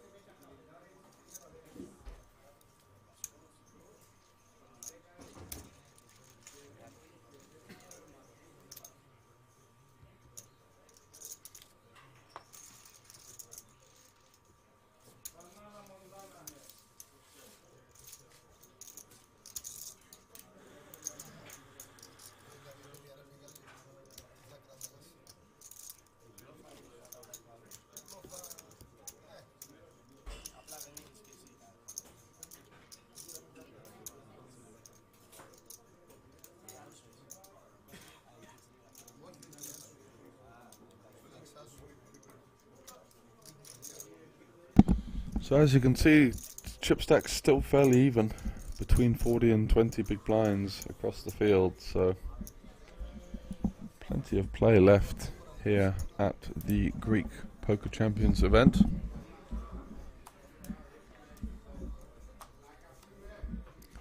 Just wanted to give you a little update on things that are going on with Spade Poker. So with the special edition of the Banco Masters coming up, the 250k guarantee, if you were interested in coming along, there will be extra benefits for Spade Poker players if you go onto the website spadepoker.tv and try and join the Facebook group, which is the Spade Poker Players group. You will find information on how to redeem those extras and sort of benefits of being part of the team. Coming up and the beginning of August, between the 1st and the 8th, is going to be the Banco Casino Masters, with a week's worth of day ones and side events with 250k guaranteed main event prize pool. So another tournament in similar fashion to this, just slightly more money up top.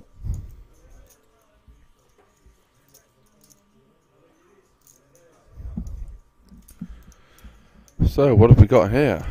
Vitaly opening it up with King Jack suited. Been 3-bet by Zacharakis on the button. And he's going to call, so we're playing a huge pot now. And the winner of this pot is going to be the chip leader of the tournament. So an interested onlooker there in the form of Georgopoulos. Oh my god, what a flop. What a flop for Zacharakis, and the timing is impeccable. Electing to 3-bet with the King Deuce of Hearts. He flops top pair and a flush draw, and Sherba has top pair himself. So it doesn't get better than this in terms of a 3-bet pot confrontation. Zacharakis now electing to size down somewhat, going for about quarter pot on the flop. Just under. He's got the board fairly locked. Is Vitaly going to go for the check raise or just the call? Goes for the call. I like it. See a turn card.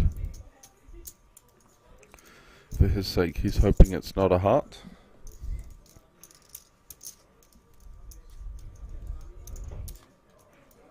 But it is the 4 of spades, so no deuce is an improvement now for Zacharakis, and it goes check check, 7 on the river. And I think we should be seeing a meaty sized value bet here.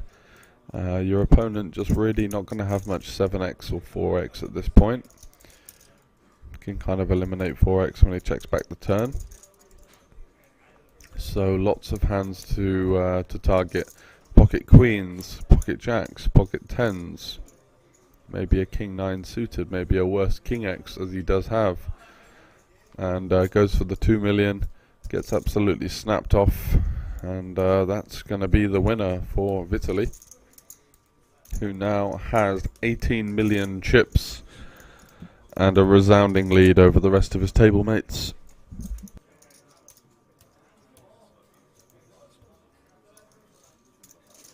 He gets with that hand, ends up losing a big one by the river as the flush breaks out, and no choice but to snap it off for the 3rd pot river bet. Now folding with Queen 10 off in the cutoff. A little bit on the tighter side, maybe slightly perturbed by this previous hand.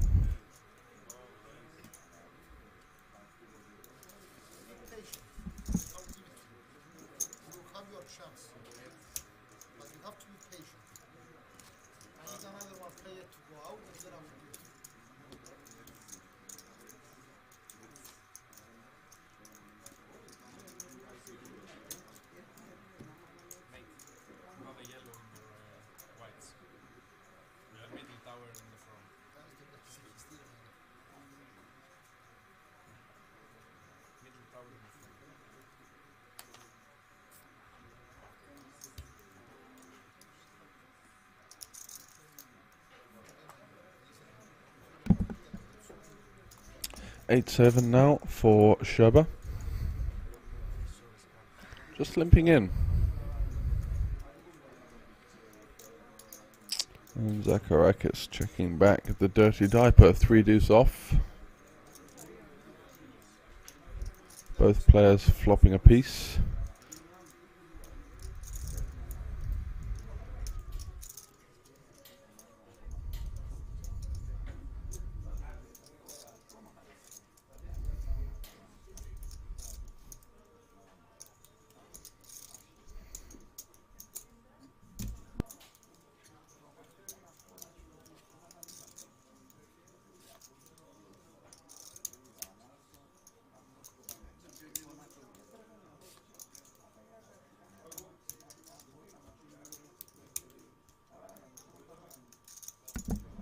Zibby, you've absolutely caught me with my pants down there. That's exactly the reason.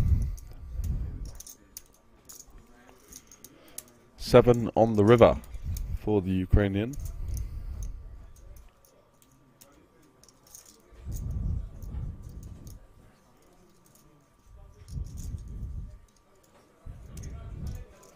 He's electing to go for some value,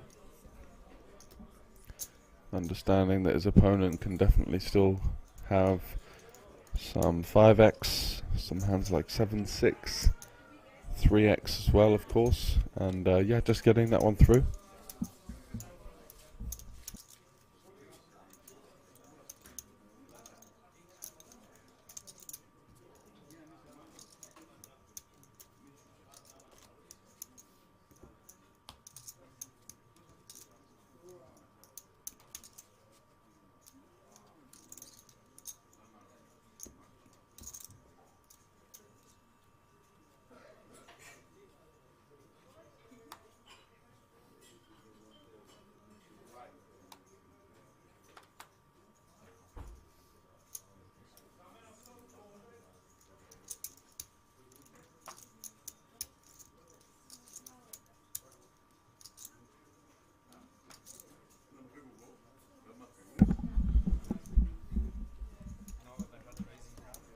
So a much needed walk there for Georgopoulos, who, if he lost that pot again, was going to be sort of petering around at that 15 to 17 big blind range.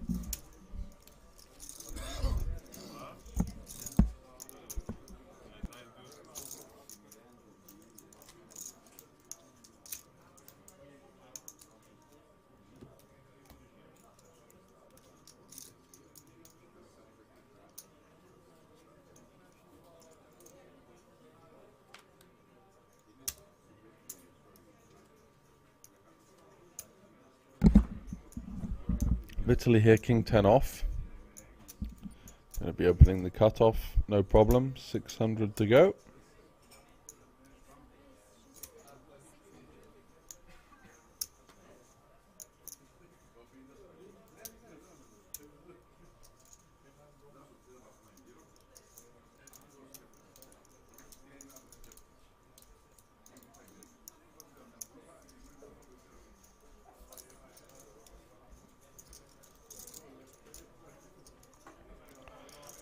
Don't think he's going to be met by much resistance here from Cristoforo, who's unfortunately kind of petered away a little bit. The card distribution not been in his favour.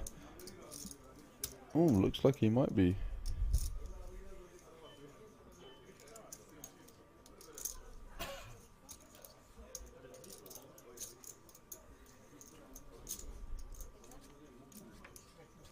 He does defend the Jack 7 off. Okay, so kind of inviting some tricky spots here with such a unplayable hand.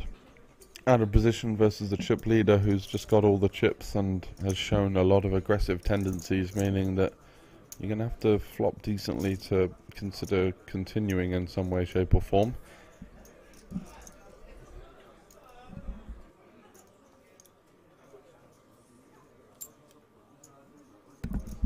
A little bit of shade thrown on the other casino there.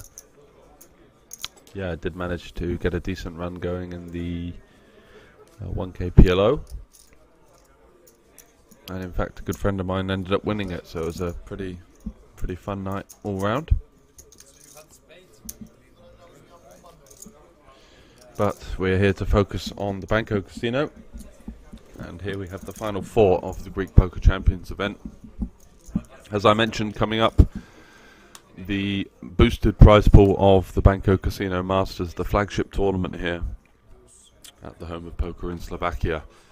€250 buy-in, 250k guaranteed, so 1,000 entrants guaranteed for that one. Going to be some high rollers, bounty and PLO side events as per usual. So get yourself over here. There will be deals to be done for players that are able to put 6 hours worth of cash game play. Would be winning themselves a free hotel room, which can definitely help with the expenses. Somewhere that I believe isn't matched elsewhere. or many other places. I think if you go to Cyprus, for example, they might do that, but certainly not in the UK where I'm from. You'd be lucky to get a quid for the parking ticket out of the casino staff there. So, Christoforou versus... Ooh, he's flattered the small blind, yep, versus the button open.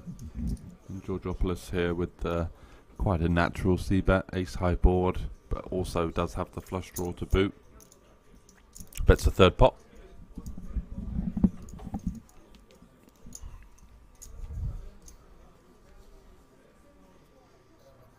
And yeah, King Jack shriveling up on the ace high board, especially with kind of no backdoor draw.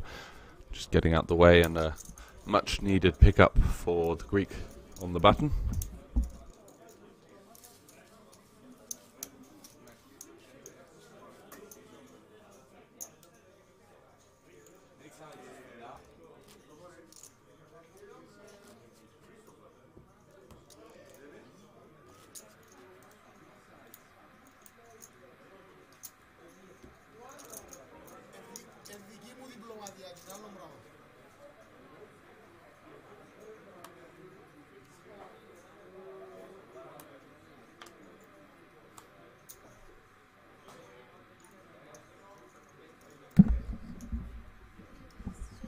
Let's go Vitaly indeed.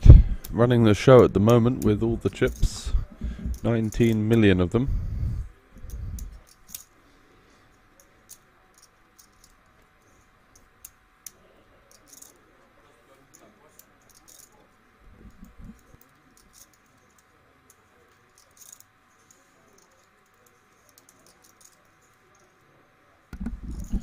Yeah, agreed on that one, Phantomachus. King Jack. Definitely a jam, especially with this huge big blind ante as well. But never mind. Does have playability as a call, but I think once you're getting this short, the lowest variance option is usually a jam, because the raise fold gap from the button in terms of the raising range and then the calling range is so wide that you just get it through so often. So good point there. Do I plan on playing the Poker Fever series at the end of the month in Olymok? No, I don't. Unfortunately, I have no more European visa, what with Brexit and all of the trivialities of our ridiculous governmental system. We lost our place in the EU, and that's cost me dearly, actually. No more freedom of travel. And Zacharakis didn't take the deuces earlier for a similar stack depth, but takes the threes this time and gets it through.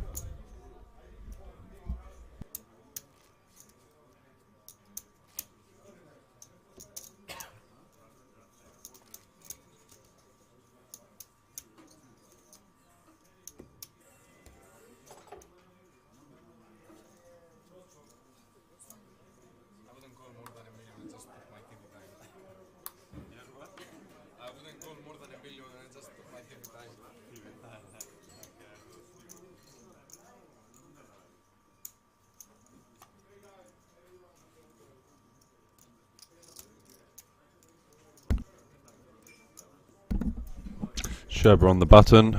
He's going to need much less than ace-6 to be forcing the action here, but does have a decent hand, so he's happy to see that. Georgopoulos here with the 5-4 off. A little bit off-piste, to use a skiing term.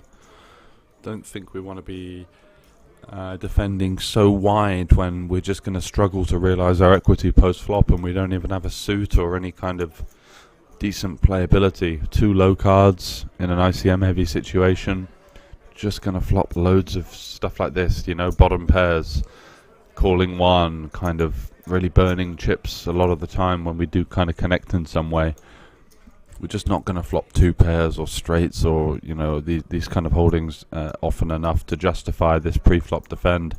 And oh my god, he's going to not only compound the error with a check call, but now he's going for a check raise just to try and target the snap folds in his opponent's range. Maybe Vitaly's got some sort of hand like Jack 9 of clubs that's opened here and stabbed the flop, so there is merit to it, but in my opinion, when it's such a crucial spot for you, you shouldn't be in this spot regardless. And yeah, Vitaly just working it out there. So many draws, you know, hands like even gut shots or flush draws or the likes of the bottom pair turning into a bluff or semi bluff. I'm just not going to be folding the top pair there versus the short stack. Piles it in, gets the snap fold, and another huge chip up for him. 70 bigs versus 20 versus 19 versus 13. And with this big blind ante in play, you might see over the next couple of orbits it get to the stage where Vitaly is just able to open jam. The payout structures is such that at the moment they've got 10k guaranteed, but the next jump is 3k, and then the jump after that is 4.5k, so pretty serious ones. Yeah, really bossing it at the moment. Definitely had a decent run in terms of card distribution, but we've seen so much heart from him across the FT, so deserving winner from what we've seen. And just to touch on the chip leader strategy in this kind of situation, once you do get this kind of overpowering lead, you want to be, in terms of pressuring your opponents with ICM, you're going to almost be playing every hand, and the opening range for the min raise would be stuff like the top of the range hands. So as you saw there, nines, you know, decent pairs, maybe eights plus, your sort of ace jack suiteds and ace queen suiteds, blah blah blah, and then you can just shove all of the middling stuff, like almost any suited hand, especially with a Broadway card. You know, your jack 4 suited just gets piled in here. Your opponents really are going to struggle to defend at all, because they're all kind of in a position where they're just trying to outlast each other at the moment. Georgopoulos finding a suited ace, that's going to be good enough, as he is the short stack.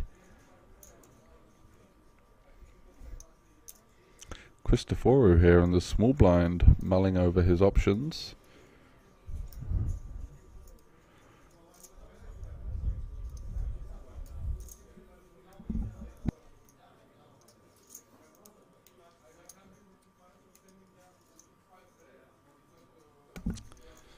Looked like a fairly reluctant fold, and Vitaly with king 6 not going to be flicking that one in.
My personal opinion is that at this stage of the tournament, the big blind ante just gives the chip leader, who already has such an overwhelming advantage on final tables, even more of an advantage, because they're able to find this aggression and pick up chips at a faster rate. I believe from sort of 5 or 4-handed onwards, the ante should be a small blind instead. It would help kind of diffuse some of the lopsided benefits for the chip leader.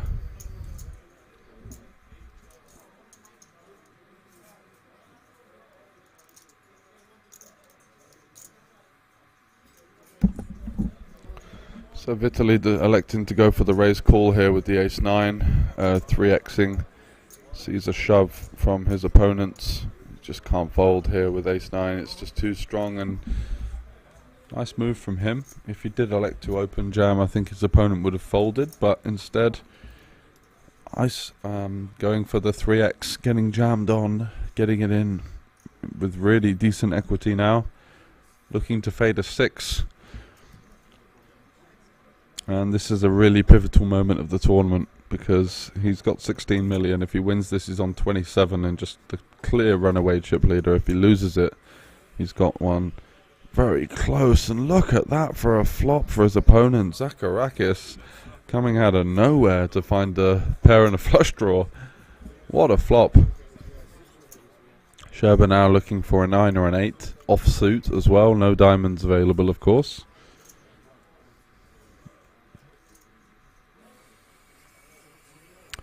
Four on the turn, no help.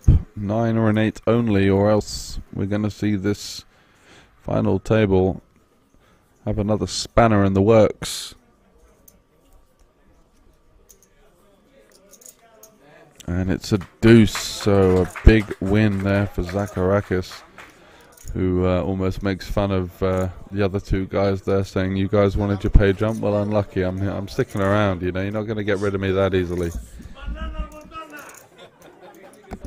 All smiles there as he pinks off the dream flop. 3 diamonds with a 6 and no 9. Just doesn't really get any better than that with his hand.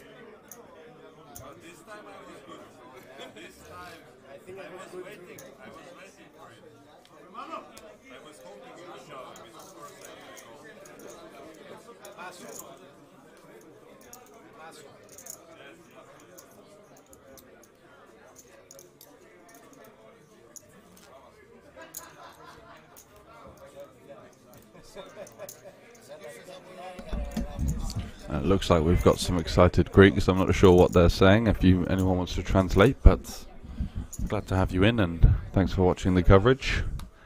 As you can see now, that certainly changes things on the final table. Vitaly there, 62% or so to, oh, it must have been 66 or so, 66, 68, something like that. 60, let's say 2/3 to 1/3 favourite to have this overwhelming chip lead and almost have 2 hands on the trophy at that stage. Very much back in the pack now. Georgopoulos, King Deuce of Diamonds. I think we're going to see him defend here, try and flop something and go with it. Bit too deep for a stop and go, but just going to play the old tactic of try and hit the flop. Vitaly's run pretty well with these weaker ace-x holdings, flopping a lot of top pairs. And another one here, ace-4 queen rainbow, and a bit of a disaster flop for Georgopoulos. No backdoor flush draw, but he does call. Not sure why or what the plan is here. Does have 2 backdoor straight draws, but again, out of position versus an opponent that's going to be very aggressive on this type of run out. You don't want to be defending these like super thin continues. Just not going to really have enough. What's he looking for on the turn? Like, does he want to turn a king? Even the deuce now, he faces some kind of like reasonably sized bet. Just going to be folding, so not really too sure what the play was there. Ace Queen 4 just going to be a great one for the opener in general anyway. And when you've got the chip lead, a free license to just keep on piling on the pressure. And so he's got himself into a tricky spot now where he's called the flop and he's basically forced himself into having to defend the turn. Only 2.7 million back, which is less than 10 big blinds. And hopefully Does not improve. The queen, though, I think should slow down Sherba here, as it's like the most likely card that his opponent's going to hit. Yeah, he didn't look too happy with it, but he's going to see the good news. He can't believe he's won that, I think. He's just like, what the hell did you have? You know, I lose to all of these ace-x hands. I lose to the queen now. But the rather optimistic defend out of position from his opponent, paying into the hands of the Ukrainian.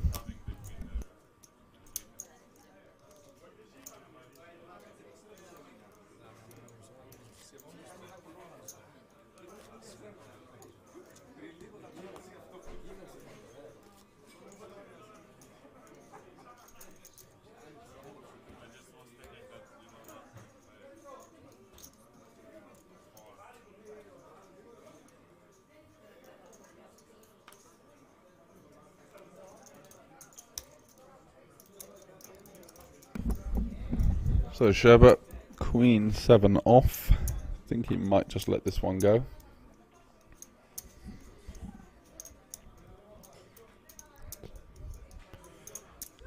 With the small blind being so short now.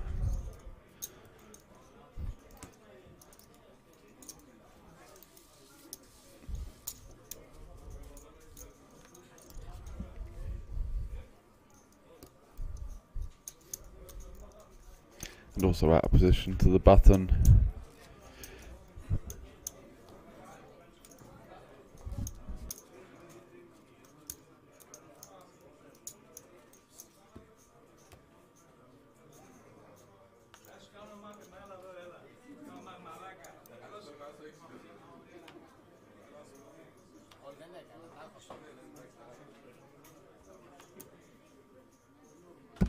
So we must be getting to the stage where we're quite close to the next blind level increase, which is going to throw a real spanner in the works. The 400k big blind level will swallow up Georgopoulos and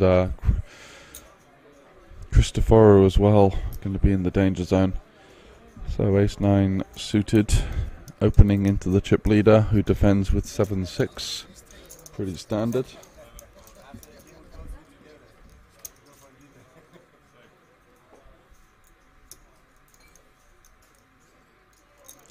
Advantage in shifted over to the Ukrainian now, who flops middle pair.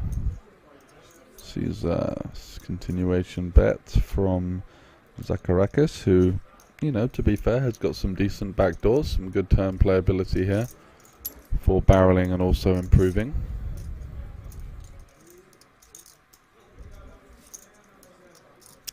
And there's a great card for him, the Jack of Hearts, overcard to the board, which is usually better for the pre-flop aggressor, plus a nice clean nut flush draw.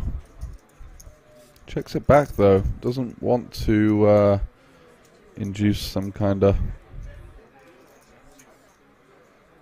I don't think you're going to get check jam much on a jack turn, so I think that actually it's fairly decent to keep barreling with the nut flush draw there, or picking it up.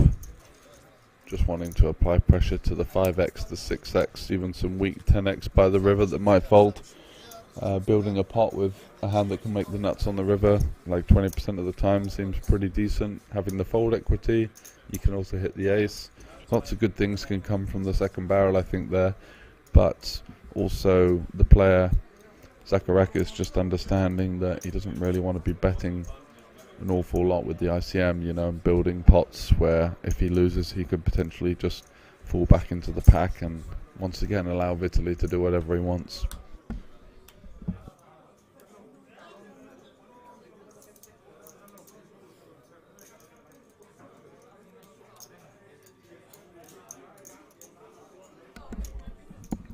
Christoforou here, 17 and a bit big blinds, queen jack off.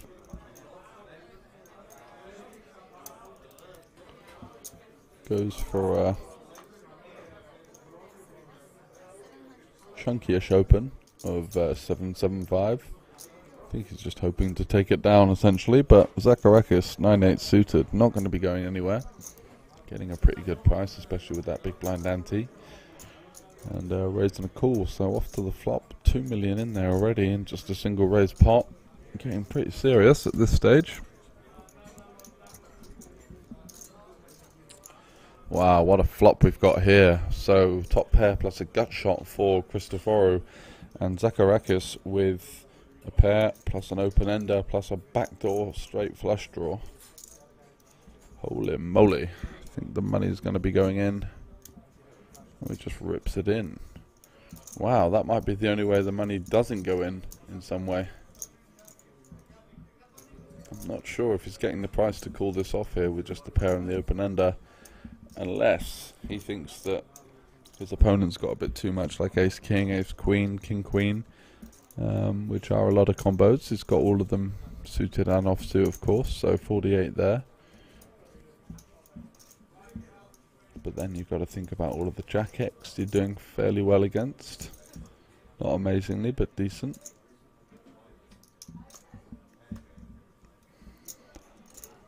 Christoforou praying to the heavens above.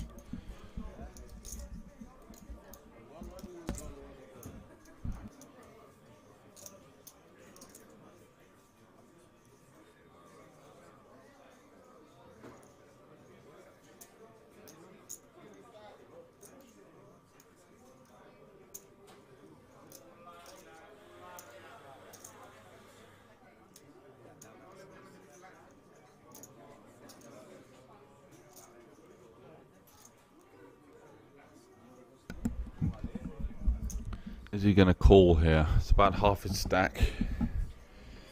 If he calls and wins, it's going to be about level with Sherba. But if he calls and loses, he really just hands the keys over to Sherba here, who's going to have a huge triply three ways. And he does call, so here we go. Queen Jack versus 9-8. 9-8 needing a 7 or a queen, an 8 or backdoor diamonds. So 7, queen or 8 are the immediate outs, and then a little bit of backdoor spice to add to the mix.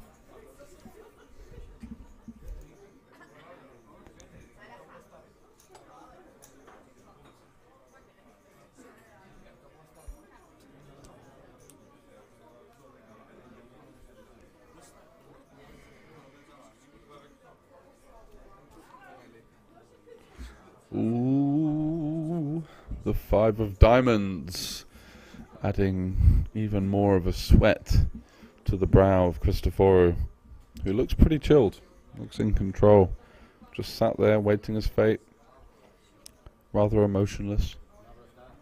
Let's see if it all comes bursting out, if he can manage to hold this one.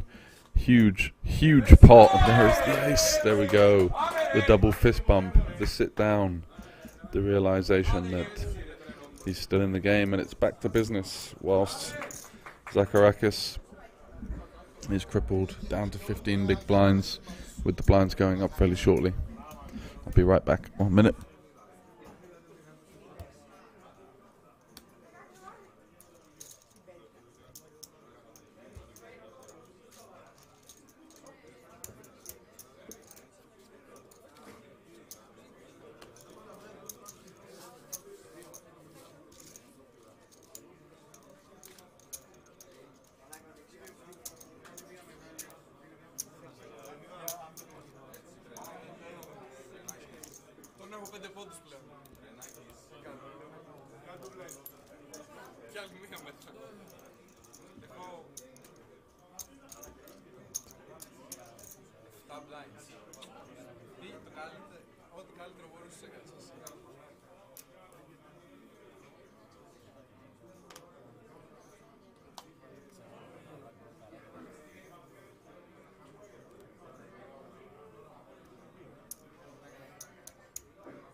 So after that hit, back to Zacharakis here with the Queen 10. Just going to move that in.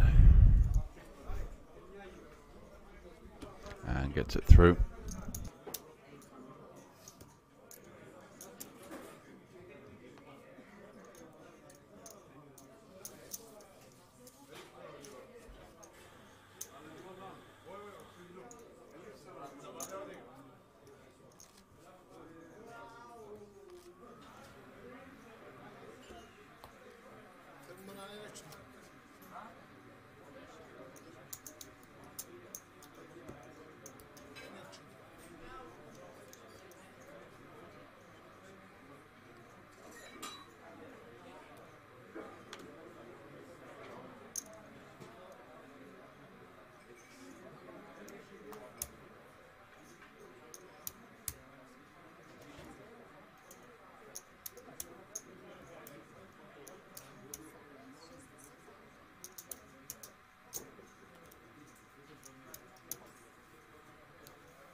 So ace-9 on ace-9 confrontation here.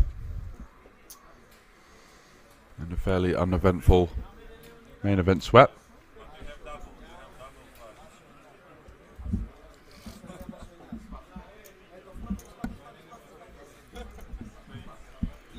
Georgopoulos even dares to sit back down in the seat with the equity disadvantage.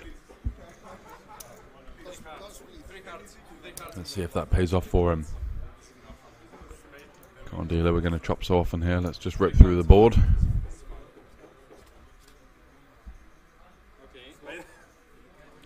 Any sweats about? Wow, both players flop a backdoor flush draw, so it could get interesting if we see a black card on the turn.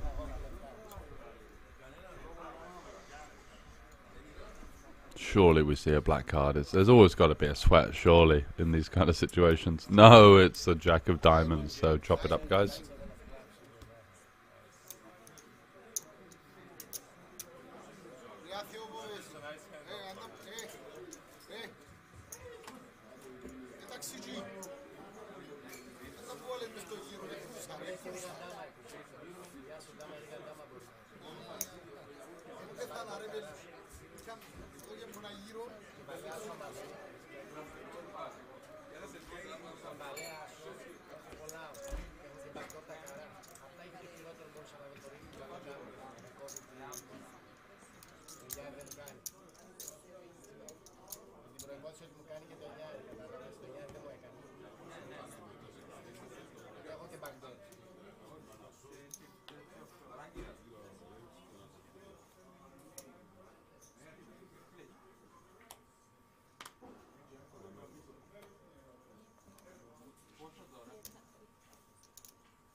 Christoforu finding himself with the two queens.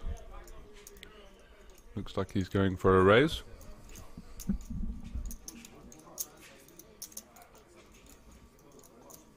Jack 10 suited for Vitaly, so definitely going to be continuing. And we could see some fireworks here.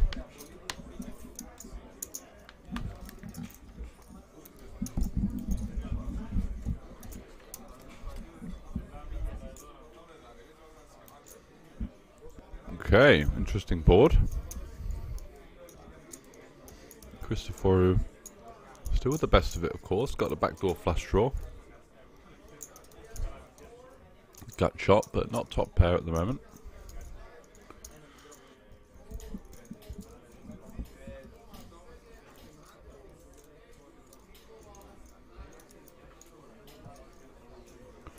He's going to fire out something relatively chunky for the strength of his hand. 1.075. Italy going absolutely nowhere. His opponent can still have hands like, you know, he's got basically dead, like ace-8 of diamonds. Just stabbing the flop. So a fairly trivial call. Pair plus backdoor straight draw. Jack on the turn gives two pair versus a straight, so Just gets dicier and dicier for the Ukrainian.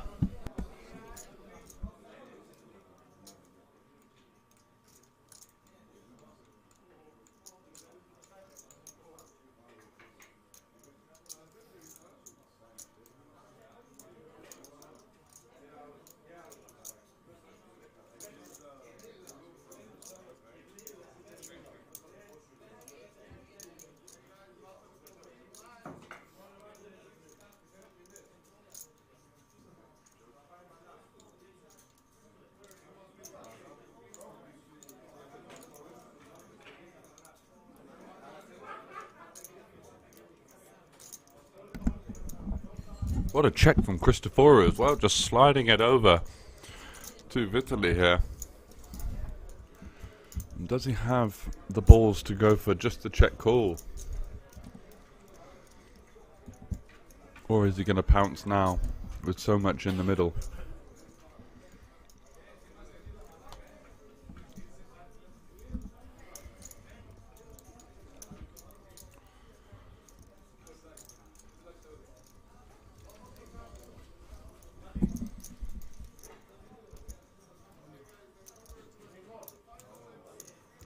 Yeah, rips it in.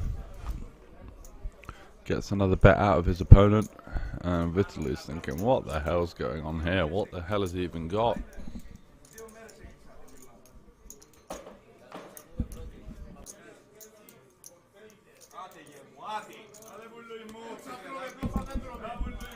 Makes a really disciplined lay down there. And all of a sudden Cristoforu coming up as a contender once again. Back up to 14 million, was down to a low of about 5 million within the last couple of hours. Back on track.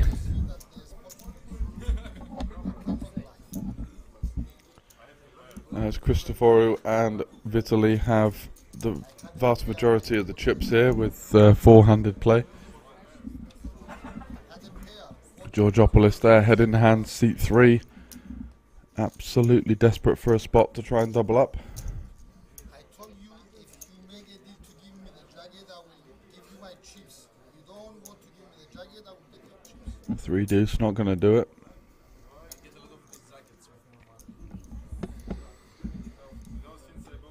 Cristoforu with ace 10, he's going to be happy with that. Opens it up.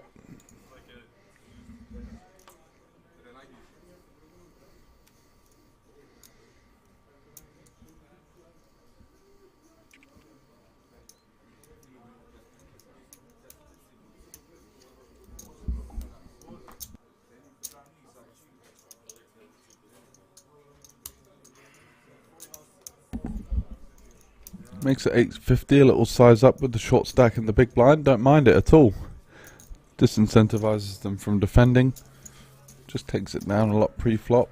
You've got that extra big blind ante to play for, so does make it a lot more worthwhile.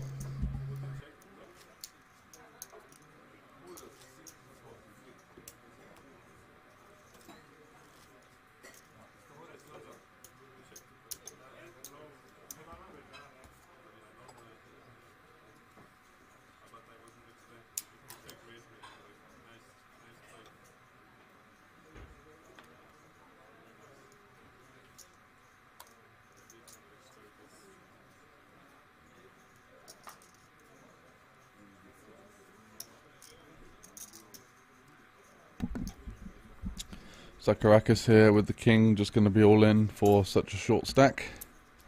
Yeah, the double C comeback very much back into play, and Georgopoulos here deciding with the 9-3 suited. I think he's going to have to live to fight another day at this point and just let this one go.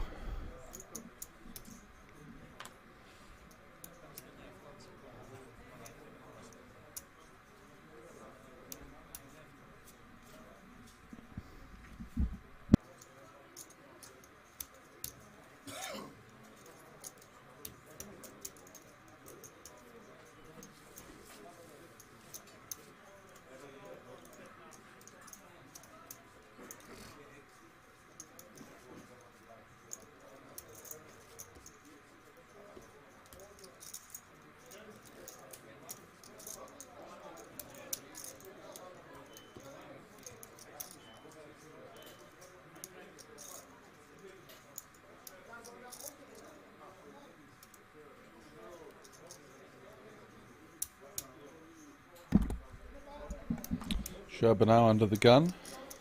Nothing playable by his standards. Queen 6 off, no good. And Georgopoulos with the very fast move in. 10-9 off. He's only got 5 bigs, and 10-9 off the same hand for Christoforu. Is he going to look him up? I think he's supposed to call here.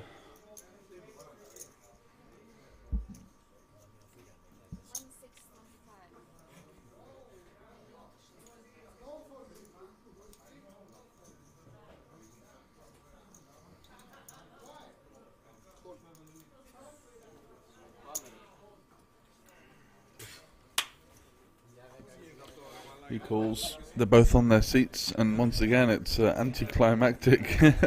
All in as ace-9 versus ace-9 last time. 10-9 versus 10-9 this time.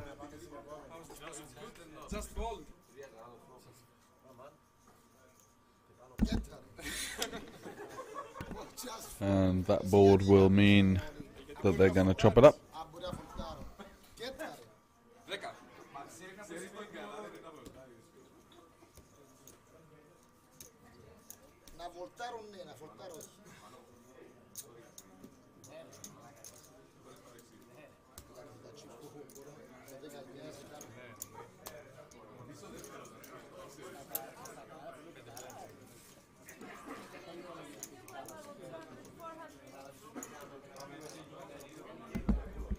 And as I was about to say, it felt like we've been on that blind level for ages, but now I think we're going to be moving to 200k, 400k, so these stacks and big blinds even shorter than before.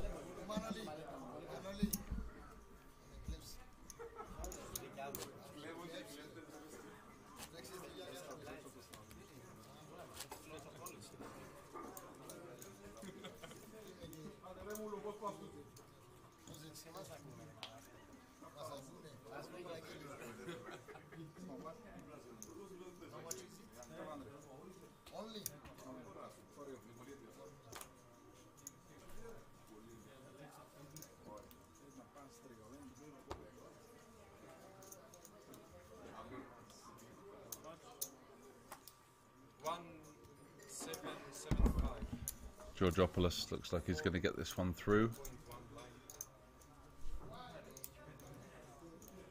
The graphical error there, we are up to the 200, 400 level, I believe, this hand. So it's only, well, yeah, it's about 4.5 big blinds. There's a big blind ante in there, and Italy does flick in the call. And it's going to be a 35-65. 6 for a 5 needed for the Ukrainian, and just anything else for the Greek player.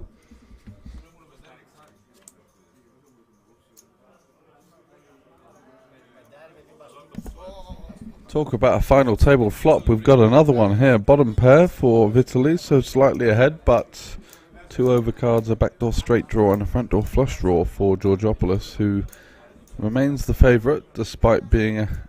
Oof, that's the jack. Going to be about 93%. Yeah, they're 93% now. Just needs to fade an offsuit 6 or a 5 to keep his hopes and dreams alive. And it's a queen, so backdoors 2 pair. And he's up to 4 million at the 400k big blind ante. So 10 big blinds to play with.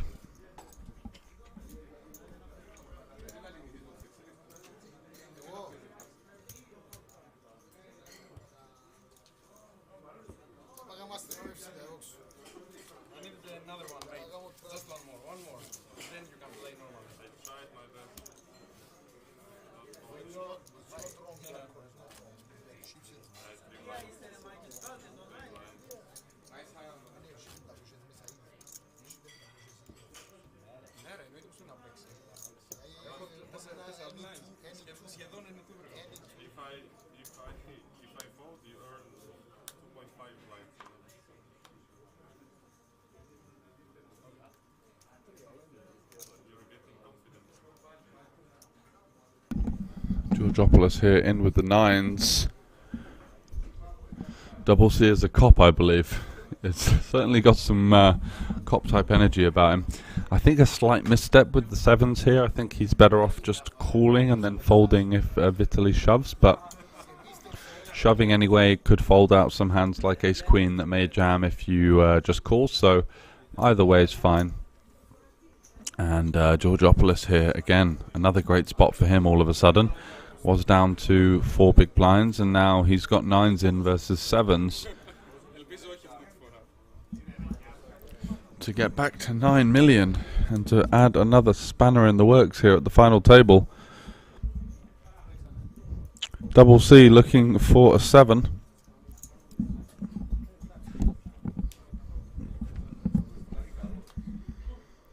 King on the turn, no good for the Cypriot.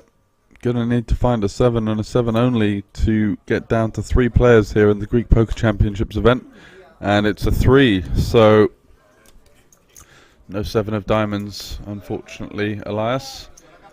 And the short stack doubles 2 hands in a row.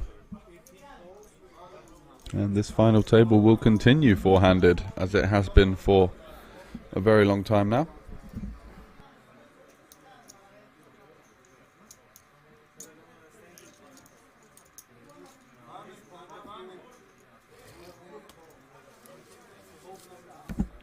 Good news for the Ukrainian is that he has regained the chip lead.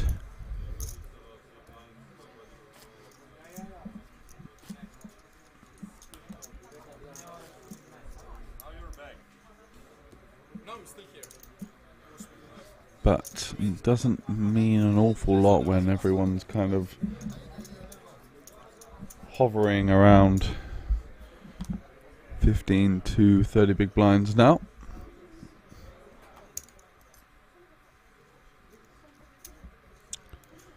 Sherpa here, 10-5 suited. I think he's going to open this one.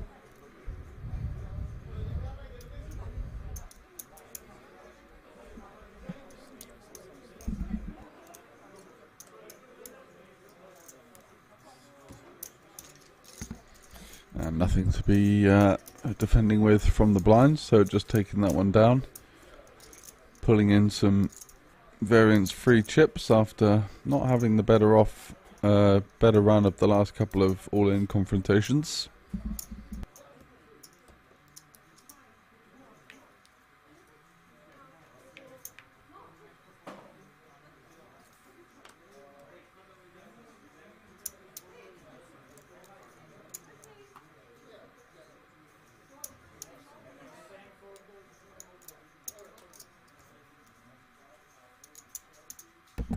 King 5 suited for Zacharakis here with 10 big blinds and that chunky big blind ante.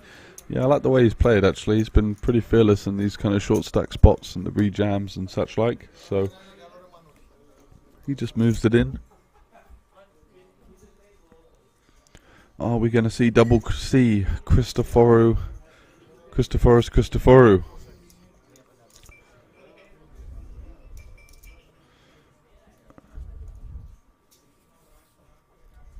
A name that says Cyprus so much that you think it might be some sort of stereotypical nickname as opposed to anything else, but Double C is asking for a count, and Zacharakis on his feet, can't even look, waiting to see his opponent decide his fate.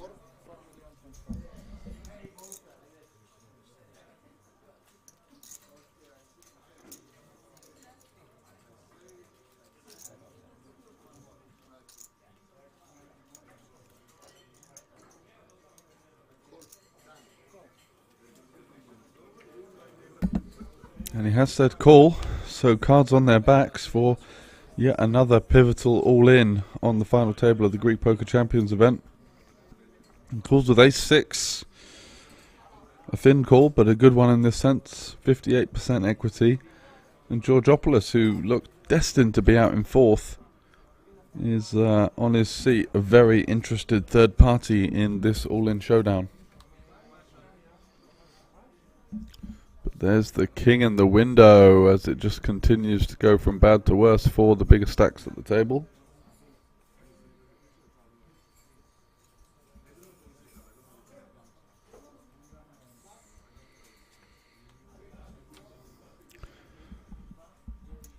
7 on the turn, no help. So just an ace, and an ace only for Christoforou to eliminate Zacharakis, and it's a king, so a full house, just for a little cherry on top there for the Greek, and he doubles up to 8.7 million.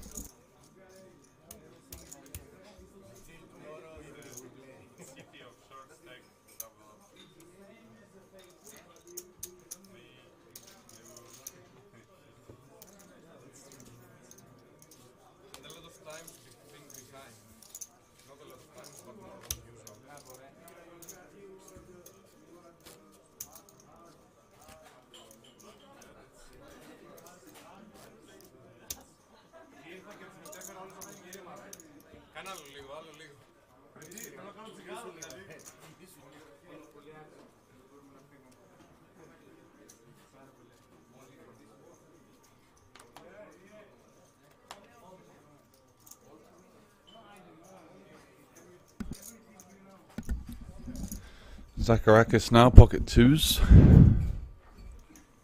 think he should just be getting out the way here. Opening into the chip leader. Things are all a bit bunched up. And Sherba here, king jack off. Is he going to decide to move all in versus this cut off open? Can apply a heap of ICM pressure on his opponent here. Goes for the call.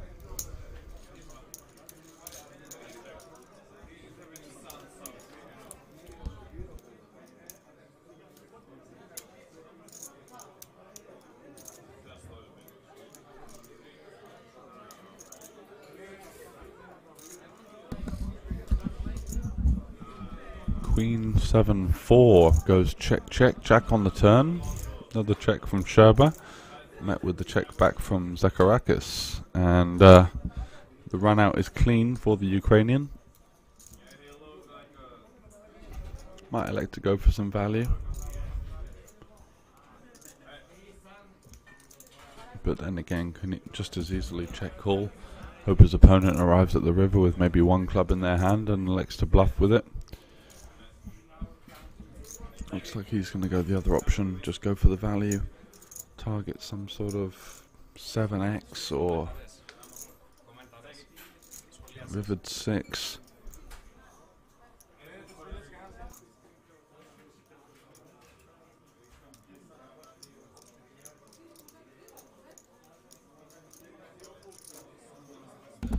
Zacharakis just looking him up with the pocket twos here. Wow, rather ambitious call at this stage with just no interactivity to any of it. And a nice chip up there for Vitaly, 16 million now.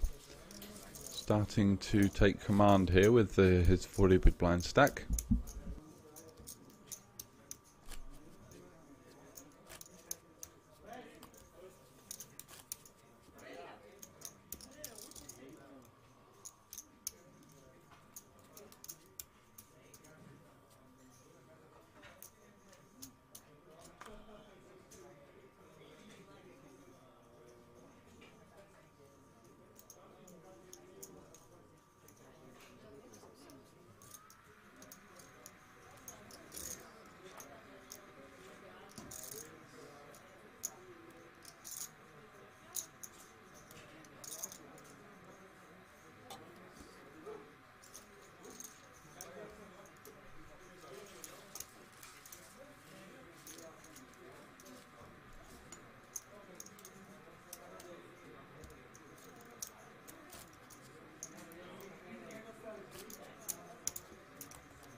Zacharakis ace 10 offsuit in the small blind. Wow, we've got an all-in confrontation, I think, on our hands here. Georgopoulos likely to ISO something like 1.2 million, 1.3 million. And it's just going to be shoved from the Greek in the small blind. Yeah, and a snap call, and here we go. Cards on their backs. Another huge all-in confrontation. Zacharakis once again not having the best of it. Ace 10 versus Ace King. Can he find a 10? He's managed to find a couple of lucky escape routes in these all-ins so far, but Georgopoulos all of a sudden, 4.5 big blinds about 3 orbits ago, has a huge advantage going to the flop that could get him to 15 million and really vying for this Greek Poker Champions trophy. Looking for some sort of diamond, maybe. Oh, the 10 of diamonds! My word, where the hell has that come from? A shake of the head from the Greek as he realizes that all of a sudden the equity has flipped on their backs, and now he's the one praying for an escape route out of there. Can he find the diamond? No, it's the deuce of clubs. Zacharakis once again just finds his way out of a dominated situation and must be thanking the gods in the heavens above, as he's not made it easier for himself. Certainly had the worst of it, but has come out on top, and that's all that counts. All of those beautiful stacks of grey chips are just heading away from the Greek in seat 3 as he's left with a bowl of rice to work with.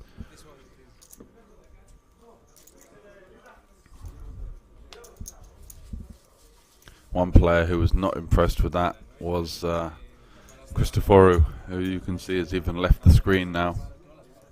Absolutely gutted. So once again, a disparity in the chip stacks.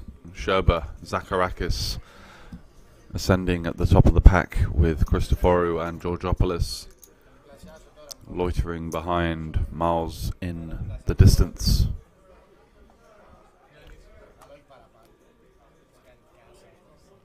Better to be lucky than good, eh, Kaspar? Zacharakis on the button here. He's got the 2 shorties in front of him. And no messing around for Georgopoulos. Has he even looked at his cards? Who knows? Oh, Christoforou with the pocket 9s going for the rejam, and we've got a 3-way all in here. What the hell's going on? That must be like, that looks like 2 kings, 2 jacks, something like that.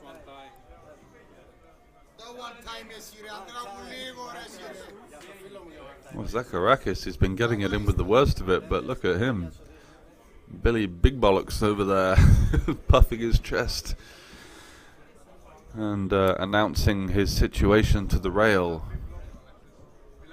Yep, 2 jacks versus the ace deuce versus the pocket 9s. We can see the equities, but you just can't get away from the beauty of those 2 9s for me. The sexiest hand in poker, so essentially a flip here with the jacks and the 9s in my warped logic, but ooh, some options for Georgopoulos here. Flops himself a little gutter ball, and not sure if his deuce of clubs is live for the backdoor draw. It is. 8 on the turn. 1 card away is Zacharakis for clinching the double knockout and getting into the heads-up showdown with Vitaly Sherba of Ukraine. Is it going to be Greece versus Ukraine? It is. Double elimination for Christoforou and Georgopoulos. Christoforou going out in 3rd, Georgopoulos in 2nd.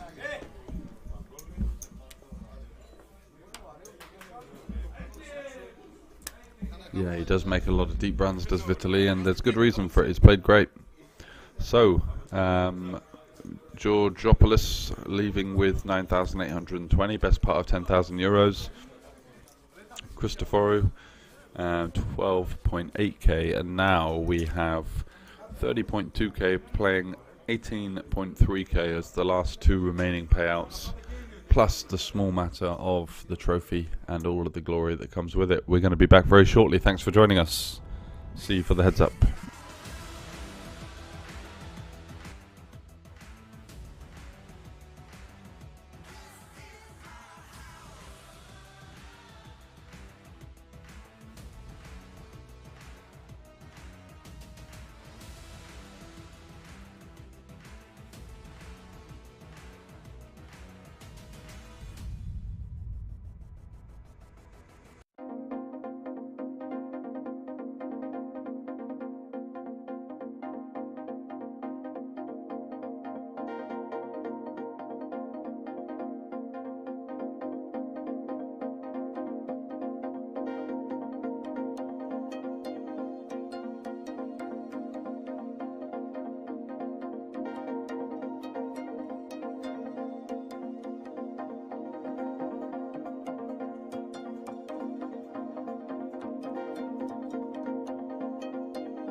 have still bring me with the sparkle. Hello and welcome back to the penultimate, or should I say final stages of the Greek Poker Champions event here at the Banco Casino. Heads up match between Zacharakis of Greece and Sherba of Ukraine, playing for the title of the Greek Poker Champions main event winner, which comes with 30,000 top prize. However, some information on that.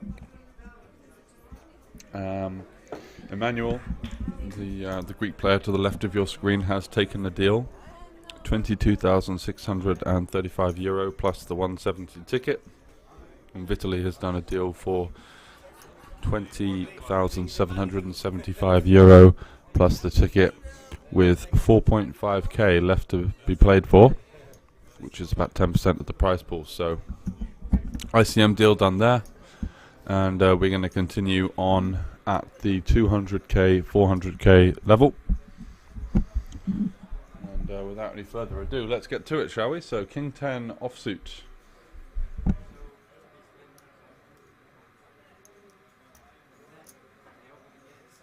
I think at this depth you're just kind of incentivized to min raise,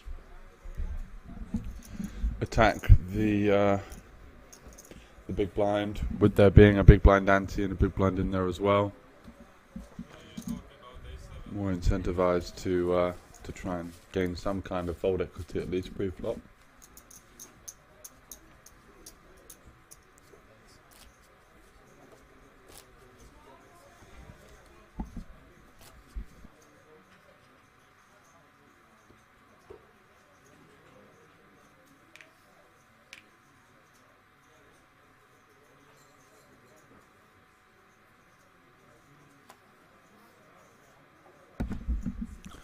Italy, Jack 5 off. Just going to be limping.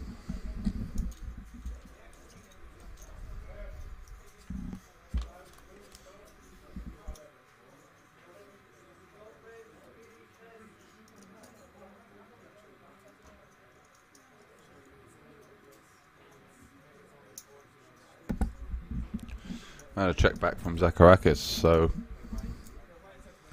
both players flopping a gutty. Zacharakis with the lead. Oh no, the check call. Check raise, got it wrong the third time. So Sherba betting the flop with his pair plus backdoor, gut shot, backdoor flush draw, overcard. Zacharakis with the raise. So let's see what the turn brings. 6. Does Zacharakis find another big barrel here? Looks like it, coming out firing with 1.3 million. And showing some nice heart there, and a good start to the heads up match for him. Pulling away slightly from his Ukrainian opponent.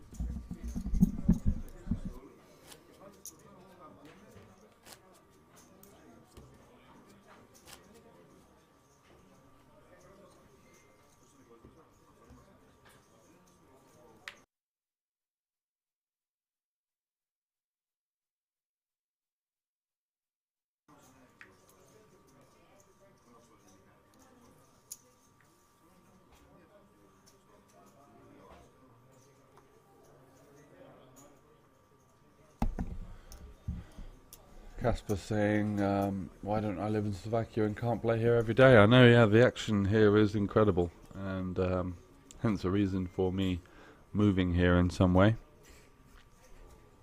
Great action on the cash game tables as well. It's not just the tournaments that have the value.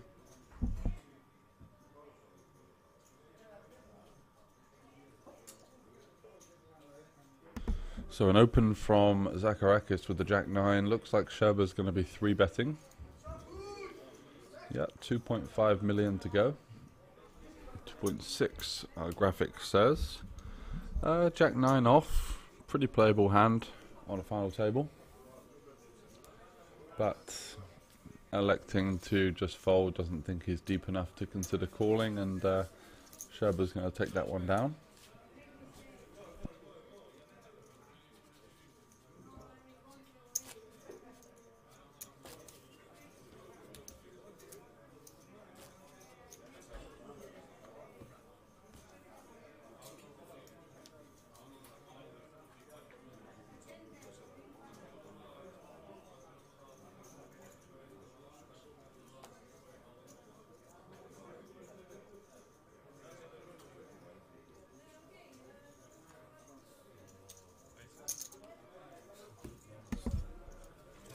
And walk there for Zacharakis, who ends up with the ace king.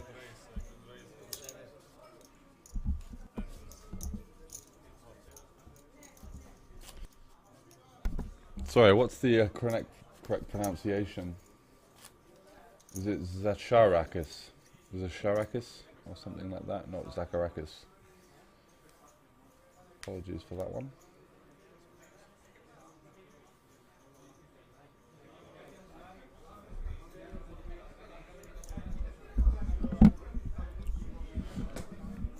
Wow, ace king and kings back to back.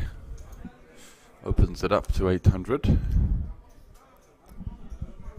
And Vitaly here looking fairly interested. At least going to be calling by the looks of things. Yep. So we're off to a flop. Great one for the Greek. Jack 8-4 in 2 diamonds. Even has the overpair with the backdoor diamonds. Just an absolute monster heads up.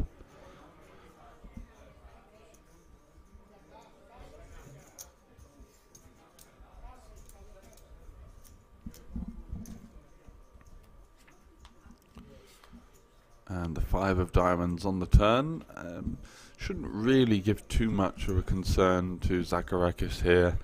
6-7 completing some hands like Jack 5, Jack 5-4, 8-5 coming in with the second pair. I think most of those are going to be raising the turn, so if he does, if he is just met with a just call here, he should be really comfortable going to the river. Obviously that king of diamonds is the bailout card as well, pretty handy. And yeah, Vitaly continuing to show interest in the pot. Going to come for the second check call now as we go off to a river here, and an early pivotal hand in the heads up match developing. Oh, Vitaly does have a jack with a 6 of diamonds. What a holding here. Does he elect to go for the small lead just to try and control the size of the pot? Potentially freeze some bluffs from his opponent? Or is he just going to check call kind of any sizing here, which is what you'd expect really. Both of these guys have shown enough to make each other believe that they're capable of showing up with bluffs in these kind of spots, and yeah, Sherber just going to snap it off, and down to 20 bigs now, and a little bit of a dejected look at the start of this heads up match for him. He's just really had the second best hand or had no playability so far, so that is how it can go in heads up, and probably why they did the deal as well. Both players realizing that it's such a high variance format, you know, you've really got to defend, there's nowhere to hide. If you make top pair and you beat, then you know you're just losing your stack quite a lot of the time, or a lot of chips along the way. So I always find it quite shrewd to, if I ever get into a heads up situation in a tournament, which is obviously it's quite rare, but if you have some kind of competent opponent, you're really not winning much in terms of big blinds per 100, and based on a sample size of 1, anything can happen, right? So it's better to restrict or limit the variance in some way by doing some kind of deal, and at least leaving something to play for. So the rule here at the Banco Casino is 10% of the prize pool must be left in play, and I think that's quite a good way of doing it. 4.5k to be played for in this heads up match is no small sum. You know, over 25 buy-ins for this event, so plenty left to battle for.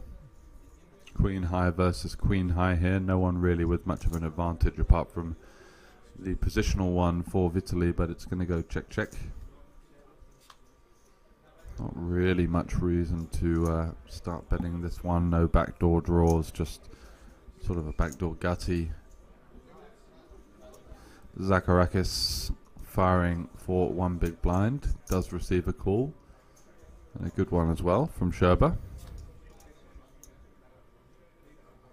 6 on the river, and it's going to be a split pot, queen high versus queen high.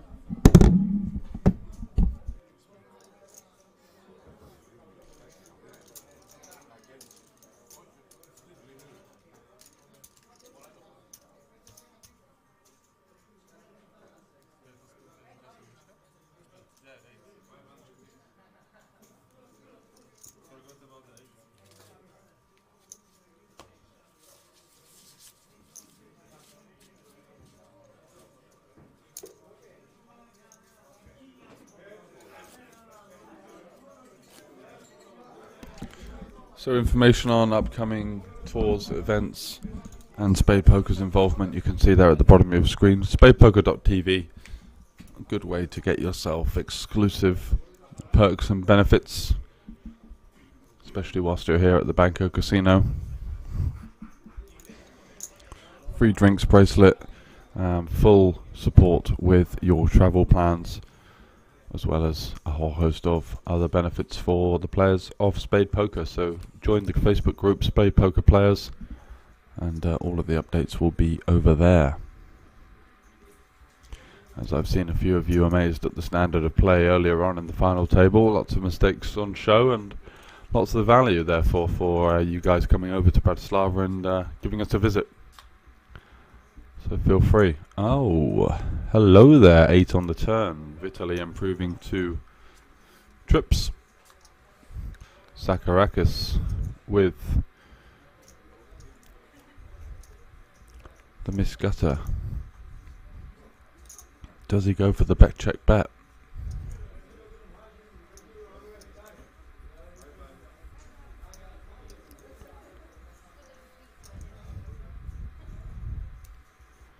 Not going to get the chance to, because it looks like Vitaly is going to lead out here for shade under 2 million. Snap fold from the Greek, and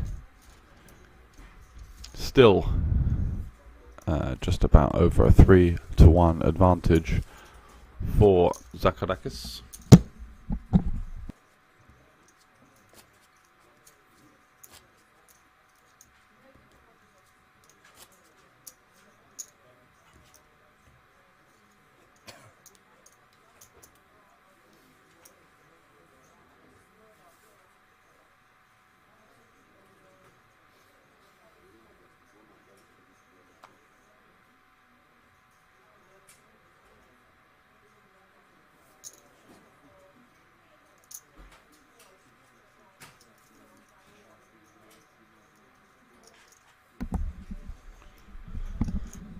So it could be a confrontation here. I think Zacharakis is going to go for the open, and you know what? I think Sherba is going to go for the limp jam, ace-5 suited.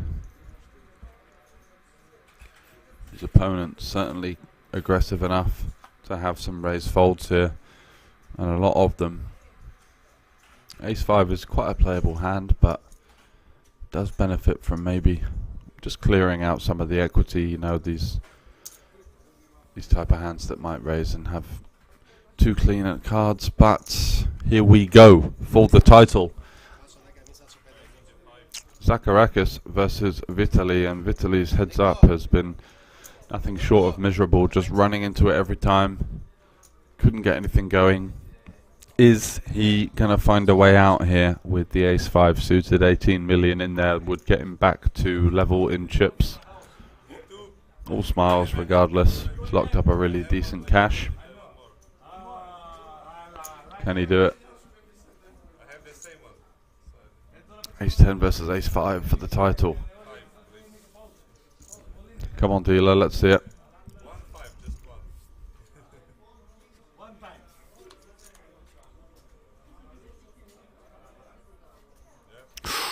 Five on the flop. And torture for the Greek, who's come from behind so many times and now gets a taste of his own medicine here in the heads-up match, looking for a 10 and a 10 only. Potentially some kind of backdoor straight. Oh, it's a 10! Wow, we were. If he thought he was a little cooked on the flop, then that really changes things. And are we going to see a final table Hollywood run out with the 5 on the flop, the 10 on the turn, and the 5 on the river?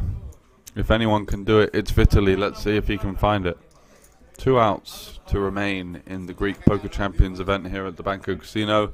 Little shake of the head and a sigh. He's really not had the best of it in this heads-up match, and it is the deuce of diamonds, unfortunately for him.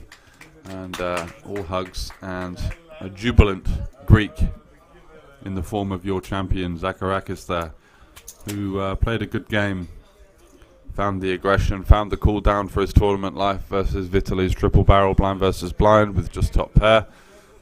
on a pretty dicey connected looking board. Made a big call there and was a worthy champion, I would say. So congratulations to him. And that's going to be it. We're going to call it a night here. And good. Look forward to seeing you next time.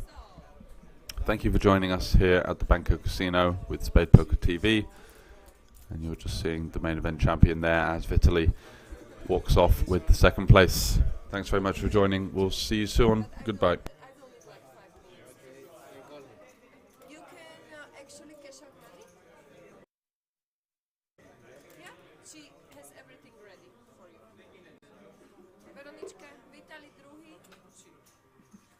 Can I take my phone now? W postacie? Bravo, Malaka. Bravo, Malaka.